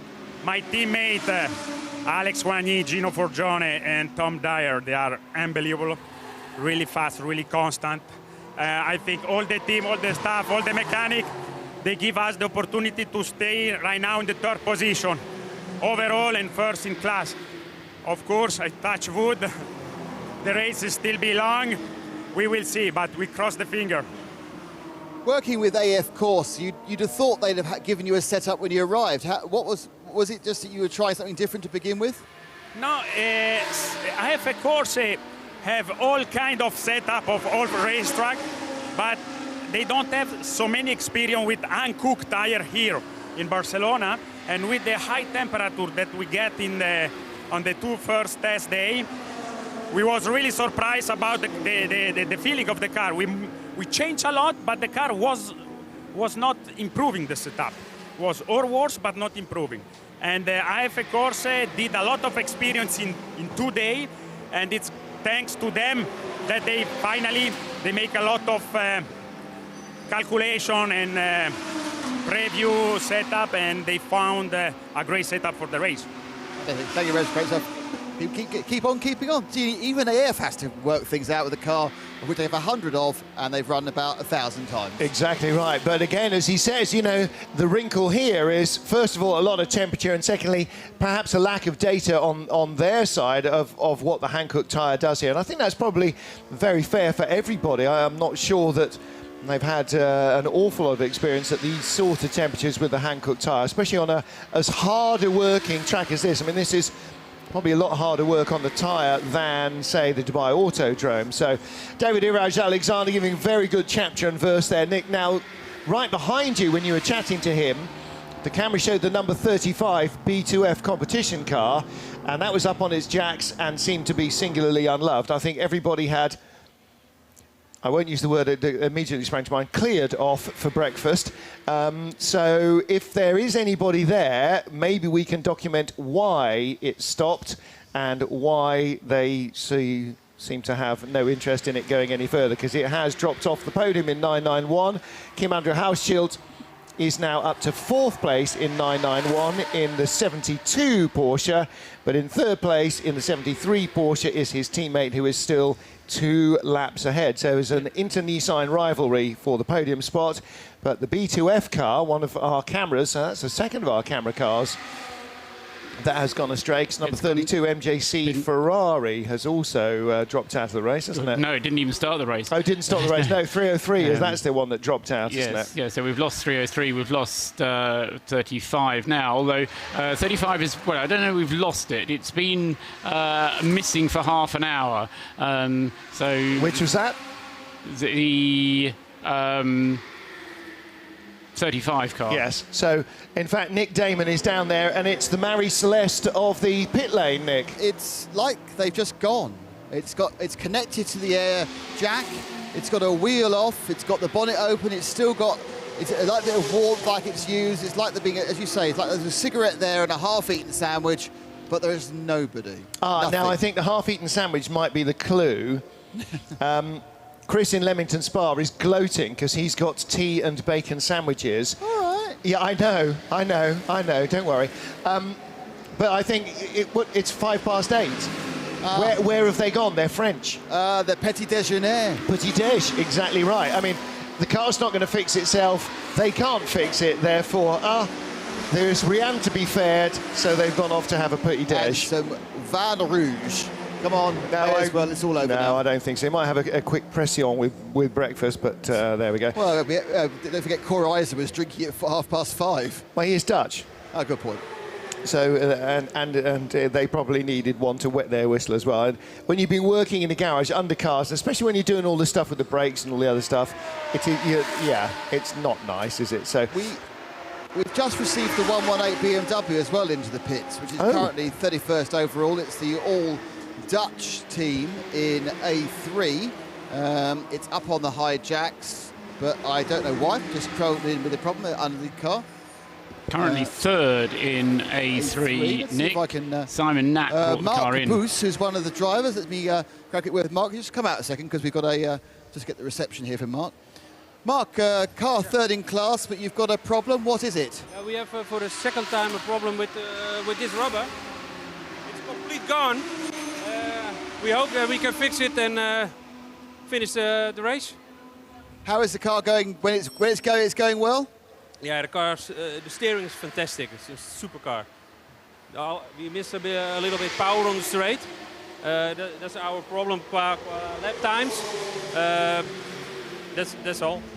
Oh, thank you very much. And I'll just get the rubber he's referring to is this one so it's in the prop shaft. So there's a prop shaft rubber issue. They've got problems. So they're getting that's the driveline snatch. That sort of damps the reaction. But that has caused them a problem again. So they need to replace another bit of prop shaft rubber. Thank you, Mark, for the information. So that car, that's not a massively difficult thing to do on a race car. Take a few minutes, but it is undo 10 bolts and do 10 bolts back up again. Right, Nick, while you were doing that, showing us the lovely Hardy Spicer joint, Drive X Audi back in, right behind your back. Oh, yes. And Beetle off. No, they're back in again. Yeah, they are. They have got electrical engine problems. I don't even need to ask anybody that. It's doing a lap, they're sticking a computer in. It's doing a lap, they're sticking a computer in. It's just classical, flippity boo-boos. I can't get the engine to work. It is. That has all the hallmarks of a car being a little bit in its death throes, doesn't it? It's not quite dead, but no amount of beating it with a stick, come back and fight. No amount of beating it with a stick is going to fix that car, I don't think. A mere flesh wound. I'm sorry, this is Nick Monty Pythoning in my ear, and I am responding. Car number 33, the Car Collection Motorsport, in 4th place overall, 2nd in the A6 AM class, and just a lap separating the A6 AM leaders, which is 53, the white Ferrari. We're hearing from David Iraj Alexander just after his stint. Although he's still shown in the car, we talked to him, we saw him with our own eyeballs and telly sets, and so we know he's not in the car, so the team have forgotten to switch it over. But the 33 car is still very close, Paul. I mean, this is a blink and you're behind, isn't it, for Hannes Siegel? Yes, it's less than a lap, in fact. It's about half a second, half a lap. Just under a minute is all that's separating those two. And Creventic are very hot on driver ID. If you have the wrong driver ID setting, they want you back in the pits, or else you have to fill in a form on the yellow card in order to put the setting right. Now, we'll see how this one works its way out, but Johannes Ziegler then in the Car Collection car, pushing on as hard as he can, except, of course, that he's constrained by 1 minute and 55 second minimum reference lap times, whereas the Spirit of the Race Ferrari can go down to 1 minute 53s if it wants to. So overall, although they're both in A6 AM, they're running the two different flavours of A6 AM, with the Spirit of the Race car running at 153s, and the Car Collection car, the 33 car, running at 155. So 155 is AM neutral, 153 is AM advantage, or the other way around? 155 is AM advantage, 153 is AM neutral. Right, okay. So advantage means you take advantage of a lighter weight and more fuel, but you have to go slower, yes. Okay, so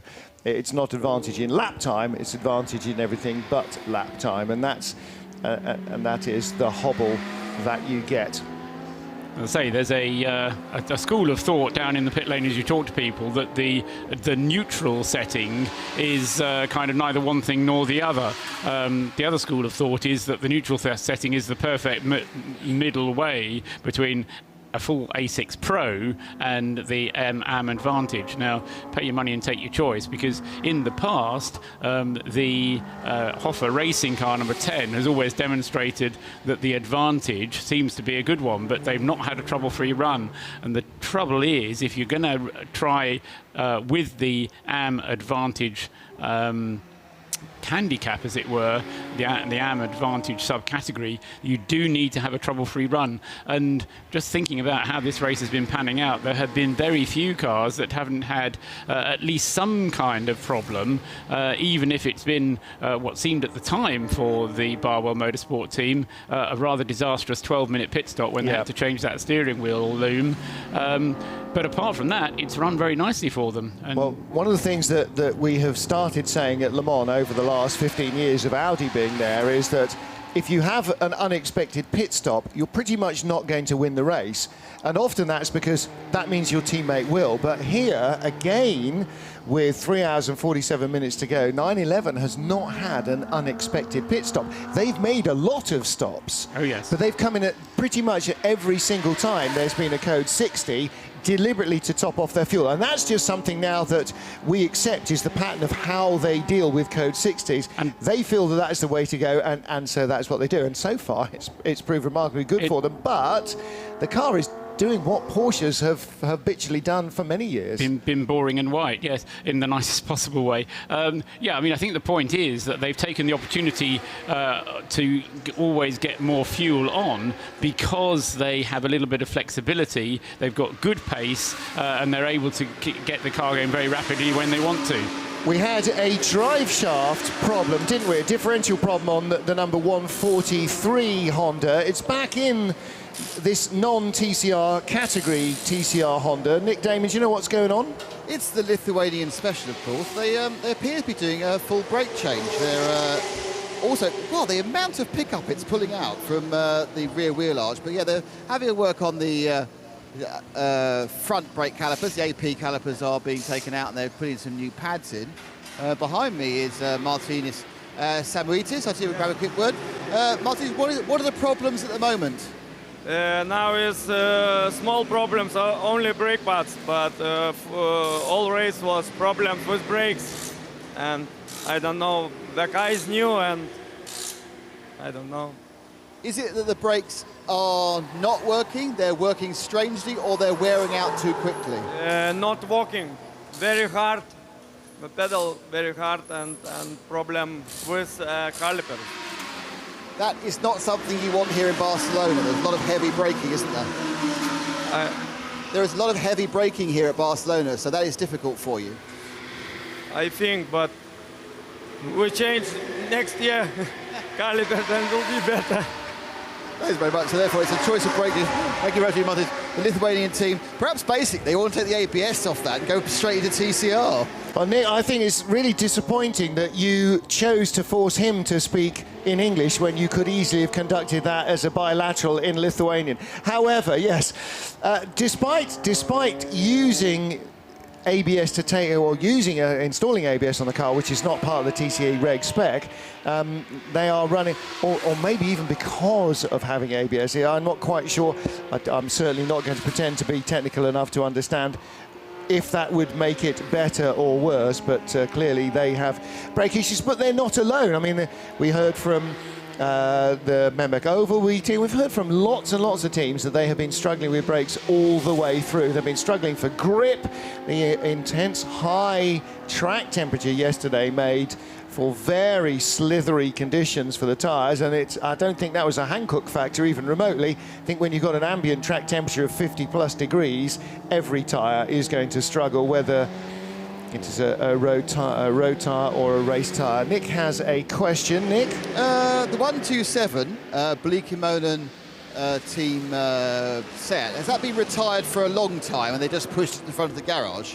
It's been in the pits for over an hour. It depends what you mean by a long time. Yeah, missed it coming in, it's retired. Yeah, okay. So that probably must come in a melee. That unfortunately is not going to be taking part. It's got that unloved thing. They're also off for their petit déjeuner, or whatever the Dutch call it, waffles and coffee, I expect. Yeah. Yes, that car's gone as well. Okay, this is a very high level of attrition we've got here, boys. Well, TCR all sort of came in as a lump very frequently, and the 127 was at the front of it. Then 303 took up the running for a while. 303 disappeared again with the drive shaft failure. Not sure what knocked 127 out of the frame finally, but it had dropped out of the lead, and of course that has got two of the Bleekemolen, Michael Bleekemolen and Sebastian Bleekemolen driving that. Jeroen is the only Bleekemolen currently in the race. He's in second position. So our TCR class really is down to two healthy cars, and they are garaged next to each other. That's number 1 Memek Ogilvy, which is the leader, and the number 325, that's the Catalan car that we've got on screen at the moment, are the Baporo Motorsport car, which has Heimer Font driving the car at the moment as he goes by number 199, and that, again, that team, that Honda team, has had 2 cars in the race, one of which retired very early on. 199 is now up to 40th place and 6th position, I guess, in the A2 class. Quite a number of cars in A2 still circulating. In fact, he is 5th. Our TCR class leader is at the fuel pumps, so Phil Quaife brings in the number 1 car that he shares with the other members of the Moutran family. 68 is in. Peter May. Nick Damon, you saw it. 68 went by you, didn't he? Yeah, I don't think it took fuel, but I'm sure Paul can tell me. And then it just has dived in. It's very much the far end of the pit lane. They're doing a full service. I can see 4 tyres and a driver change. Just a question whether it took fuel or not, because it did trundle through a while ago just taking fuel. So whether they're taking fuel again, I don't know. I don't think. I don't know, to be honest. I can't tell you from what information I have. How long has it been in the pits for? What I do know is that it was a very short stint from Paul May at the wheel of that car. And since his fuel, because did he not stay in? Was this not a double? So he's not in driver maximum time danger, though, surely. He's getting towards it, and that's... OK, maybe that's where we're going with that one, then. So what I didn't understand from Nick, because he's very faint in my ears, I'm afraid, is whether he stopped in front of the garage. Yeah, he stopped. He stopped for a full service and driver change. Oh, right, so it was just the fueling bit. Fuel that time or not. Because he seemed to come from the angle. I only saw him as he went past, but I think he went past the cones, which would indicate he didn't come from the fueling station, but nothing's perfect this time of day. So given that he did a stint and a half, then it's an hour and 52 minutes altogether on the stint for Paul May, and Alex Osborne should be the next driver up in that car. Is indeed in the car, yes. So Alex Osborne has left the pits in 68. Now, if he whistles straight back in for fuel, we will know that Paul May had not stopped at the pumps. But if he was coming in for a routine stop and a driver change, then you would sort of hope that they had fueled it up. Well, what he may have done is just to have come past the fueling station in the hope that next time the code 60 appears, they can use that code 60 period to get in and get the fuel. Yeah, well, you need it then in a couple of laps, don't you? Nick is down at Mamak Ogilvy, so number 1 car is in for a full service. Yeah, Phil Quaife, Nabil Moutran in. The car showing a little bit of damage again at that front grill area. I can't remember whether that was there for the last time, but it's got some scuffage and some scrapage. It's still picking up a lot of pickup. And of course, at this point, when it got hot, the car wasn't working as well. But the temperature at the moment is nothing like what it was at midday. It's still quite pleasant. Still a bit muggy, quite pleasant. They've given it a full service, and they have a massive lead, I expect. Am I right? Oh, absolutely. It is the car currently leads its class by 6 laps, I think. 5 and a lot laps. 5 and a lot. That's a new measure. How far are you ahead? I'm a lot, not a lap and a lot, just a lot. No, 5 and a lot. 5 and a lot. 5 and a lot. Not just a lot. It's 14 minutes and 43 seconds, if you want to be precise.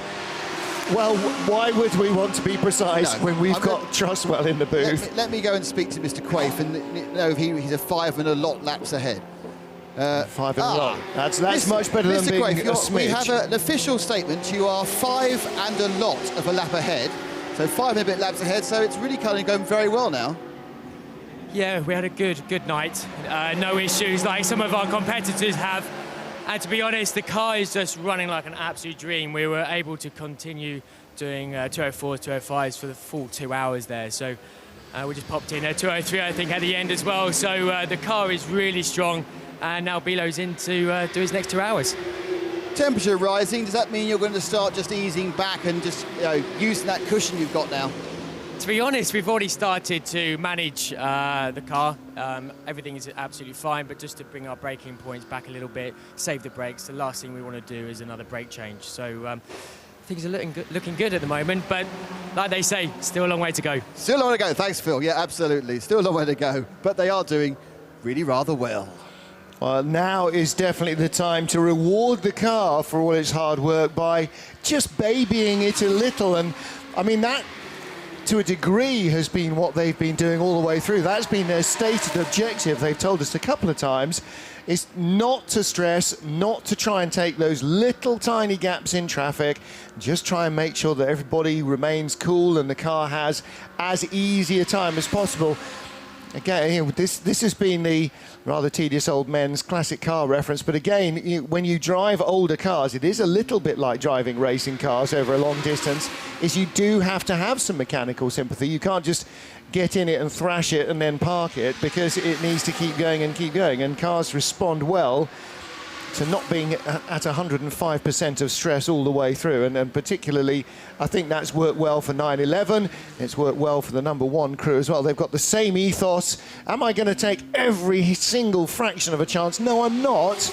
I'm going to be relaxed, keep the car relaxed, and try and make sure we nurse it through to the end. What was very nice, though, is we've heard a couple of times from Joe Osborne in the number 52 Barwell Lamborghini that they are not babying that car. They are not settling for second place, despite that gap that they have. It's 5 laps, very nearly the gap first to second. And Tyrone Blakemolen continuing to push as hard as he possibly can. And you know, they are on occasion they are closing, and it's push, and it does make it a lot more exciting to watch and to have the teams very happy about the way it's going.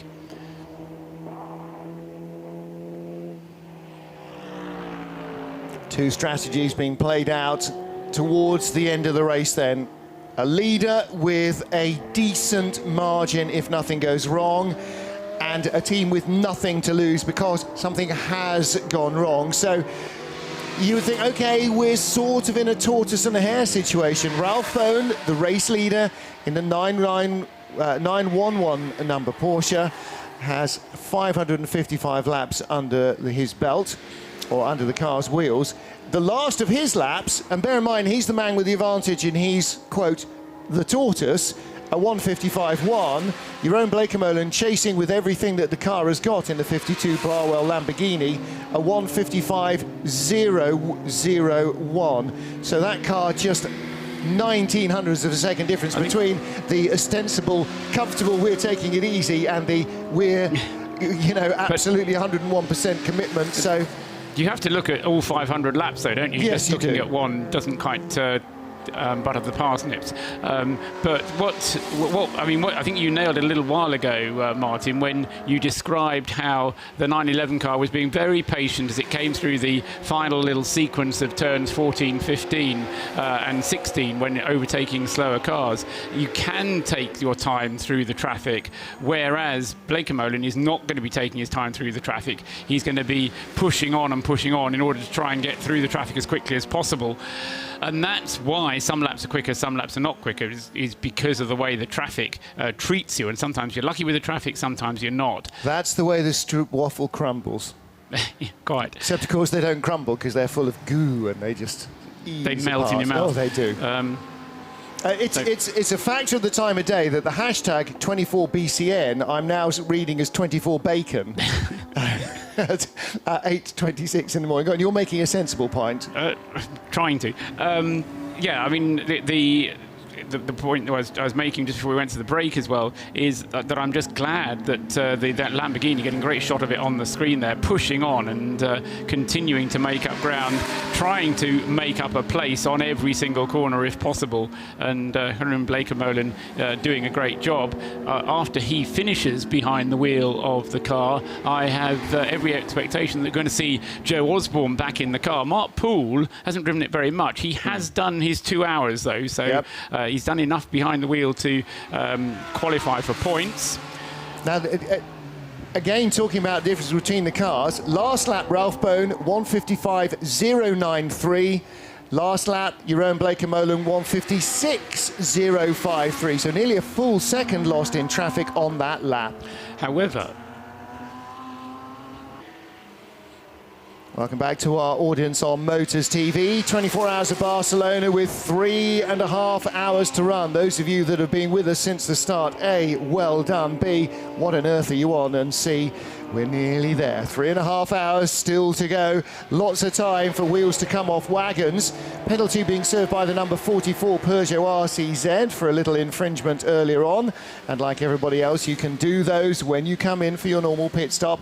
But the race leader, Ralph Bohn, we've just been singing the praises of the Precoat Herbert Motorsport team about how they have stuck to their game plan of not really stressing about what their position is in the race, but just getting around every lap as if it is the only lap that matters, and keeping the car in one piece. And yet he is lapping as quick as your own Blake Molan, who is an absolutely accepted hot shoe in the Barwell Lamborghini in second place, who has got nothing to lose and everything to gain by trying to chase him down. So Ralph Bohn looks cool, calm and collected, as indeed Blake Molan does behind the wheel, but just sitting on that cushion, he is able to take the chances in traffic, or to not take the chances in traffic, perhaps more accurately, when they present themselves when he's making his way through traffic. But he is still going very, very quickly indeed. There aren't many cars that are down in the 155s at the moment, and yet the leader consistently is. Now there is a good view for a Sunday morning on a aeroplaney fanny parachutey thing. Powered paraglider, isn't it? I think it is. I think that's the correct term. It trips off the term better than than handkerchiefy fanny powered thing. You do make it difficult to concentrate sometimes, Martin. The gap from first to second, though, has come down so that it is below 10 minutes. About an hour ago, it was over 12 minutes. So Blake Molan has stuck to his task. Since he's been in the car, the gap has come down to under 10 minutes, and it's now coming down towards the 9-minute mark. If you just measure it in terms purely of time, don't think about the lap. So that's worth keeping an eye on and how that one continues to go. In the pit lane, we have the car collection Audi, number 33, the fourth-placed car, having refueled. Johannes Ziegler is at the wheel of it, and the car heading down towards the pit garage, and Nick Damon is there to tell us. It's with me, yes, and Horst Feldmeier, he was Horst Feldmeier Jr. when he was steering. He still is. His dad. Still but is. Is he still racing as junior? Yeah. Okay. They're obviously stalwarts of GT Am and GT2 a few years ago in Le Mans. Out has got Mr. Ziegler, first name Johannes. Johannes, thank you very much. New set of tyres have gone on. This car obviously looking a lot better. Factory teammate car, which is quite broken up, if we're honest. But this is a standard. It's taken a bit longer to get Horst than you expect, and they had to do the whole let's try and get as much of the detritus out of the front of the grille as possible. They're about to leave, but as they do that, the 208 comes in for a standard stop, I think, and they look like they're going to be doing, the 208's going to get a brake pad change by the looks of it. So they are definitely seeing a higher level of brake pad wear for all the cars, and also a higher level of auxiliary belt failure. I will go and have a word with Johannes Ziegler, see how the 33 car collection is going. Oh, he's saying no, he's saying no. Okay, so we'll try and catch up with car collection later, and 208. Gilles Romain is in for service, and if a brake pad change is happening, there'll probably be a driver change as well. So it is 8:30 in the morning, early hours of this morning.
Motorsport Lamborghini. On the fuel pumps, or at the fuel pumps at the moment, Mark van der Aar, one of the 4 drivers in JR Motorsport's number 103 BMW. They've got 2 of these identical M3s in the race. 102 is currently being driven by Bob Herber, and that is second in the SP3 class. Mark van der Aar is the leader of the SP3 class.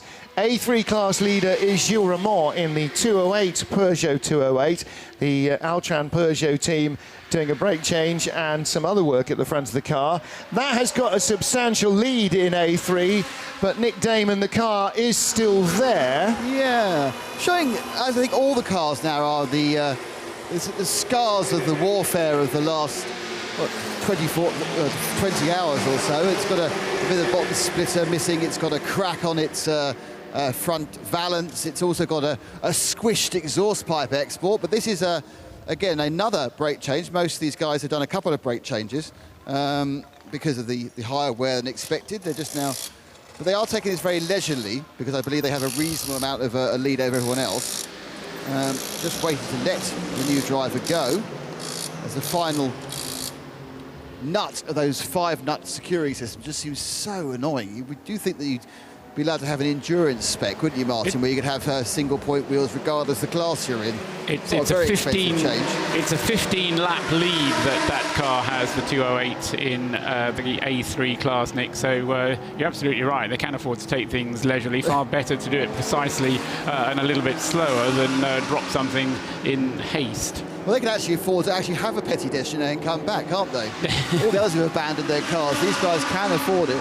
Interesting, they're having a little bit of a problem on the front right. I think our cameraman's come round to it. They just, you can see how thin the pads are that have come off just to the side, but they're having a little bit of a problem getting that, even though they've got the splitters, the big mechanical splitter, just getting this thing to fit properly in the shoes is causing them some issues, but they've got half an hour plus, so they haven't got to worry about it. So in this case, it's more haste, less speed is the old. They just can't get that. They need a hammer. You need a hammer to get the other one in. Come on, whack it with a hammer. Oh no, whack it with a hammer. They're trying to they're trying to reseat it. Actually, you've just spoken as a Triumph owner there. You've just told them, Nick, that they don't need to rush or hurry, so they can. And then you tell them to hit it with a hammer. They're getting mixed messages from you. That's different because they're trying to get something to fit. Whacking it with a hammer is the most efficient way of doing it. Waggling it with a pair of pliers, nah. No, hammer, come on. 41 leaves the pumps. Bryce Bosey coming down towards you. That's the HTP Motorsport Mercedes that lies in 4th. Mark van der Aar has left the pit lane.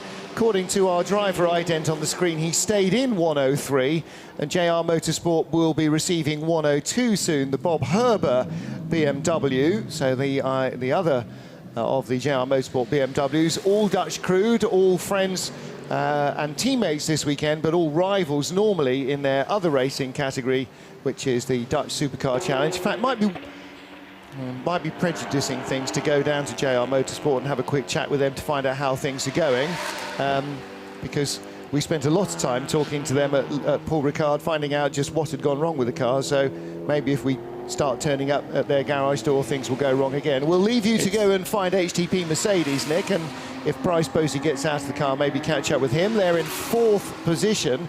5th. 5th position, beg your pardon. Yeah.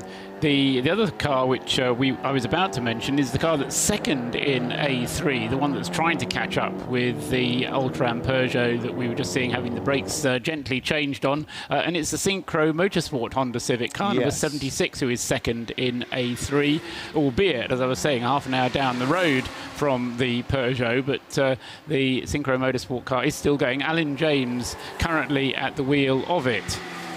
Well, another car that had a little bit more trouble than they really wanted, I think, with the brand new car in the 24 hours at Paul Ricard last time out was the OCC LASIK team, car number 231. Farid Ali, the man behind OCC LASIK, is currently at the wheel of that car. In fact, almost every time I think I've looked at the timing screen, Farid has been behind the wheel of that car. I'm not sure he has hogged the driving.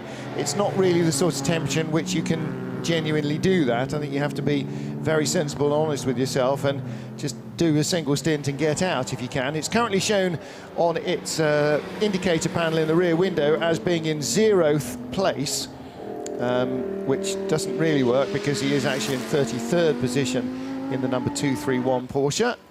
And I think he's just dipped into the pit entry road. He has indeed. So he heads down pit road. And that's 127 behind him. I thought we had written 127 off, the Blake and Molan family Seat holiday outing. It's not, it's 108, it's 108. Right. I'm confusing my my Seat Leon, so 108 is still going. Not particularly high up the order, I don't think. We'll have a little look. They are 37th. And the Blake and Molan stationary car has dropped down from 34th to 35th as Farid Ali passes another car that has no right to reply because it's parked. Both of the... Martin, I have Bryce. Oh, hello there.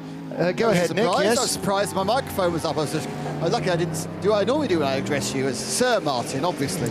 My lord, my liege. My lord, Martin Haven. I'm with Bryce Posey. Bryce, 5th place. Is that the best you can do, or can you still get further up the finishing rankings?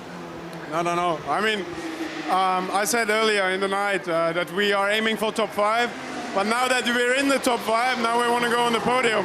And I think it's still possible. We are fighting with the Audi, and if we have clean runs now, I think we cross fingers that it will work out. You've got your secret weapon, Bernd Schneider, in the car. Has he been told to go for maximum attack? Yeah, of course. Since our accident, we go for maximum attack. That's clear. But I mean, we hope that the old man can manage it. Somebody, I think he's younger than me, I'm not sure. Anyway, we'll call him an old man. Oh, he's the same age as me. Fantastic. All right, Bryce, you young guys carry on having fun. We'll see you on the podium, hopefully. Thanks, man. Yes, Nick going in there with the soft question, is 5th the best you can do? Well, no, to be fair, but Bryce was absolutely right. And I must admit, I raised an eyebrow. And in the night as well, I did a little bit of researching back, because you mentioned that car and how far down it was. It was down in 18th place at one point in the night. You see? So you were spot on, absolutely you said right, 12th. Yeah, well, it was in 12th, but before that, it had been down in 18th. So we were both right. My selective memory. But let's not squabble. No, I know. But anyway, the car is going well, and Bryce Posey then, obviously with plenty of enthusiasm still, in the pit lane, we've got the number 52 Barwell Lamborghini. Well, not Blake and Molan. He's not in the pit lane. We're not going to squabble, but yes, strictly, and you do like to be accurate, he's not quite yet in the pit lane, is he? Well, yeah, but he's started the pit entrance timer. Exactly so. So anyway, down he comes, and is it going to be Joe Osborne getting ready to take over in the Barwell Motorsport team? Ooh. But first of all, he has to take a penalty. Penalty.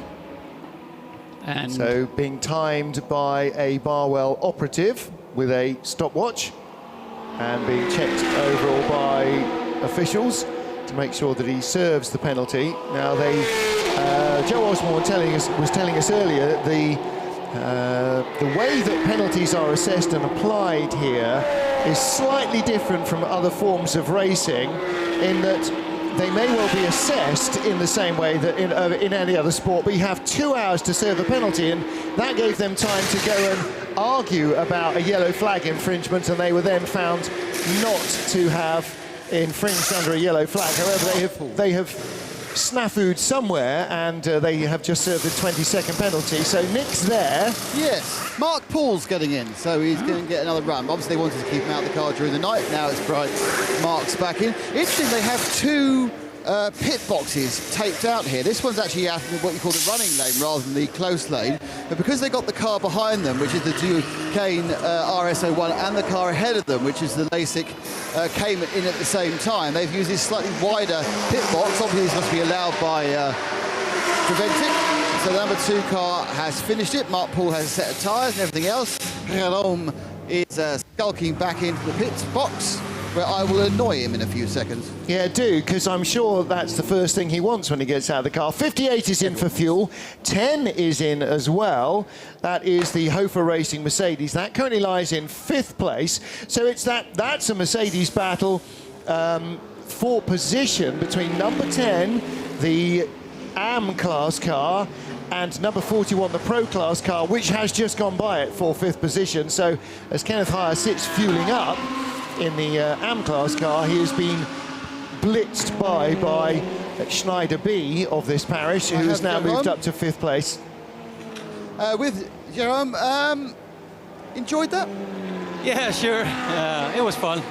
Hard to catch the leaders, but yeah, looks like a solid 2nd place. So let's try to bring it home. Have you now settled for 2nd and told Mark just run the time and don't drop it? Oh, I don't know what they told him, but I guess yeah, we should just play it safe. That's what I did out there. Just easy traffic, don't make mistakes, and yeah, try to finish it. Any idea what the penalty was for you just served? They didn't tell me, so I have no idea. So you could pretend it wasn't used, that's fine. Yeah, exactly. Dry yourself off, thanks man. Always good to talk to Jeroen Bleekemolen. Couldn't put in enough fast laps to make up 5 laps. No, not yet, but then again, they didn't lose it by being slow. And this is again all part of that endurance picture, isn't it? You don't often lose a handful of laps by being a fraction off or being a second or 2 or 4 or 5 off. What you do lose a handful of laps for is a bit of contact or getting caught in somebody else's incident or a penalty for something else. 9:11 is due in soon, so we've had the 2nd place car. Mark Poole goes out. We've had what is now the 5th place car. We just had the 4th place car, the 33 car that Horst Felbermeyer took over probably 6 or 7 minutes ago, probably 10 minutes ago now, that Nick documented earlier. 53 is on a sort of halfway through everybody else's stint. Strategy's not the word, but that's just how they've ended up. Rhythm, there's the word. And firing up and firing off the apron. What on earth was that in Nick's ears? That was the gold Lamborghini. Yes. So was that a standard stop for them? For once, yes. No smell of petrol. I'm now down with Hoffa Racing, and they're waiting for Kenneth Hoyer to to drive out of the fuel station and come and take on a full service. Chantal Kroll will be taking over for the next session.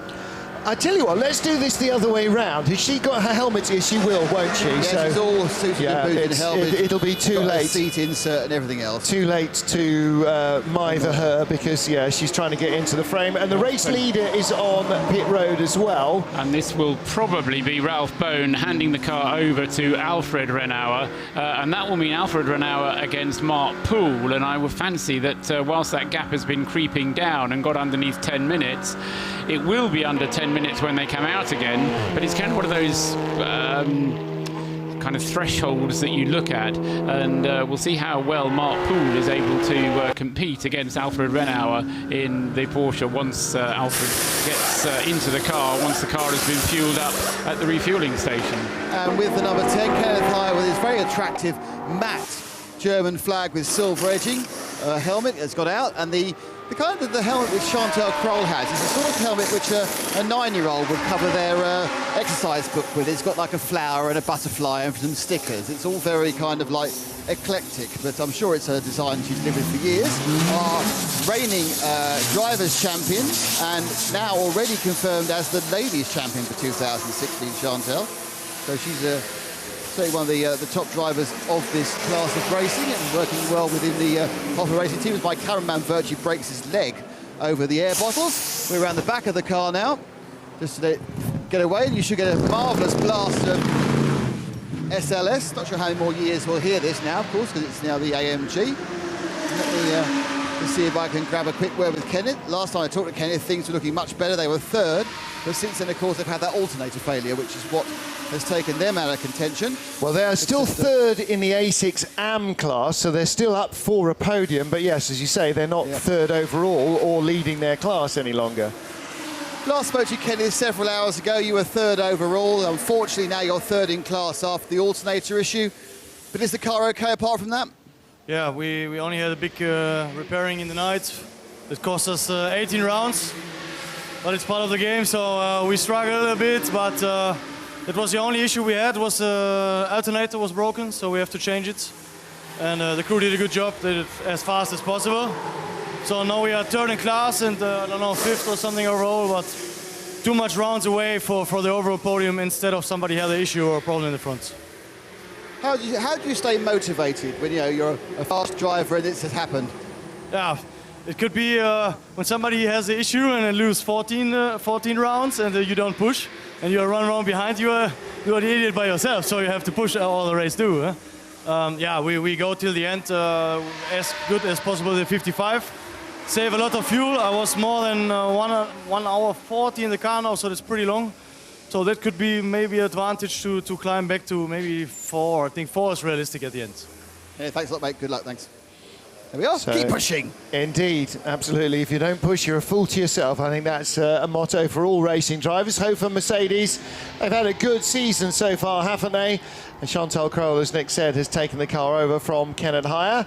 Camera's picking out the 39th placed car. This is the Roll Centre ABBA Racing 2468 motorway BMW, and Martin Short at the wheel. And the car seems to be behaving itself finally. They had a bit of a torrid time in Barcelona last year. Seem to recall they didn't persuade the car to finish. It had an array of gearbox issues. This year it's had an array of issues that aren't necessarily entirely related to the transmission. But Shorty is currently in 39th place. In the SP3 class, there are 1, 2, 3,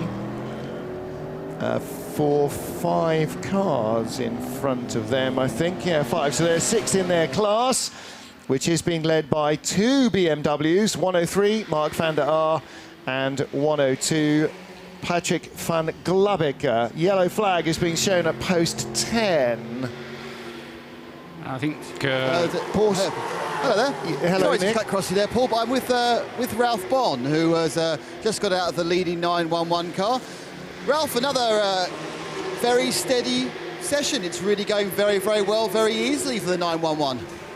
Yes, that's like it is. The machine is working well, and I think the drivers also. How far off maximum attack are you? Are you really taking it very steadily? Once again, please. Are you really taking it very steadily, nowhere near the fastest you could go? Well, I do my very best. Let's say we don't risk everything by now, but we go fast as we can. Thanks, Ralph. So, yeah, so that's another one lift off. They got was it Alfa Renault? They'll probably need to have a non-Renault in the car at some point, though, won't they? BMW stopped on the circuit. All I can see is the rear wheel arch and the rear wheel, so I don't know which BMW stopped on the circuit. That's down at corner 10. Unfortunately, there's a Nissan pickup in the way of most of it. It's predominantly white with black bits on, but I'm afraid I don't know where my little program with the pictures of all the cars in has gone. That was oops, pulling my own headset off as I walk away from the table. But the BMW is going to be towed out of the way, so we will not go full course green. 49 is back in yet again, and fire extinguishers under the rear engine cover of the DriveX Audi.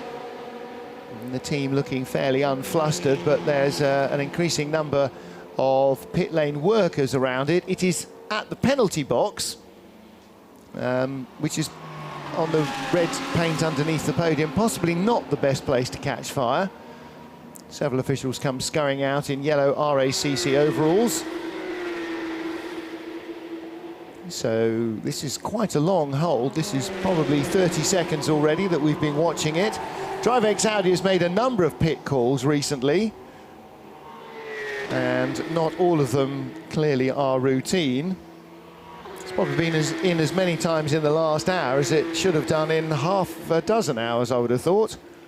Yes, it's kind of one of those cars that's deteriorated, and you wonder whether it's got one major problem that they can't get to the bottom of, or it's becoming a series of lots of little problems. Well, yeah, it's not serving. I don't think it's serving the penalty anymore. Now it's broken down and it's stuck in the penalty box. Yes, which is also not good. As much as it's not a good place to catch fire, it's also a very, very long way, because just in front of them is garage 0, and they are in the very last garage in the pit lane, aren't they? So there's one man there. Oh, he's got it going. He has got it going. I was just wondering that if there's a penalty for catching fire in the penalty box, can you serve it in the penalty box while you're on fire? I think you probably have to. Yes. While they run around, because although there are fire extinguishers there, it's not probably the most common place for a burning car to stop. Paul is pointing, Paul. At the pit lane where there is a car being towed in on the back of a rescue unit. However, I can't see which car it was because it is lower, or the majority of the car is lower than the pit wall. Will that be our stationary BMW? Yes. Whichever one it was. So yes, what I couldn't do was, as I say, pick it out, apart from the fact that I could just see its roof. Right, hang on a minute, let me check my screen. The problem is there are far too many cars with S beside them. 55's not it. 199, that's gone AWOL. Now that, was that maybe not? So white with a black wheel, that might be 199, that might be the Honda. I think you're right. So it looked familiar. I thought it was a BMW rear quarter. It's possibly not. It's probably the A2 third place, fourth place, fifth place, sixth place. Oh dear. Yes, I think that's the Honda 199. So we'll see it in the pit lane shortly because it is on the back of a shortly tow rope. Yes, that sounds like that is exactly what that is, because that car was going, despite the its best efforts early in the race. Early in the race, it looked like 199 and 99 were both determined to have an early night. And the team have decided that only one of them was allowed to. 199 was the one chosen to carry on. It is 199, and it's not in the pit lane, actually. It's behind the porter cabins, or the medical centre now, being brought back into the garages, but not through the track, through the service roads alongside the track. I thought it was actually in the pit lane, but that's possibly why I couldn't see it so clearly. Yeah, well, and also because of where it stopped, dragging it all the way through the pit entry road is probably not what you want to do either.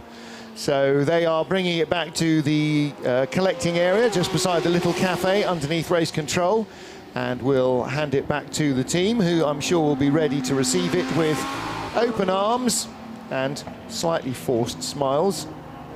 In fact, none of the team are there. I'm not sure that they know where it's gone to. We would sort of guess, having seen quite a lot of these, where they would bring it in on the end of a rope.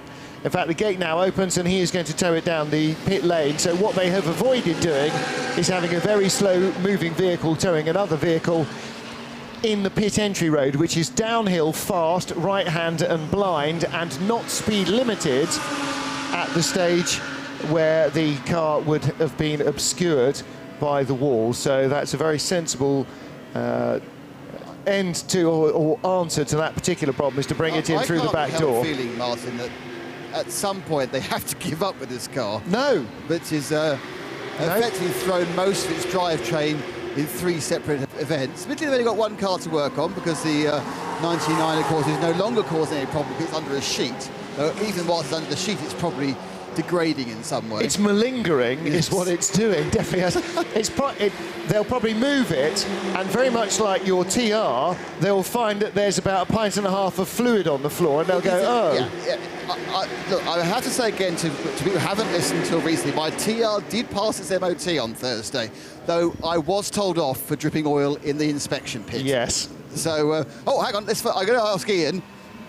Ian, is it dead? No idea. It sounds like the same problem. So last time it was a drive shaft, so we'll get it on the air jacks, have a look, and then decide what we're going to do. Go on, fix it. Go on. Well, the bar's open.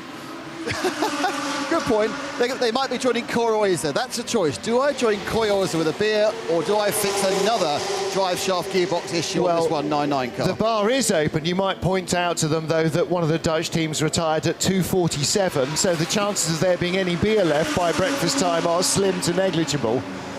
So it might be germane to their considerations. Coming towards you shortly, if I can see past me screen, will be the number 12 Lamborghini, which is having fuel. 199 is in the garage.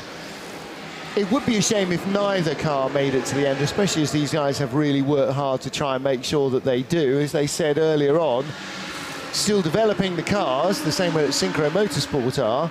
But time to step out for just a moment. I'm not sure if every driver has had a turn at being brought in on the end of a tow rope, but it seems to have happened, or the car coming in not feeling particularly well, seems to have happened often enough that perhaps they've all had a shot at that. The unique experience of endurance racing. 49 DriveX Audi still in the pits. and not on the hard standing outside its garage, which suggests that it is inside the garage yet again. So DriveX Audi are starting to experience what this Honda team will be going through for most of the day. I noticed actually when we were watching Peugeot number 205 going into the garage in the highlights replay that it did have, I thought, a broken left rear light cluster, and we know one of them got clattered by the number 58 Lamborghini Huracan, and I wonder whether it was 205, and that was the only little bit of damage that occurred. Number 12 Lamborghini coming down the pit lane, so we'll see what happens with that. Looks like a fairly standard operation. It's had fuel. It's now going, I should think, to spit out Freddie Bart and take on one of his teammates. I think that's a 5-driver lineup in car 12. Live at Motorsport, Freddie Bart, Oliver Ditzler, Jürgen Krebs, no, John Paul van Berg. That's a 4-driver lineup car. So, oh, rats, drat and blast. Where they have stopped, there is a start-finish line gantry perfectly obscuring the car, so I can see the top of the Marshall's head that's next to it and nothing else.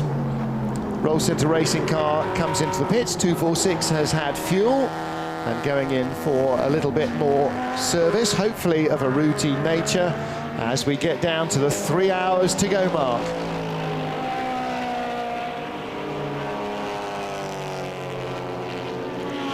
It is 8:59, so in just a couple of minutes, or in fact less than 1 minute, we will have just 3 of our 24 hours remaining. That has gone remarkably far. I know I've slept and that helps, but that was only 4 hours, so it has gone remarkably fast. 3 hours though is still a very long race for very tired cars and very tired drivers. There's a few cars that will struggle to make it to the finish. Martin Haven and Paul Truswell up in the booth. I'm still here. Down in the pit lane, I can see Nick Damon, so he is not yet swapped with Joe. Joe is about to take over, is he? Oh, yes, there he is. Hello, let's all wave. Looking extremely chilled. I'm literally on air handing the baton. I can't get up. I can't get up for falling down. Oh, that's I can't Good morning, stand up. everyone. Good morning, Joe. Thank you. What have I missed? I'm going to phase you down. Now then. Somebody asked me that a couple of hours ago, Jade Edwards. What have I missed? Nothing. Well, nothing that I can relate in 140 characters anyway. Far too much to tell. Little battle going on here between car number 102, Patrick van Glabacker, in an M3 V8 BMW, being harassed by a Renault Clio. A sight to make Joe Bradley even happier than he is to be up and at him in the pit lane. And also, Joe, was breakfast worth having? I imagine it very probably was. He's changing the batteries on his microphone. And that was Luigi Stanco himself in the Stanco Motorsport number 112, having a bit of a dabble out there. There's only 3 or 4 places in the race behind the BMW, but 5 or 6 laps behind the BMW that he was giving such a hard time to. We talked about this a couple of times, that the top speed and the closing speed of some of our A6 cars, not SP6 cars, the very fastest cars, the GT3 spec cars, they go very, very quickly and close very, very quickly, but the mid-corner speed of something like an SLS Mercedes and a Renault Clio in the slow corners is remarkably similar.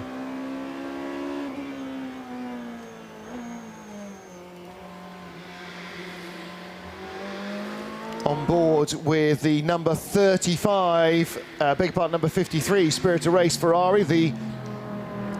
Well, I'm still calling it the white car because it is a white car. It is just covered in filth, a thick layer of filth at the back from the exhausts, brake dust down the side, smeared with lots and lots of black dots from all the rubber that has been thrown up by cars that has been following fast and slow. When you get a head-on shot down the straight, for instance, you can see how little of the track is now clean, and that's where the racing line is.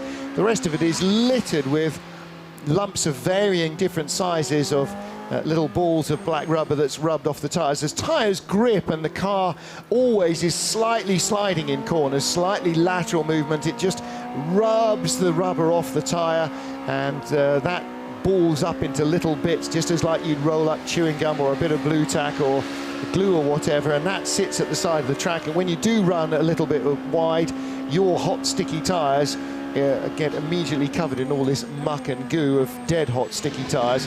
The Ferrari tried to find a way by the number 10 car, Chantal Kroll, in that Mercedes. This is not a battle for position. Gino Forgione in the white Ferrari is in 3rd place overall, having completed 558 laps. Chantal Kroll in 6th place overall, 8 laps fewer completed by the Mercedes, but they are doing very similar speeds. Actually, the Duquesne Engineering Renault RS01, which is behind, that's the dark, or the black, the dark grey and very dark blue car, that is looking to come through, and so Gino Forgione opens the steering a little, lets him go through at turn 5, and then queuing up behind is Horst Felbermayr, and that is Felbermayr undoing himself a lap from Forgione. So 53 being passed by 33, the blue Audi, or will be very shortly, because Felbermayer's right with him, and they are 3 laps apart, but shortly, as soon as Horst goes by the white Ferrari, he will only be 2 laps, or 3 laps minus a car length in front. So he is trying to find a way through. The RS01 in front is holding everybody up at the moment, but he in turn is being held up by a 991 class Porsche. So all sorts of little seesawing in that tiny little bit of traffic that we happen to be focused in on at the moment. Yes, I mean, I think part of the trouble of this stage of the race is you're wanting to minimise risk all the time, so you do tend to only overtake when the opportunity presents itself. And the trouble is, if you then got a couple of cars who aren't overtaking each other at all because they're going at roughly the same pace, you then want to get past them. It's a bit like when you come across 2 cars on a country lane and you're trying to overtake. It's much harder to overtake 2 at once, and they don't leave enough of a gap for you to overtake one of them. And it's a similar sort of situation we've got there. Unfortunately for Forgione, in the Spirit of Race Ferrari number 53, he is going to be coming towards the end of his stint. He's just gone over the 1 hour, and that doesn't mean he has to come in. The Iraj Alexander was out for 1 hour and 20 minutes, so he was out for quite a while, but I think Forgione is going to be the one who comes in first out of that little group that was fighting there, and the 3rd place car then will lose a little bit of that 3-lap advantage that he has over the 33 Felbermayr Audi in the car collection team car. Bernd Schneider is the fastest, if not the fastest, certainly one of the fastest cars on the track at the moment. So as Bryce Bosey was telling us, Bernd Schneider, I think maximum attack was the phrase that Nick Damon prompted him with.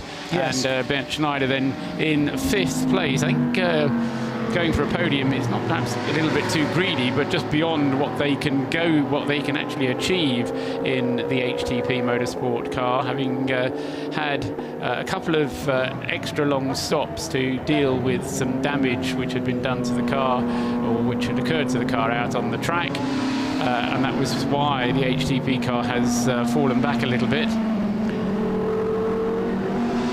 Into the pits comes the SP2 leader, the Porsche number 65 of the Lorient Racing team, and Alain Demorge is the driver of that car as he comes in. Now, he will lose the lead of SP2, won't he, whilst he's in the pits, to the number 82 ISA Brakes Porsche. So SP2, Martin, moving up the leaderboard in the overall terms, 12th and 13th, with Alain Demorge in the 65 car in the pits at the moment. I think the ISA Brakes Porsche, Bob Wilbert, will go through and take that position at the top of the SP2 list. Yeah, I think it will, and that's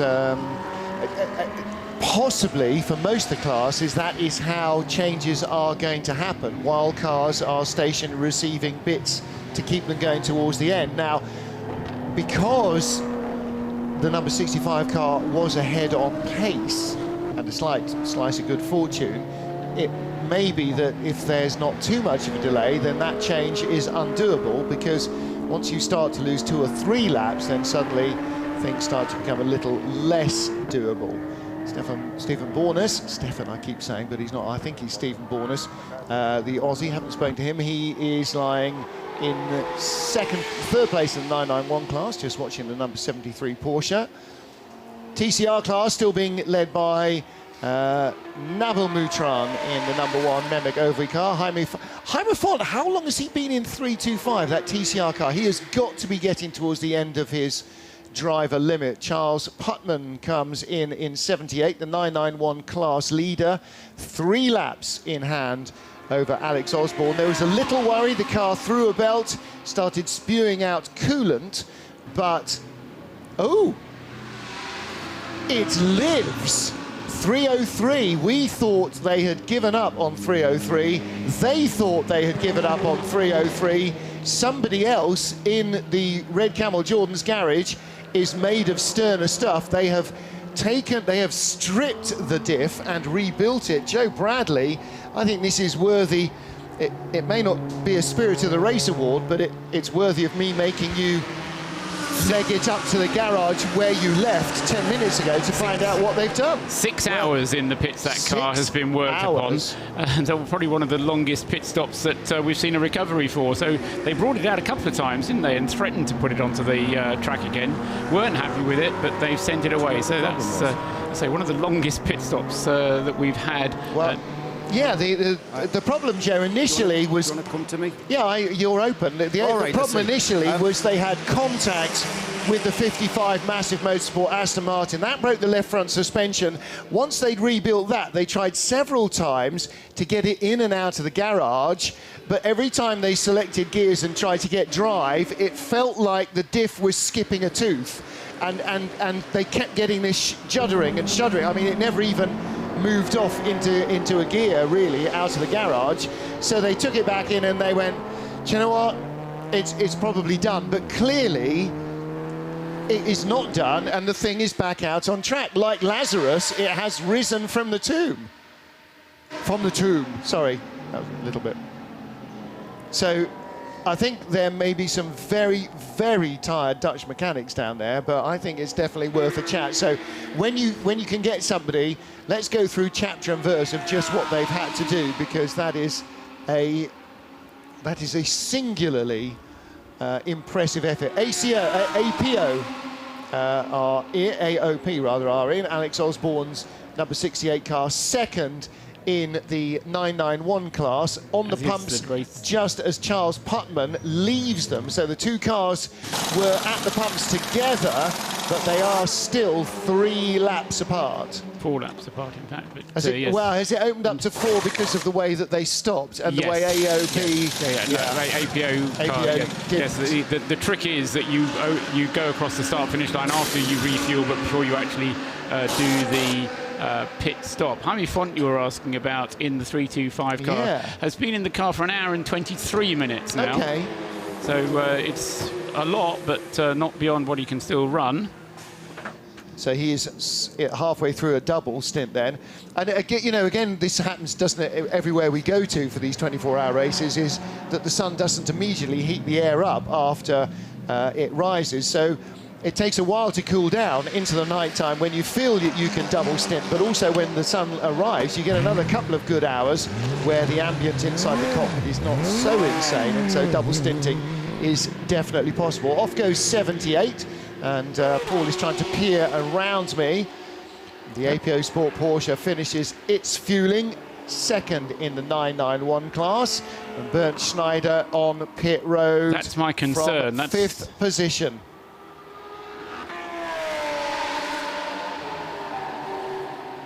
Eleven minutes past 9 Central European time here in Barcelona. Good morning, good afternoon, good evening, good middle of the night, wherever it is you are joining us live on RadioLeMans.com, live on 24hourseries.com website, and on Motors TV across Europe.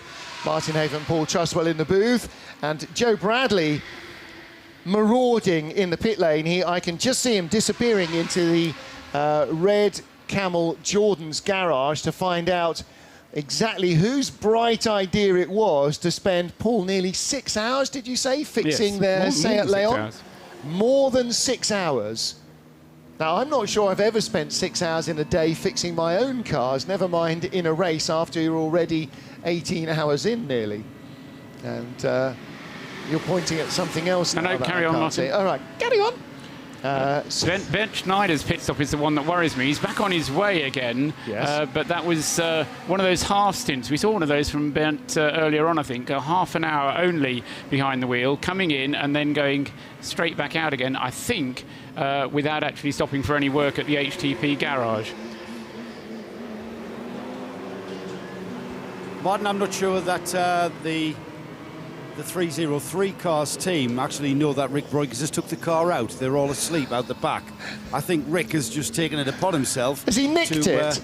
To twack the car, yes. This takes on a whole new drive it like you stole it meaning. Well, when I went for my break at 5 a.m, the 303 was sat in its garage. I've come back at 9 a.m, and the 303 was sat in its garage. I've walked out onto the pit lane, and then all of a sudden it's being driven out. There was no activity around it at 9 a.m, no startup procedure, in fact, no personnel. And there still isn't. There's one guy sat scratching his head, wondering why his car is out on the track when it's got a differential that doesn't work.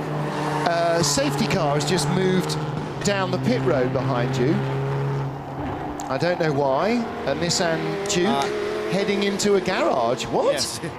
I'm not really sure what No, I'm not really sure what's going on. Well, somebody's got out. He's pulled in just ahead of where a pit stop was about to take Yes, place. and I'm trying to think who's... The MRS car, the other... Okay. Now, if the MRS Porsche comes in for a pit stop... Well, 78's been in, 25 is stationary. So 25 was in with cooling issues, long-term cooling issues, ran into debris when it was still dark, so while you were still stacking up the Zeds, and then came back in for that to be fixed. That was put to one side when 78 came in with its own cooling issues. As you said, off-air, Xavier Masson has taken over the 8th placed 991 class leader. And then they went back to their long-term restoration project, which is car number 25. And so if there is a hive of activity there, 25 has returned to the track and is now coming in for fuel. So hadn't noticed, because it dropped off page 1, that 25 was a goer again, but that is what has happened. 25 is coming in for fuel. Still no indication really as to why we've got a Nissan Joke on the pit lane wearing the safety car S. So odd. However, Joe Bradley is down at 25. I can see you, Joe. There's no point pretending you're not by switching your microphone off. I didn't. You did? I'm speaking into it. I've lost my cameraman. He's far too energetic at this time of the morning. Pretty standard here down at MRS. We've already had their 78 car, which woke the team up, and Charlie Putman handed that car to Xavier Masson with a fresh set of tyres, and it's the same down at the 25 car. Quite a warm set of tyres coming up, so it's obviously been out on the track having been sorted for quite a time. I still have no idea why the Nissan Juke with the big S on the side is in the pit lane. It has got RACC officials in it. The 25 gets pushed away, just helping the clutch take up the drive. That's back out, and it all settles down. So Martin Haven's going to step away from the booth for a little while, get some breakfast. In a change to the advertised plan, we're getting rid of Trustwell, actually. Oh, fair enough. Does that leave you enough time to get breakfast, Martin? I don't know. Fine, okay. Was there bacon? Yes. Okay, well, in that case, it is an important question. However, on greater things have empires fallen, so we can live with that. All right. I have strudwassels and cookies. That's true. Our supplies, as always, from Creventic, the promoter of this series, are I think they came just in time, actually, right, just as dawn was arriving. Yeah, a single solitary cup of coffee since about 8 o'clock yesterday evening. But you missed the coffee run just prior to 4 o'clock, of course. Well, we had one later or earlier, or at some stage in the intervening interim. Yeah. So we have had a coffee run, and John Byolf still awake. Our technical guru has come in. We are again just trying to make sure that we've got all our pit lane camera, pit lane microphones working as well as they can be. 73 in the pits, and this is the car that lies third in the 991 class, Stephen Bournes. And that is still nose into the garage. 29 is nose into garage, that's not 73. So Joe Bradley's right there. Joe, what's going on with that? This is the car that had the new gearbox fitted, and it looks to me, and then they called the job off. They said it was pointless getting the car back out because they've lost too much time, so they wouldn't be competitive. I think they've just gone and put the new gearbox in, put the engine back in. It's devoid of a rear wing, so I don't think this car is going to actually take any further part in the car in the race.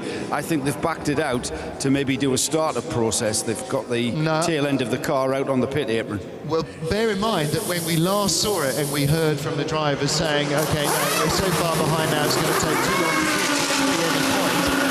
It didn't have an engine in, it didn't have a gearbox in, it didn't have wheels on. Much harder to move. Exactly. Onto the truck, so exactly. They have now spent the last 3 hours putting it all back together just so they can construct the truck and pack it up.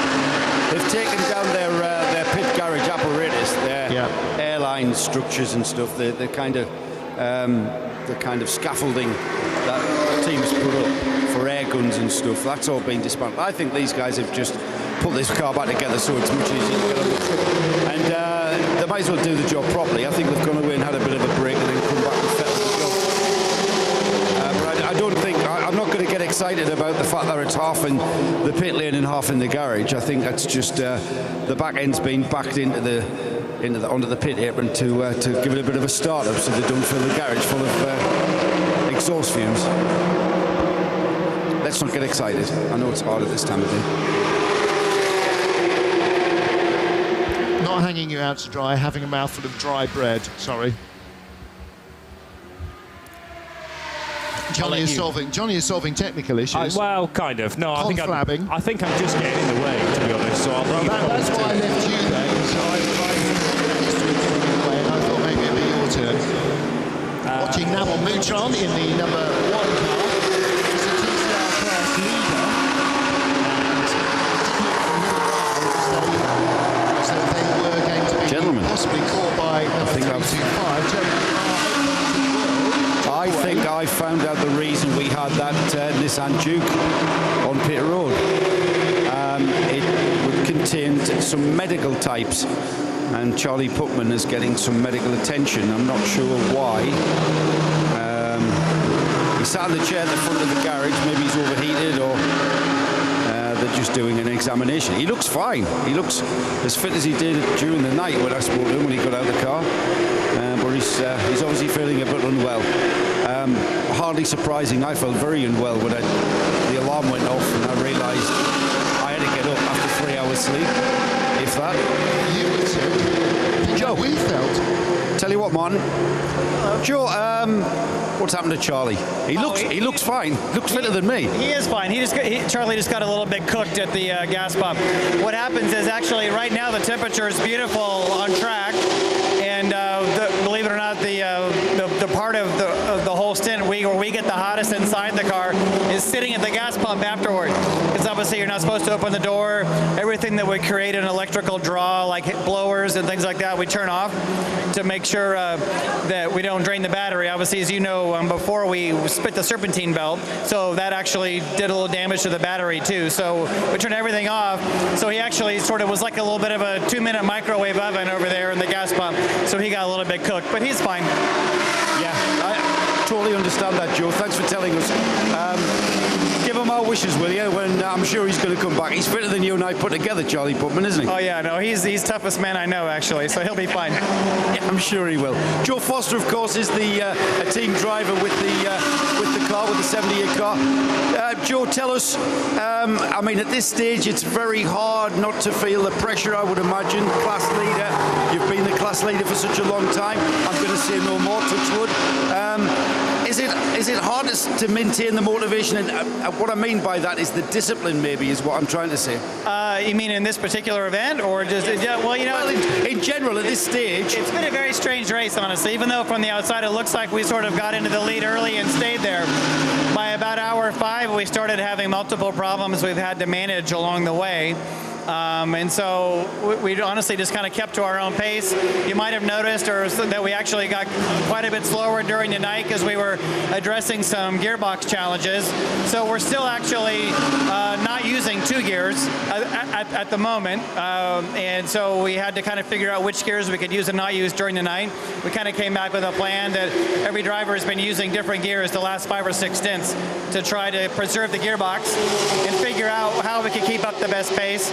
And then obviously just some clag or something got up in the back of the car and spit the serpentine belt off, which also overheated the engine quite a bit. And we just opted to not actually put a lot of water back in it when we changed the belt. So we're managing the temperatures right now. So it's overheating at the moment, and we're not using all the gears. So as you know, in racing, you never win these races. You try to not lose them. Yes. And so that's all we're trying to do right now. I say there's a soap opera behind every garage door. There really is, isn't there? Oh, from the outside, it looks like, oh, this has been easy. You've led the whole race. But honestly, you're always managing your weakest links in the business, right? This is what you do. So we've had several to choose from. We'll stop there at that one. Let's not get into the business side of things. But it's still, whatever the case, it's been an amazing race. The Spanish fans we've had, I think you have seen, we've had more fans here than any Crevantic race so far. I think certainly a European Crevantic race. So we've really enjoyed it. I mean, 3 in the morning, I'm walking over here and the stands are still filled. Fantastic atmosphere. Still a little bit to go, Joe. We'll leave you to it. We'll not hex things too much.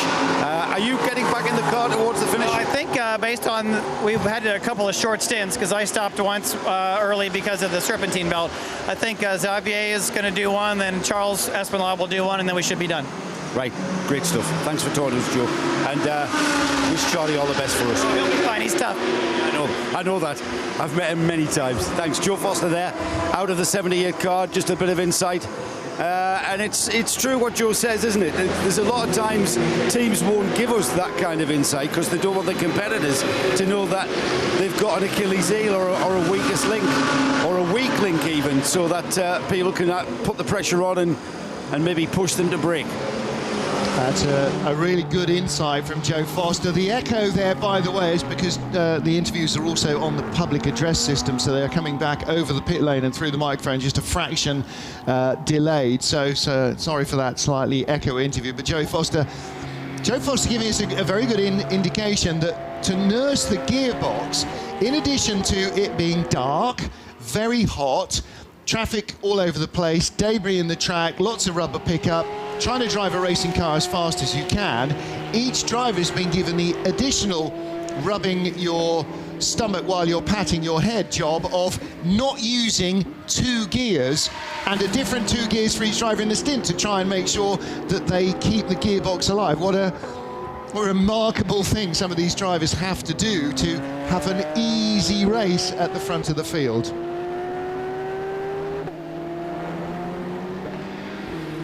Gino Forgione from 3rd place is fueling up at the moment as we watch our race leader Alfred Renau in 9:11. He's completed 585 laps at 9:25 in the morning with 2.5 hours remaining. So we're inside an American Le Mans Series race now. We're really starting to get down to the nitty-gritty. And we are now almost at the stage where cars can no longer use joker laps for having dipped under their maximum or minimum permitted lap time, maximum permitted speed. Cameras pick out Patrick van Glabeke in JR Motorsports number 102 BMW. This car lies second in the SP3 class. It's 21st overall. 103 still driven by Mark van der Aar. So either he's doing a massive 2-hour stint, or they forgot to tell the organisers that there had been a change. So the A3 leader, I beg your pardon, the SP3 leader, Mark van der Aar, in 15th place overall. 3rd place car is on the fuel pumps. 2nd in the TCR class, that's kind of a 3-2-5. That's Vapouro Motorsport in the first garage that we're using in the pit lane. That's a Catalan entered and crewed car, supplied by Seat Sport. Jaime Font being shown as the driver, and somewhere in the back of the garage, now there's daylight again. Actually, no, he said he wasn't going to be here today, Jaime Puig, the boss of Seat Sport, but he has come with Laia Sanz, who's a Seat Sport ambassador, as well as extremely successful and very storied off-road motorcycle racer. She's one of the crew there, and Jaime Puig at home with the family today, he said, but has been at the garage this weekend. Last weekend with the Seat Sport TCR operation in Buriram in Thailand. This weekend, much closer to home here at the Circuit de Catalunya, but again with 2 trucks from Seat Sport laden with spares, and he said our job here is to try and help and allow and motivate every Seat car to make it to the flag if humanly possible, and in the end hopefully win whatever it is that they are trying to win. Number 1 car leads that TCR class, and 325 rejoining now in 19th place overall, still 2nd in the category, and that's a really good effort from a team that has not done a lot of racing together with the driver lineup. It's not quite as tightly knit maybe as the Mehmet Ogilvy driver lineup is, but 3rd place car, Tom Dyer, has now left the garage in the 53 Ferrari, and that car still in a very strong 3rd position ahead of the number 33 Audi of Horst Felbermayr Jr. Martin Haven and Johnny Palmer covering the action from the booth. Down in the pit lane, Paul Trussell, above the pit lane, in fact, in the canteen is Paul Trussell. Down in the pit lane is Joe Bradley. So Paul and Nick Damon will be having their breakfast, and Joe has joined us down in the pit lane. Kevin Poole pointing out, we talked a little bit about the car, the number 303 car, which nearly 6 hours ago we were told was not going to be fixable because it had broken its differential. However, then it would seem that Rick Breukers has either stolen the car or the team did fix it, and not only has it reappeared after 6 hours, it's just done its 2 consecutive fastest laps of the race, according to Kevin Poole, who's watching page 3 of the timing screen in a way that I'm not. Clearly his TV remote is much more efficient at switching over than mine is, because it takes the better part of 2 minutes. Yeah, Rick Breukers at the wheel of the car. He's just done a 2:03.2 last time round, so that's not the best lap ever, but he is now up onto page 2 of the timing screen, and in front of him are a slew of dead cars. In 9 laps' time, he'll pass the number 11 Scuderia Praha car of Matteo Mattucelli. He has to make up 24 laps to move up another spot ahead of the dead BMW of Cor Oyser. A lap after that, he goes by the number 29 Porsche that we just saw reassembled by the Manthey crew. And then there's another 20-odd laps before he gets by 199, but that car may in fact rejoin the track. The Honda, they were working on that, I think, to try and get it back out. Coming in to receive service is one of the Team Altran Peugeots. It's not 205 because I'm looking at that page, which means it is 208, and that is still the A3 class leader, indeed the only A3 class car in the top 23, which is page 1. Just in front of that car is the SP3 class leader, in fact 4 places in front of it. 15th place overall for Mark van der Aar. He shares with Koen Bokaerts, Peter van Solen. I can't remember who the 4th driver in that car is. I'm now going to have to rummage into my pile and look at a piece of paper. Dan Meyer.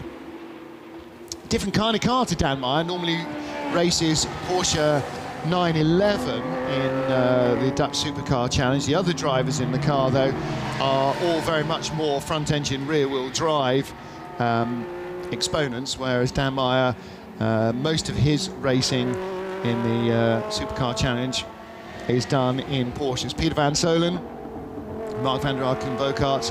Bokaerts and van der Aar champions last year in the Dutch Supercar Challenge. I'm struggling for veracity of my facts there, I'm afraid.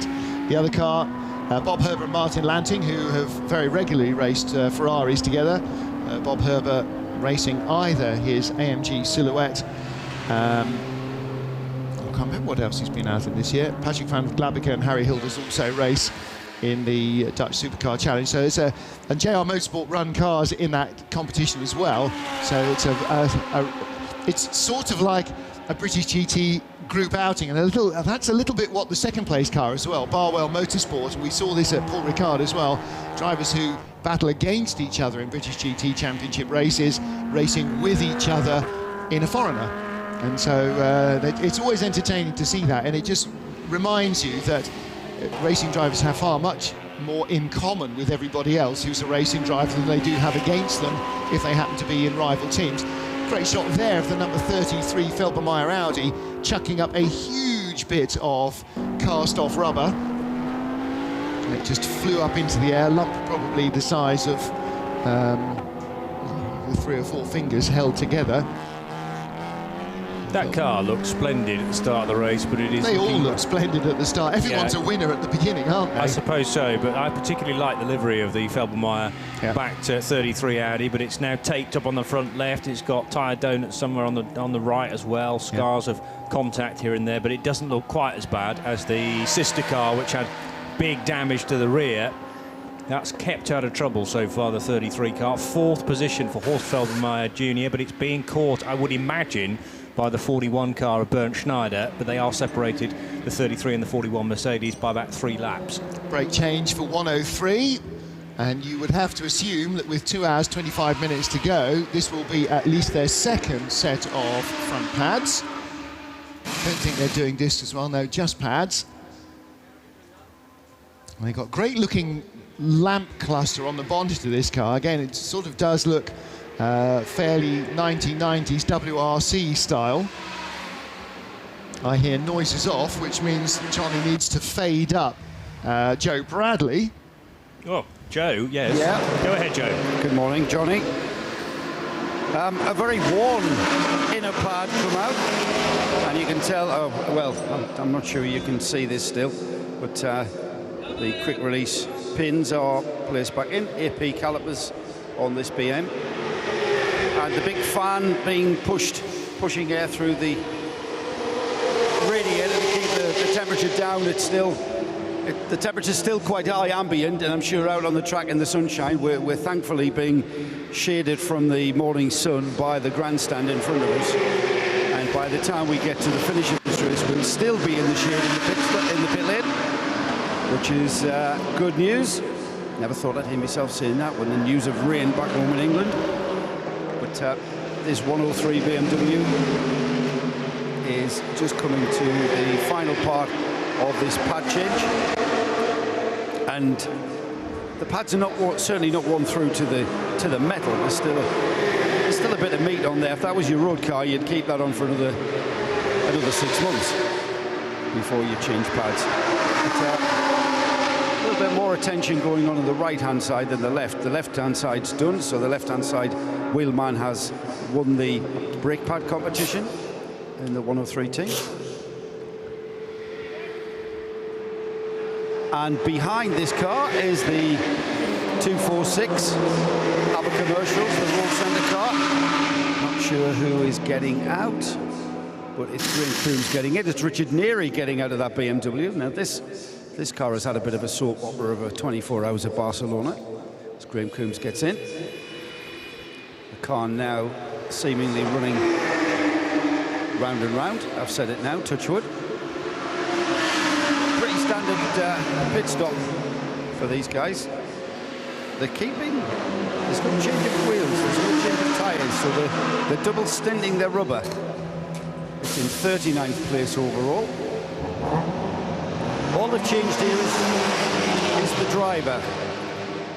So refuel and driver. The car fires up. No tyres. No tyres? No. Double stint in the tyres. I suppose the cooler temperatures of the early Sunday morning, I think this team tried to claw back some time and not wasting any more time than they need to in the pit stops. Where is the 246 in the field, by the way, guys? That's a good question, Joe. It's last in its class of the cars that are still running in its class, which I think makes it 6th. And as you just said, 39th overall in the standings in terms of overall positions. Graham Coons, as you say, taking the car out 6th in the SP3 class. There are other cars in the SP3 class, but they've all retired. The other cars behind it in the SP3 class, but they've all retired. So I think largely this is just an exercise for the drivers to enjoy themselves out there on the track, and to give them all some fun, really. And you know how Martin builds his teams and never gives up. So it's Martin Short and Richard Neary, I think, are coming out to talk to you, aren't they, Joe? Yes, they are, and it's a first. This is a first for me, Martin Short. Richard, I'm glad you can be part of this also, because this is the first time I've ever interviewed anyone, anywhere, in just a towel. And you are naked under there, aren't you? Just get this in, will you? You are naked under there, aren't you, Martin Short? Get off! Guys, we've just been talking about your race. It's kind of, you're putting a brave face on it. All right, you know, you've had your problems, and it's now just about getting the best out of what's left, isn't it? Yeah, absolutely. Yeah, I just did the last stint, found 2 or 3 people to have a race with, had a really good stint, pushing the car on, trying to improve my lap times, practicing different techniques. Still great, still good fun. And you're still pushing it, Martin, because you're double stinting the tyres, trying to shave a bit of time back in the pit stops by not changing. I think we're trying to save money. I'm trying to cover that. Yeah, that's good. We've certainly learned a lot of lessons with the car with the heat. You know, this car won Silverstone 24 hours twice, and both times it was cold and pretty damp. And the heat has definitely shown the shortcomings of the car, so we need to have another look at it. Barcelona is certainly tough when it's been this temperature. But the bloody thing, you know, I said last year the bloody thing won't die, and she still wouldn't die, because despite massive ignition problems, a wheel falling off, drive shaft breaking, God knows what else, the boys just put it back together again, and we're now just done the fastest lap of our race. Yeah, in the last stint. So the car's fantastic. Just taunting you, isn't it? Taunting, yeah. I think the car was named Eleanor. Eleanor. And isn't that the car that rebuilt itself or something? No, it's the car that wouldn't be stolen in Gone in 60 Seconds. Well, there were times that I wish somebody would steal it. So what's in store for the rest of 2016 for the 246 BMW? British GT next weekend with our Z4, and then we're going to go and do a 2.5-hour endurance race with the Brit car. Are we going to see you at Brno, maybe? No plans to yet. But Richard is looking at a new car for next year. Are you, Richard? Can you let us into what you're looking at? Well, there's a few things in the offering. We've not agreed anything yet, but...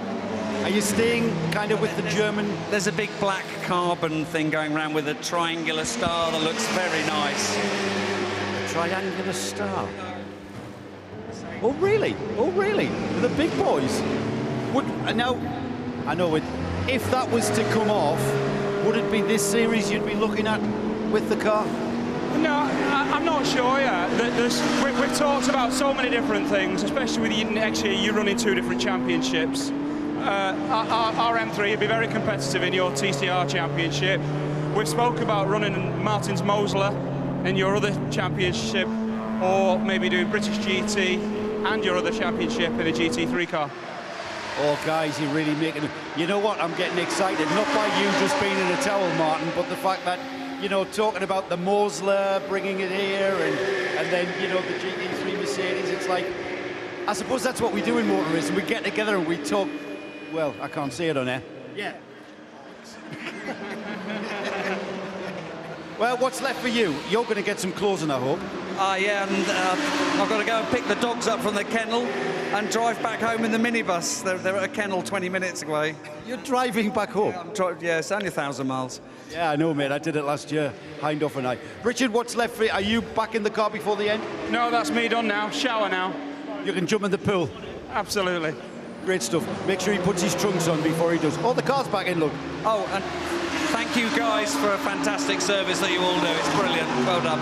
Thanks very much for saying that, Martin. It wouldn't be the same without you guys. And that is a box tick that can retire now. Stop it. Martin Short, Richard Neary. And the 246 BMW, just to prove these guys talking rubbish, is back in with a problem.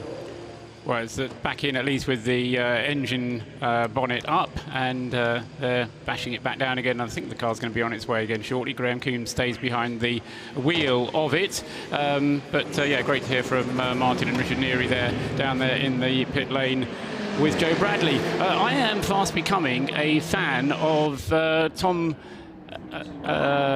Dyer at the wheel of this Spirit of the Race Ferrari, because he's on a couple of occasions really gone out there. He's done a couple of long stints, double stints at the wheel of the Ferrari, bearing in mind that the car is constrained by a minimum reference lap time of 1 minute 53. Well, he's just gone out and done a fastest lap of the race for him at 1:51.875, and I think that's actually the second fastest lap of the race overall. So good performance from Tom Dyer. Very happy with the way he's been driving that Ferrari.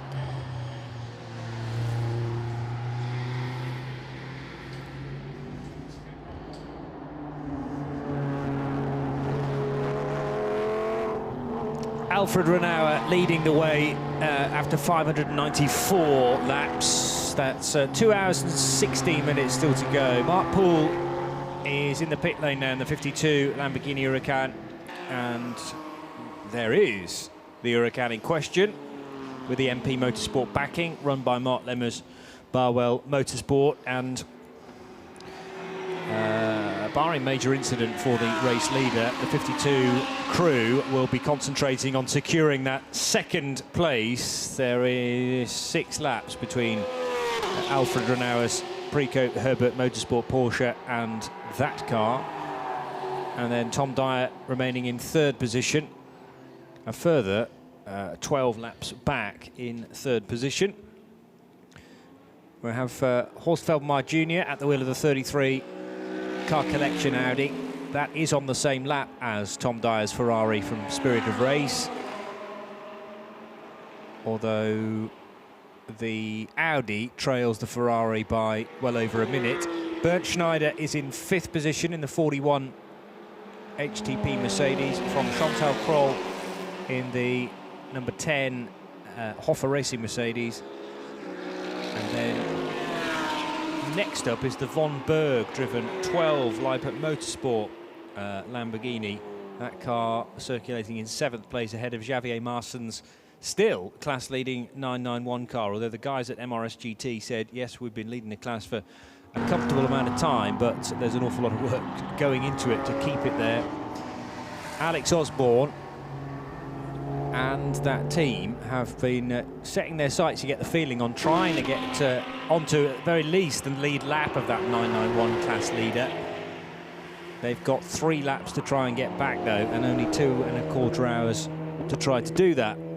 Which becomes an increasingly tall order the closer we get to the end of the race, as you say. And of course, the other thing that happens during the last 2 hours is you're not allowed to use escape jokers if you're in A6. So that will partly explain Tom Dyer's performance.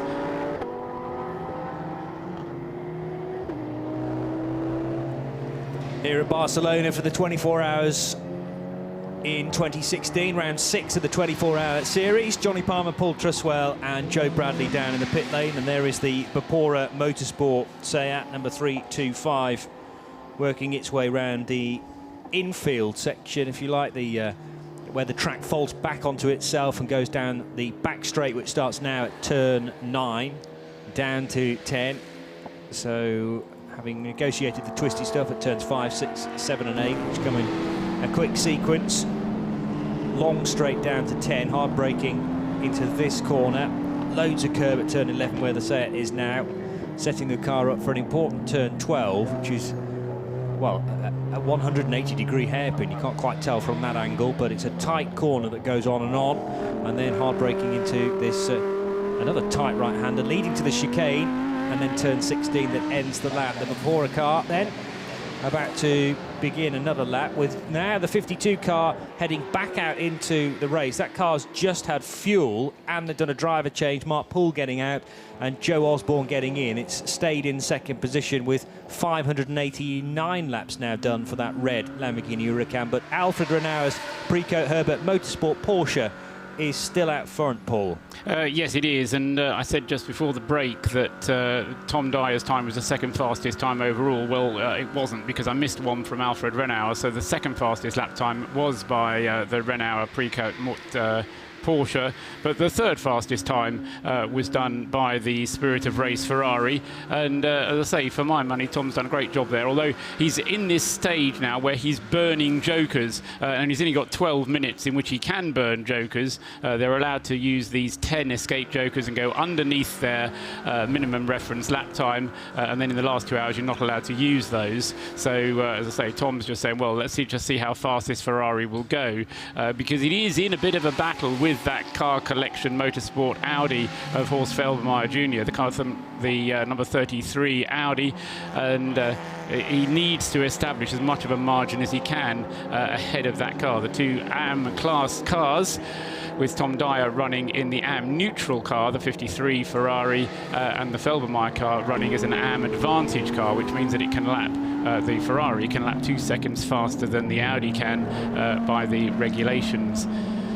So, let's say Tom Dyer having set a 1:52.766 on that lap, which is obviously underneath his reference time. He's done a 1:52.687. He's done a 1:51.495. And a 1:52.399, and a 1:51.875. So I think that makes about 6 jokers he's burnt in the last 10 laps by my reckoning. But as I say, it's good to try and establish as much of a lead as he can. He's got a lap of an advantage over the car collection car at the moment. And Horst Felbermayr is going to have to call in the pits first. So it's not only a small advantage that, or a lap of an advantage that the Spirit of the Race Ferrari has, but it's also a pit stop advantage, because the car collection car, Horst Felbermayr, will be the next car into the pits of those two, and in fact of the leading group of cars, I think, or possibly the number 10 6th place Mercedes, which is the Hoffa racing car, which Chantal Krul is at the wheel of. Car which was vying for a podium place overall earlier on, but having had a mechanical problem earlier in the race, which cost them about half an hour to repair, and that was something which we didn't really expect from Hoffa Racing, to have that car having to sit in the garage whilst it was being repaired. Everybody, even the second placed Lamborghini has had a problem as well, but Joe Osborne going very rapidly indeed. Now he's out on his first flying lap. We'll be able to tell you whether or not he's closing that gap at all on the race-leading Precoat Herbert Porsche. 911 of Alfred Renauer. Under the normal circumstances, he will hand the car over at its next pit stop, but that won't be for around about 15 minutes or so, I think, for Renauer to stay out there before he comes in to hand it over to Robert. The Renault RS01 of Duquesne Engineering's going pretty strongly. I remember seeing that probably early 20th position, and now it's up to 11th. David Zollinger at the wheel, considering that's not a purebred endurance racer. It does 70-minute races as part of the Renault Sport Trophy, and also the sprint races that are half an hour each. So it is used to driver changes, but normally the car is only shared by 2 drivers. It's 4 this weekend, and well, they've kept the car going, and it's almost in the top 10 now. Absolutely agree with you, Johnny. Yes, and it exemplifies the spirit of the race, without wanting to be rude to the Ferrari, because it's an all-comers race. If you've got a car that you want to race in a 24-hour race, then even if it wasn't originally built for it, if you've prepared it to do 24 hours, then Creventic will quite happily let you run it. And perhaps if it does have success, it might encourage more people to follow the same lead. A Renault RS01 has won a Creventic race. It may be more than one, but I do remember, now, was it Mugello this year or last year?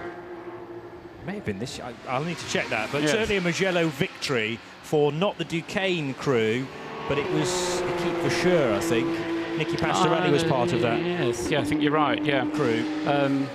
Yeah, so Xavier Martin in the 991 class leading Porsche, the Stars and Stripes car, 78 into the pits, and this is a bit of a short stop for Masson, I reckon. Now, it may well be that they're looking at the clock and saying 2 hours to go. We'll get this refueling out of the way, and then there'll be one more to go. And so kind of back timing from the end of the race, working their way back to where they are at the moment. But otherwise, it is a bit of an early stop for the Xavier Marson car. He's only been out there for, about half an hour, 40 minutes. But no sign of... There's a little bit of inspection going on at the back of the car.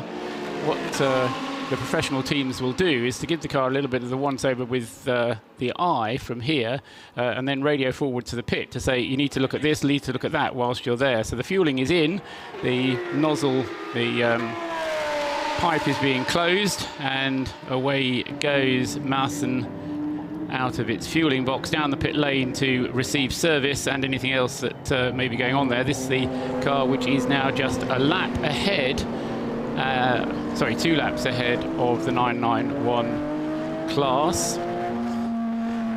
And Joe Bradley buzzed in my ear. I think this stop is unscheduled, and you've got evidence for that now. Yeah, I have evidence by the fact that Xavier Masson has driven the car straight into the garage, switches it off just before he goes across the threshold into the pit garage, because that's what the regulations say you must do. You mustn't drive the car into the garage. It must be pushed in, semi-pushed, semi-coursed.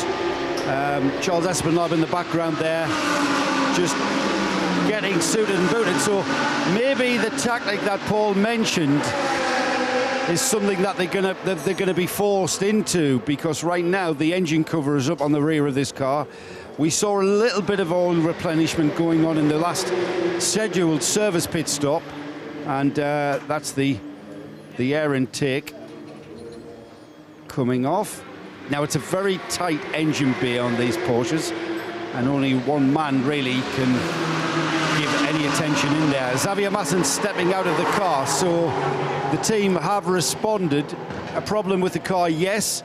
That's pushed them into changing a driver schedule. Well, Charles Espinlab, like Paul said, will no doubt finish off. Have we got 2 hours? We're coming up. We've got 2 hours and what, 7 minutes? Yeah, 2 hours and 5 minutes to go. Right. And that was a 40-minute stint from Xavier Marson, so considerably less than he would normally go. You'd expect that car to be doing at least an hour and 10 minutes, if not longer than that. So a problem of some sort for the class-leading car.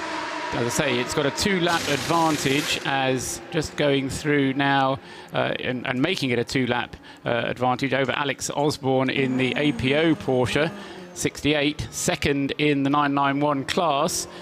Doesn't it always happen as the laps unwind that suddenly little problems that you've been living with become bigger problems? We've heard from the drivers all along that they've had a little niggle with the gearbox, seeming a bit clunky at some points. If you could, don't have to have a public word necessarily, Joe, but let us know if you hear whether it is a more major gearbox problem. Let's see if I can get Xavier to come out to the front of the car, or maybe Joe Foster, who spoke to us earlier. Joe, would you be able to? Yeah, well, I'm not sure he knows, but Joe Foster, who's one of the drivers with the team. Joe, you were good enough to explain the issues that the team was soaking up, but this is certainly not what you guys had planned. What's the issue that's brought the car to a halt? I don't quite understand all of it, but I think that I know that it has spit the serpentine belt again. Right. And potentially the water pump pulley is gone as well. So they'll have some work to do at this point, but it's fixable. Yeah. So that's bad luck. I would say the odds are that the win is probably gone, but I think it will probably finish, hopefully. Well, fingers crossed, Joe. It's not over yet, mate. Still got a Grand Prix distance and more to get the lead back, but we'll keep an eye on this 78 car as its lead in the 991 class just ebbs away from it. It'll be about It'll be about 5 minutes, Joe, before the car loses the lead. So they've got that as a cushion. But yeah, Joe Foster, that is so difficult when you're 2 hours away in a 24-hour race and you have a problem. Yes, you can fix it. Yeah, okay, that doesn't. You know, you're sort of starting to sniff at laurels and trophies on the podium, and all of a sudden what you thought was going to be a first place starts turning into a second, and then as the team are working on the car it starts looking at a third. We'll see what happens. Joe, I'm sure you'll keep an eye on it for us.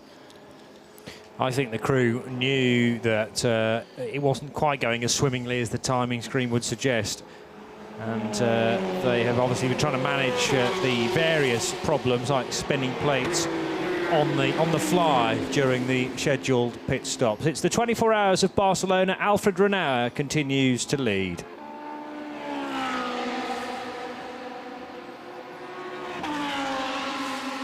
Synchro Motorsports Honda Civic is currently being fueled, the number 76 car, and Joe Bradley's still in the pit lane.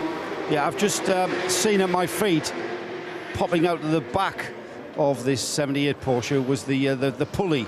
Now, it's all right, it sheds a belt, but if it destroys the pulley at the bearing, you've got, that's what you can see in the mechanic's hand there, and you can see it's destroyed where it mounts. The bearing has completely gone missing. There should be a bearing in there. You see where it's worn? In there. Now, the belt goes around there, obviously.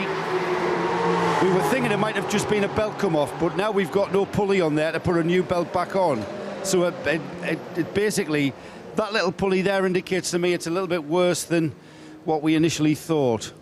Whether the car can run without an auxiliary belt, driving whatever, it certainly can't for a water pump. And Xavier Masson was just telling me he had warning lights light up the cockpit like a Christmas tree, and the oil and water temps went through the roof. Luckily, just as he was coming to the end of the lap, so he was able to get straight in the pits without too much issue of driving the car with soaring temperatures.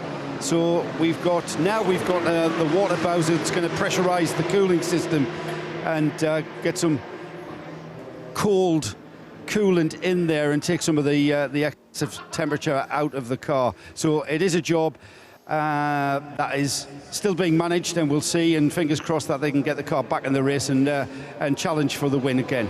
Well, just waiting for Alex Osborne, then number 68, to come through at the completion of this lap, and by doing that he'll be taking the lead of the class away from the MRS team car. Number 78 there sitting still in the pits, as Joe was describing. Alex Osborne has already gone through and therefore leads on the road, but he has to come through to complete the lap to kind of make it stick. Anything could happen on this lap, of course, and then neither of them come across the line.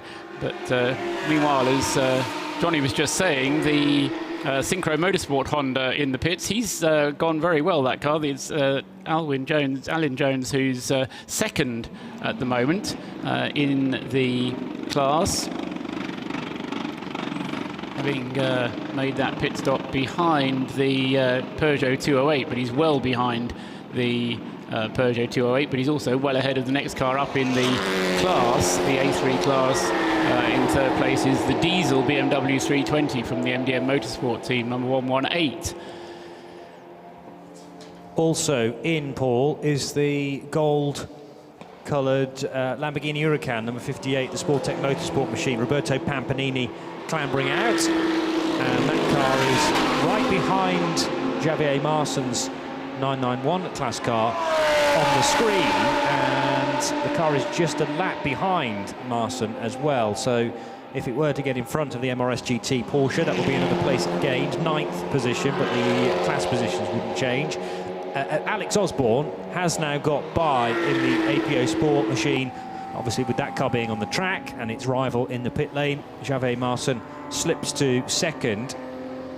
Now it's going to be a longer gap to try and hang on to that position with Fabian Engel, the next car down on the screen, 17th overall. That's the third place 991 car, 5:45 laps completed for that, and Marson's done 5:68. So 23 laps is the difference, yeah, so it's comfortable enough, that one. That's 40 minutes. That gives you enough of a window, I would suggest, to get that thing fixed, but that's all providing that it is fixable and it goes quickly.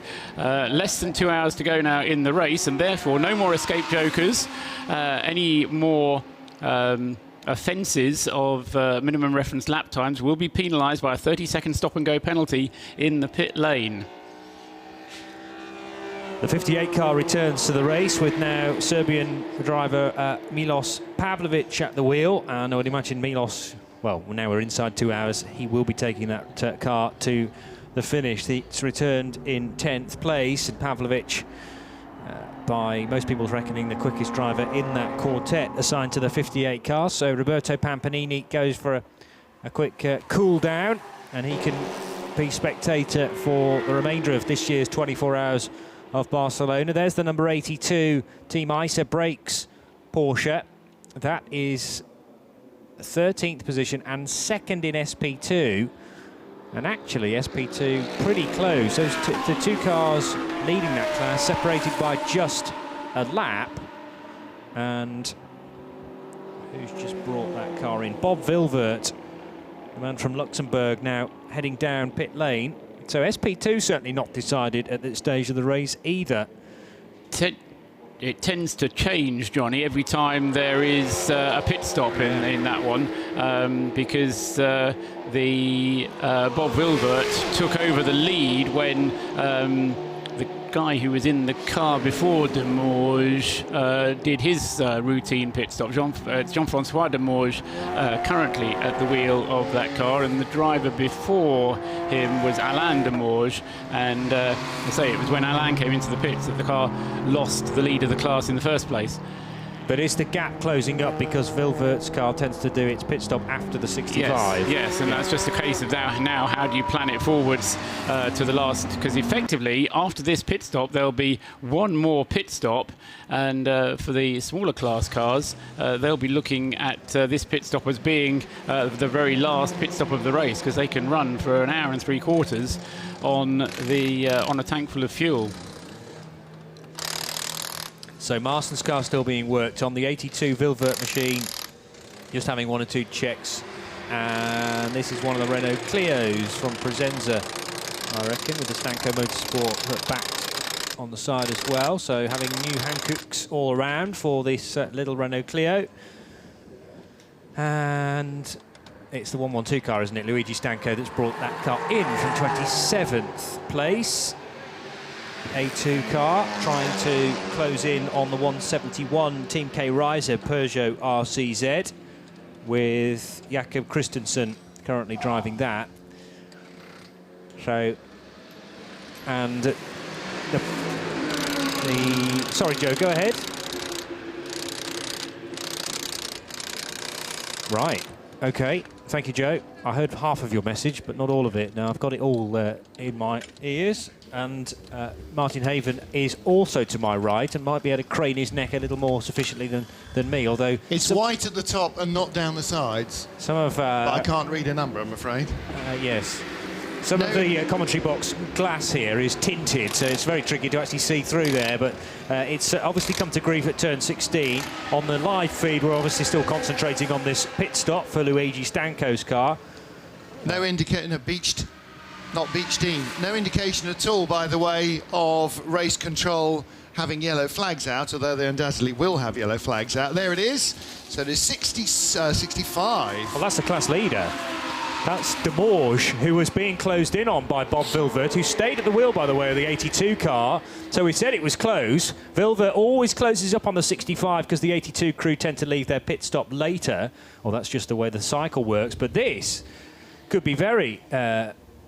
important for the SP2 class. 12th and 13th overall. It ain't going to shift from there with the rear wheels buried in the stones.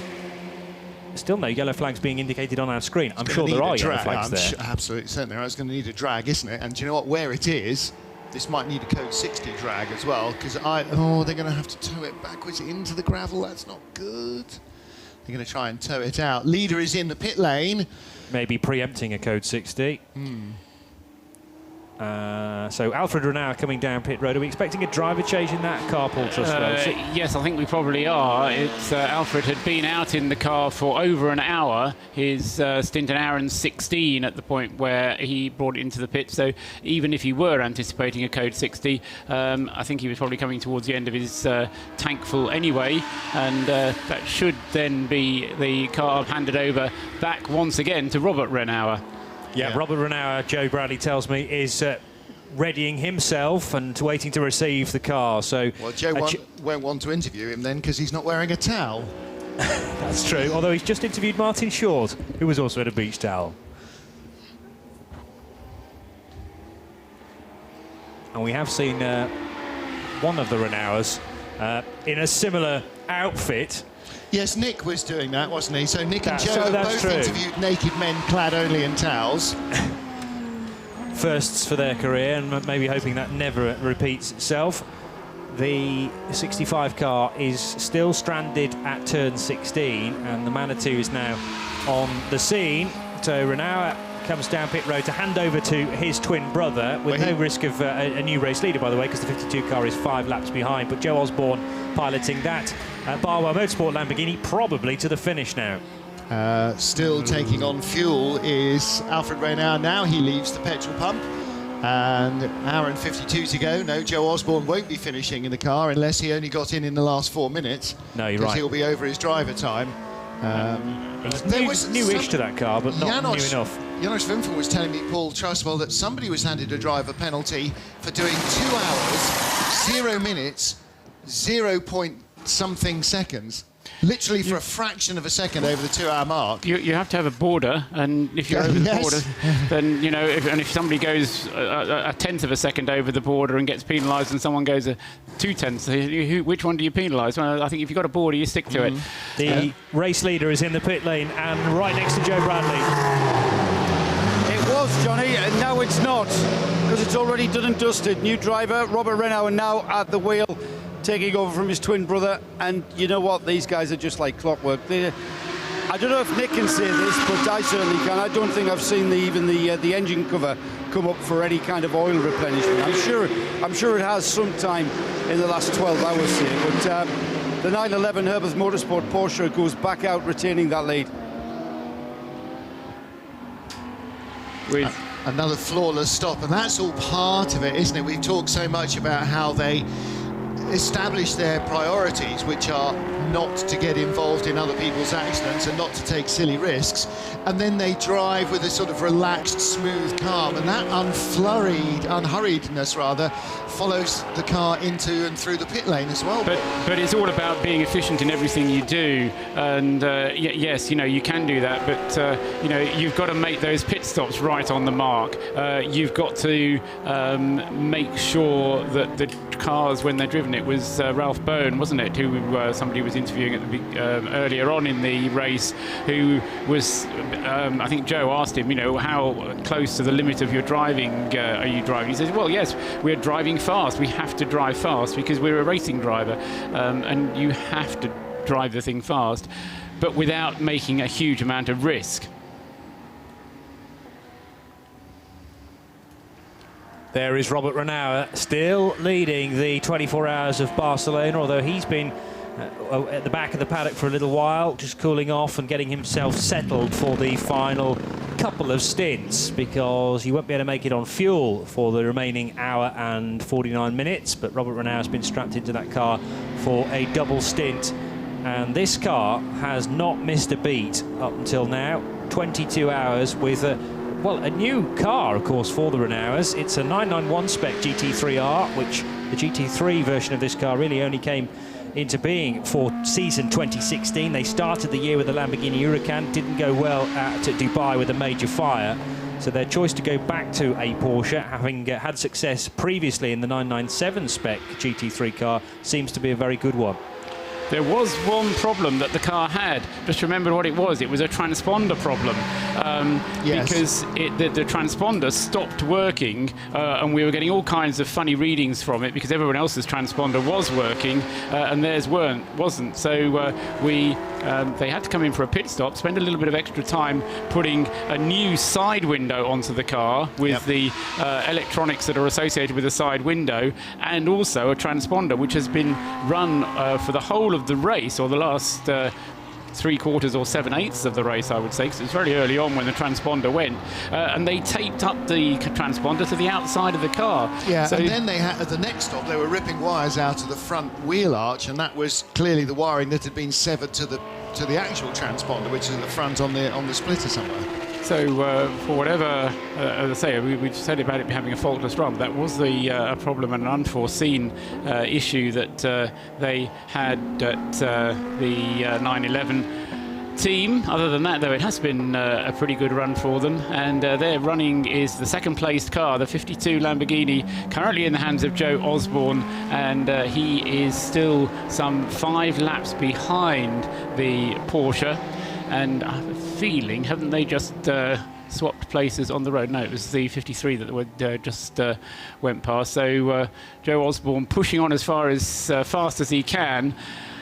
They decided right from the very point where they had that problem with the steering wheel wiring loom, that they were going to, having lost 12 minutes in the pits, they were going to push on as fast as they can. They seem to routinely lap more quickly than the Porsche does, but of course with the 5-lap deficit to catch up, that's really asking just a little bit too much. And I sensed from the last interview that we had with Jerome Bleekemolen that they were going to kind of, yes, carry on pushing, but they weren't going to push it to the ultimate in order just to ensure that that car can come home in second place. And the closer we get to the end of the race, the more tempting that second place position on the podium will look. You have to think so, don't you? You know, there is a frame of mind that says second is better than watching somebody else finish second or third or not on the podium at all. So, yeah, they have pushed very hard. They've given an awful lot of time and effort into trying to catch 911, and I think, having been hobbled themselves by an issue, their best chance, realistically, is if 911 runs into some problems. We've got the first and the third place cars running together on track at the moment. Tom Dyer again in the number 53 Ferrari. Be interesting to see his total driving time in that car over the race, because he certainly in the second half seems to have done an awful lot of driving in it. Yes, he had a period, I think whilst you were having breakfast, Martin, of suddenly deciding, with just because you're not allowed to use your escape jokers in the last 2 hours of the race, so with about 2.5 hours to go, he started burning as many of them as he could, and for a time was the fastest car on the circuit, and went very quickly indeed. So yes, I mean, I'll try and work out his driving time, but I'm not very good on driver IDs, I'm afraid. And